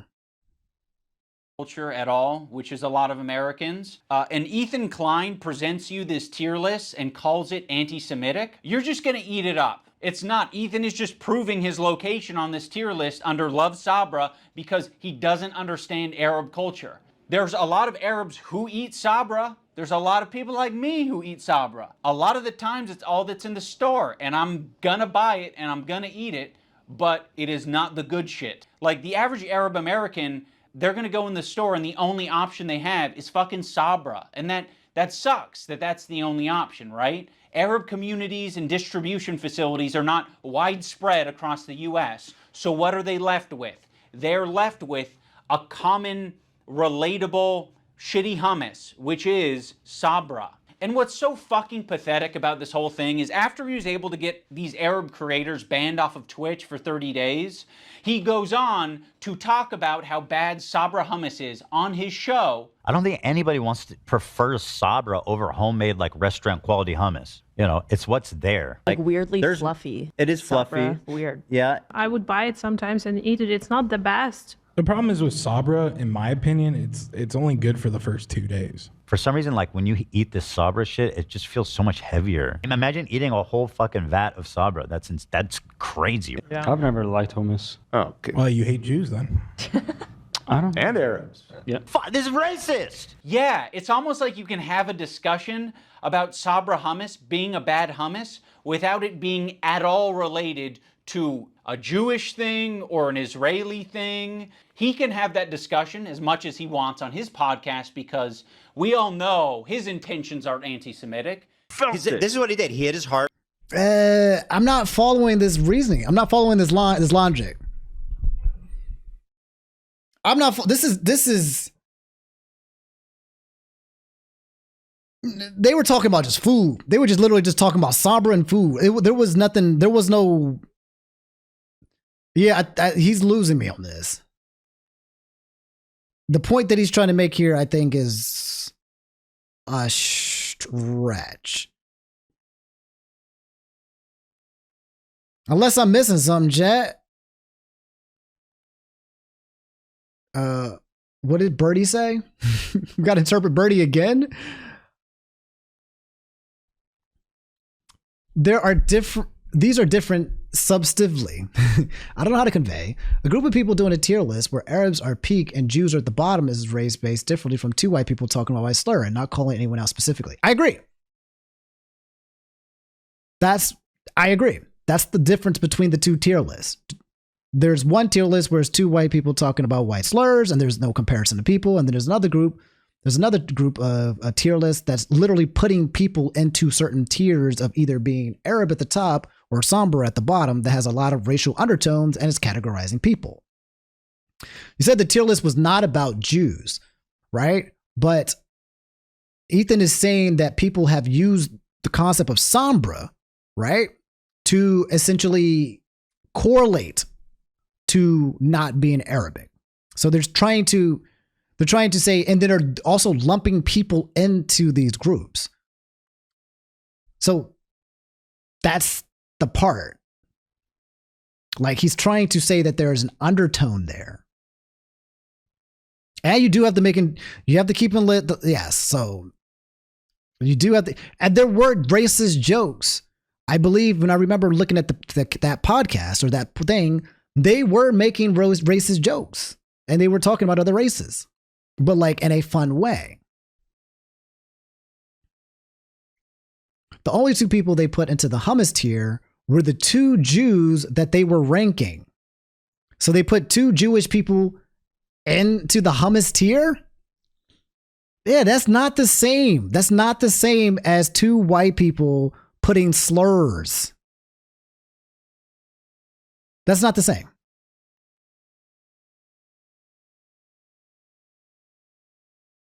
Not the same. And if we can agree that it's not the same, then we can agree that the logic here is kind of falling flat. Let's continue. Hard. The Zionism is leading to not accepting other cultures, embracing their own culture, and instead thinking that that is an attack You're welcome, on Bear. you. There's this incident on the podcast where they were reacting to Cutie Cinderella, and Ethan was laughing during it. So that ended up being a pretty important wake-up call for Ethan. He made an apology video directed at Cutie Cinderella, and it was graded by a professional psychologist, Dr. Kirk Honda of Psychology in Seattle. And Ethan got an A+ rating.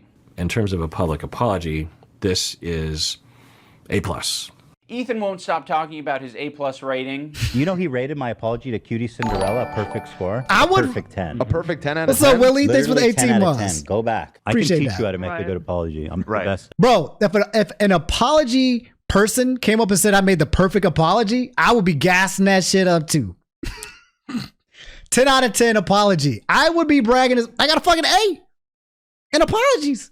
10 out of 10. I know what a perfect apology is, lady. You fucking don't. Is my perfect apology in this PowerPoint? Dude, I got a perfect 10 out of 10. This one is actually best apology. So. Ethan Klein, you guys, oh my God. I was trying really hard to think about an impactful moment during this video. Like, could I do something that would really wake Ethan up? And wait, what was there a problem with that? Well, I don't understand the point of that. That was funny. That's comedy, right? To bring up the fact that the absurdness of that someone apologist ranked you as a A+, right? That's funny. Was there a problem with it?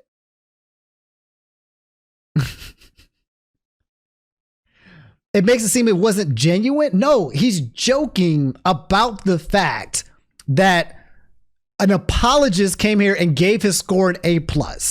That's the joke. It doesn't take away from him making the authentic apology. He's joking about the fact that someone came and rated his apology and he got an A+. That doesn't take away from him actually making the genuine apology. He's saying the apology is disingenuous when he keeps harping about how perfect it is. I disagree. I think it's funny, right? He's taking something, but he's making a joke with, again, I think that's funny.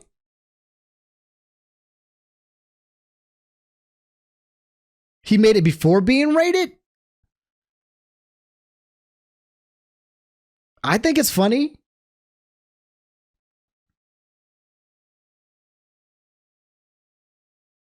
I think it's funny. But it, again, what we think is funny, someone else might think is rude or mean or abhorrent. Haha, guys, look, my apology to this person was so good that they're, yes, that's funny to me a little bit. Right? It doesn't take away from when you made the apology and it was genuine. And then someone says, hey, yeah, man, your apology was a 10 out of 10. You can joke about how someone came in here, looked at your apology, analyzed it, and then gave you a perfect score like it's a school book record. That, in my opinion, is comical. You can separate the genuineness of the apology with someone here coming here later to grade it.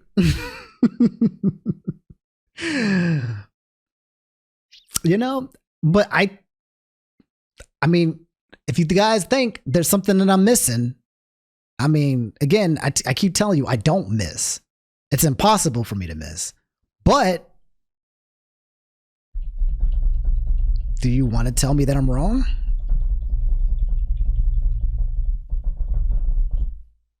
It's easy to say the joke is old when you're clipping him over the past 4 years. Yeah. He's been falling. So iDubbbz has made some good points. He's not like he's made some very good points that I think Ethan can take from. But I also think that he has made some very weak points too as well. And that's okay. I don't know if this came from a good place or not, but I came up with the idea of getting Ethan's grade changed from an A to a B at least. So I went to visit psychology in Seattle. I'm not confident that Kirk will change his grade, but it's worth trying. And, you know, we might learn a thing or two. Xander! Probably get pretty low marks. Unlike me, perfect score, 10. I said, hey, Lud, no wig drama. Why are you such a spineless coward of a person now that you've inserted yourself and your girlfriend into this conversation? Okay, iDubbbz, I hear you. You're in the room with me right now. I hear you. I hear your request. I understand it. I can understand where it's coming from. And I guess have a policy that when there is a grade for an apology, I am just grading that discrete apology as I see it with. That's what I said. That's what I said. That's what I said. Without taking any consideration of prior or future behavior. If you're wanting me to comment on the overall behavior or the recent behavior from the clips that you have shown me, I believe that Ethan is a good person and that eventually he will feel sorrow and will feel sorry and will apologize, and I will be there to evaluate that apology when it happens, which I know it will. Oh, brother, this guy stinks! Unfortunately, Kirk did not change his grade, but that's good. Good. He didn't. Why are you trying to get someone to change the grade? Narc? Why are you narking, iDubbbz? Fucking cop.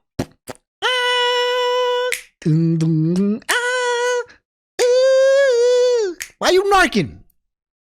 Ian, why you narking? I thought you was a content cop figuratively. You apology cop? That's okay, because this is the internet. Anyone can have their own official apology rating. By the way, I'm not taking what iDubbbz is saying seriously. He's, in my opinion, he's fucking around. Just like how Ethan is fucking around with the apology being a 10 out of 10. iDubbbz is fucking around with trying to get the apology grade changed because it would be really fucking funny if he did. If he successfully got the grade changed, that would be funny. Okay? Doesn't mean the apology. It's about comedy. It's about comedy. And that's why I sometimes see, like, I'm like, iDubbbz, you recognize some of the things Ian is doing is about comedy, right? But then it starts to blur the lines of what's real and what's not. But it would have been funny if iDubbbz actually got the apology grade changed. This is humor, and this is why I can fuck with. I like this part of iDubbbz a lot. System, so I'm going to rate Ethan's apology a B-. That's just based on my own feelings and my own rubric. When Psychology in Seattle was watching these video clips of Ethan, he said that it looks like Ethan could just use a hug. Now, of course, it kind of pisses me off to hear that shit because I'm like, what are we doing? It is true. You know what Ethan's missing? He's missing, Ethan doesn't have enough black friends. He's missing some good old Cajun Southern hospitality. Like that black woman that just comes up and just hugs you for no reason and just he's missing love. Because when you get a lot of love, oh man, there's no reason to have hate. Ethan, you need a black woman in your life. Okay? And hey, nothing against Gila. I'm not trying to say to replace her. It could be a grandma. It could be an auntie. But you need some of that like treatment. Cause you hurt, Ethan. I can see it. I see it, nigga. You hurting. You probably need to cry. Do you cry, Ethan? Do you cry, Ethan? Do you cry, Ethan? I like the apologist. What are we saying? He needs a hug? No, he doesn't need a hug. He needs a good fucking ass whooping is what he needs. He needs both. I think something that's very important to me in bringing back Content Cop is to be fair. I think that was something that was not illustrated in previous Content Cops that I think should have been and probably wouldn't have left me with so much regret. Ethan deserves all of the criticism that he's getting. I think it's very valid. But I also think at the end of the day, we should acknowledge that he's human because he is human. And So he says that the Content Cops, he wants to bring it back because it's fair. This has not been fair, man. This has not been fair. And no, all of the criticism that Ethan has received is not deserved. Not all of it. Some of it, yes, but not all of it. And to not acknowledge that Ethan has been on the receiving end of criticism that he does not deserve means that you're not taking everything into place. Ethan is not just the product of his own actions. He's not just the product. That is not that in totality. This man has received ample amounts of hate for things that are not justified. And that's important. That's important to recognize. But to throw it all on Ethan could not be me. Could not be me. So yeah. He wants to bring back Content Cop. But he wants to be fair. But I don't think this video is a good representation of fairness. That's just my opinion. But he has made some good points here. But it feels biased. Look at me, Content Cop and the Content Cop. Oh no, does that make me a narc? He is in a situation that's making him extremely scared, paranoid, defensive, sensitive, and I'm sure other features and feelings. Sure. In the spirit of Kirk saying that it looks like Ethan could just use a hug, I have challenged some of his most powerful haters to put down the haterade and just say something nice and charitable about him, because I think he deserves it. I just wanted to say that I respect that you are genuinely yourself on the internet. I think a lot of other people respect you for it as well. I think that's a big reason why people were drawn to your content in the first place. I think that's a lot of the reason why your employees chose to work with you over anyone else. Ethan, I think it's respectable that you even began this journey to leave behind the anti-SJW crowd and step into a more empathetic worldview. I know it's not easy. Ethan Klein, I think that when you are being goofy, when you're being silly, when you are being lighthearted, and just having fun with your friends, I think that is when you're at your best. So I'd love to see more of that. That'd be sick. I will be reading my letter off because I don't want to sound robotic. H3 used to be the sports for good that I used to watch all the pretty good. And I think he's got a good choice of facial hair. I think it's really cool what he did 8 years ago, fighting that frivolous lawsuit. That was pretty fucked up. And fighting it, you know, he changed YouTube for the better. And I thought that was cool because I thought it was like he was fighting for free speech. You know, I also see the dynamic of Ethan and Neela. I'm like, fuck, like, it's really hard to be a couple online and see people attacking your partner. And it's like, okay, like if you come to their defense, that doesn't always help them, right? Sometimes that makes it worse for them. And I have been. Oh. Yo. iDubbbz is doing work, man. iDubbbz is doing work. Is that a therapist or a therapy? That's very sweet. Oh. iDubbbz coon. iDubbbz coon. I skipped frogging. I don't believe what she has to say. She even had to read from a script. No, I don't believe her. I'm sorry. I'm sorry, chat. I don't trust her. If that doesn't always help them, right? Sometimes that makes it worse for them. And I have been kind of slipping into a very unhealthy place where it's gotten worse and worse, and I get criticized more and more, and I get more defensive and more pulled up, a feeling of almost infallibility that I could take anything on. It led me to make a lot of mistakes, and then when I was criticized for those mistakes, then I would act extremely defensive. Hello? Socially aware? This man is emotionally intelligent? Where is this Ethan?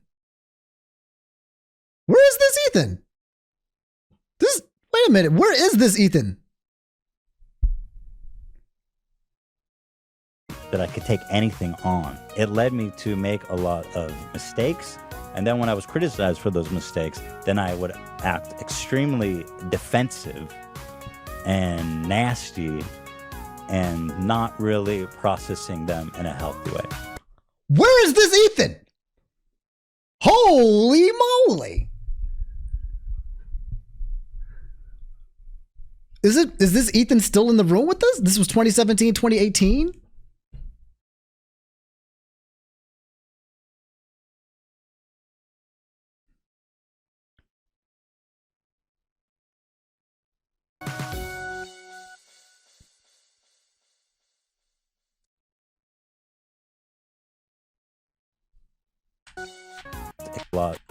The partner really hard to be a couple online. That's cute. iDubbbz is cute. That's cute. Cute.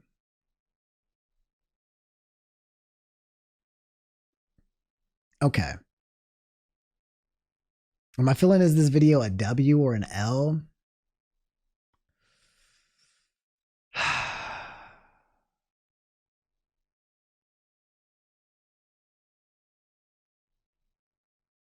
Can I be honest with you guys? If I was to grade this, I would give him different grades based on different factors.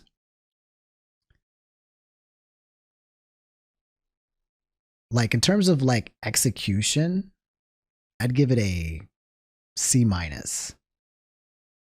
I think the execution of this was off. I think he disguised a content cop behind something that it's not. He kind of threw mixed signals here by fucking around with Ethan, but then not fucking around with Ethan.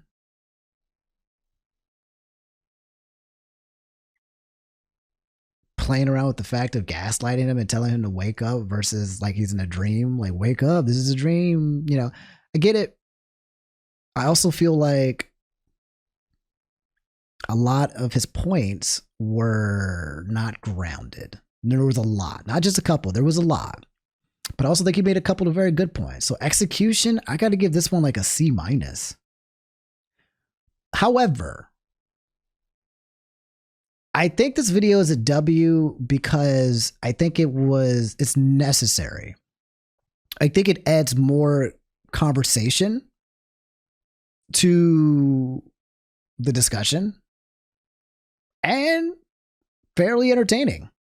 Sat through it, fairly entertaining. Didn't agree with everything that I heard, but I didn't mind digesting it. Didn't follow everything.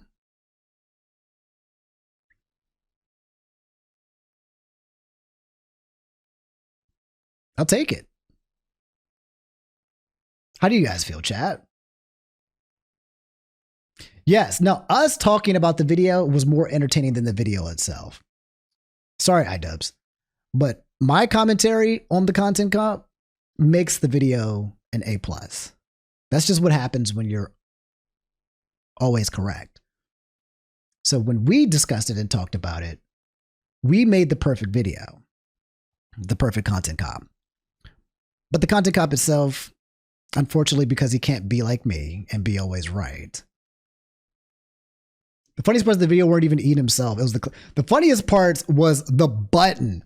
The button was funny as shit. And he was like getting on Ethan on the button. I said, sorry, you ain't gonna sell me on that point. That's comedy. That's some comedy shit to me.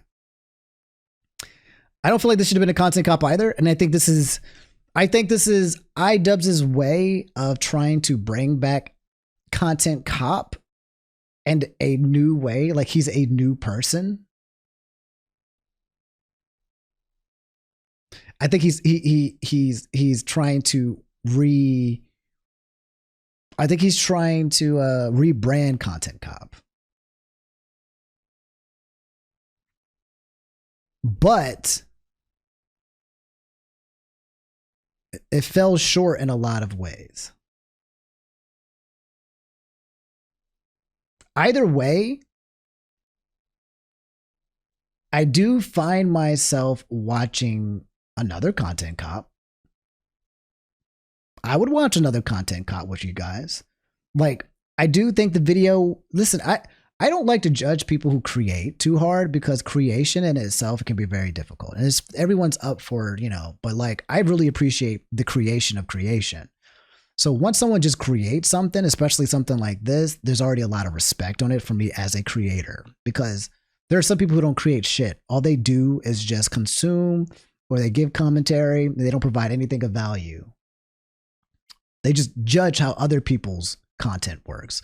So a part of me already gives him big ups for just making the video in itself, for creating, So maybe I'm a little bit biased as a creator, but I would watch more of his creations is what I'm trying to communicate.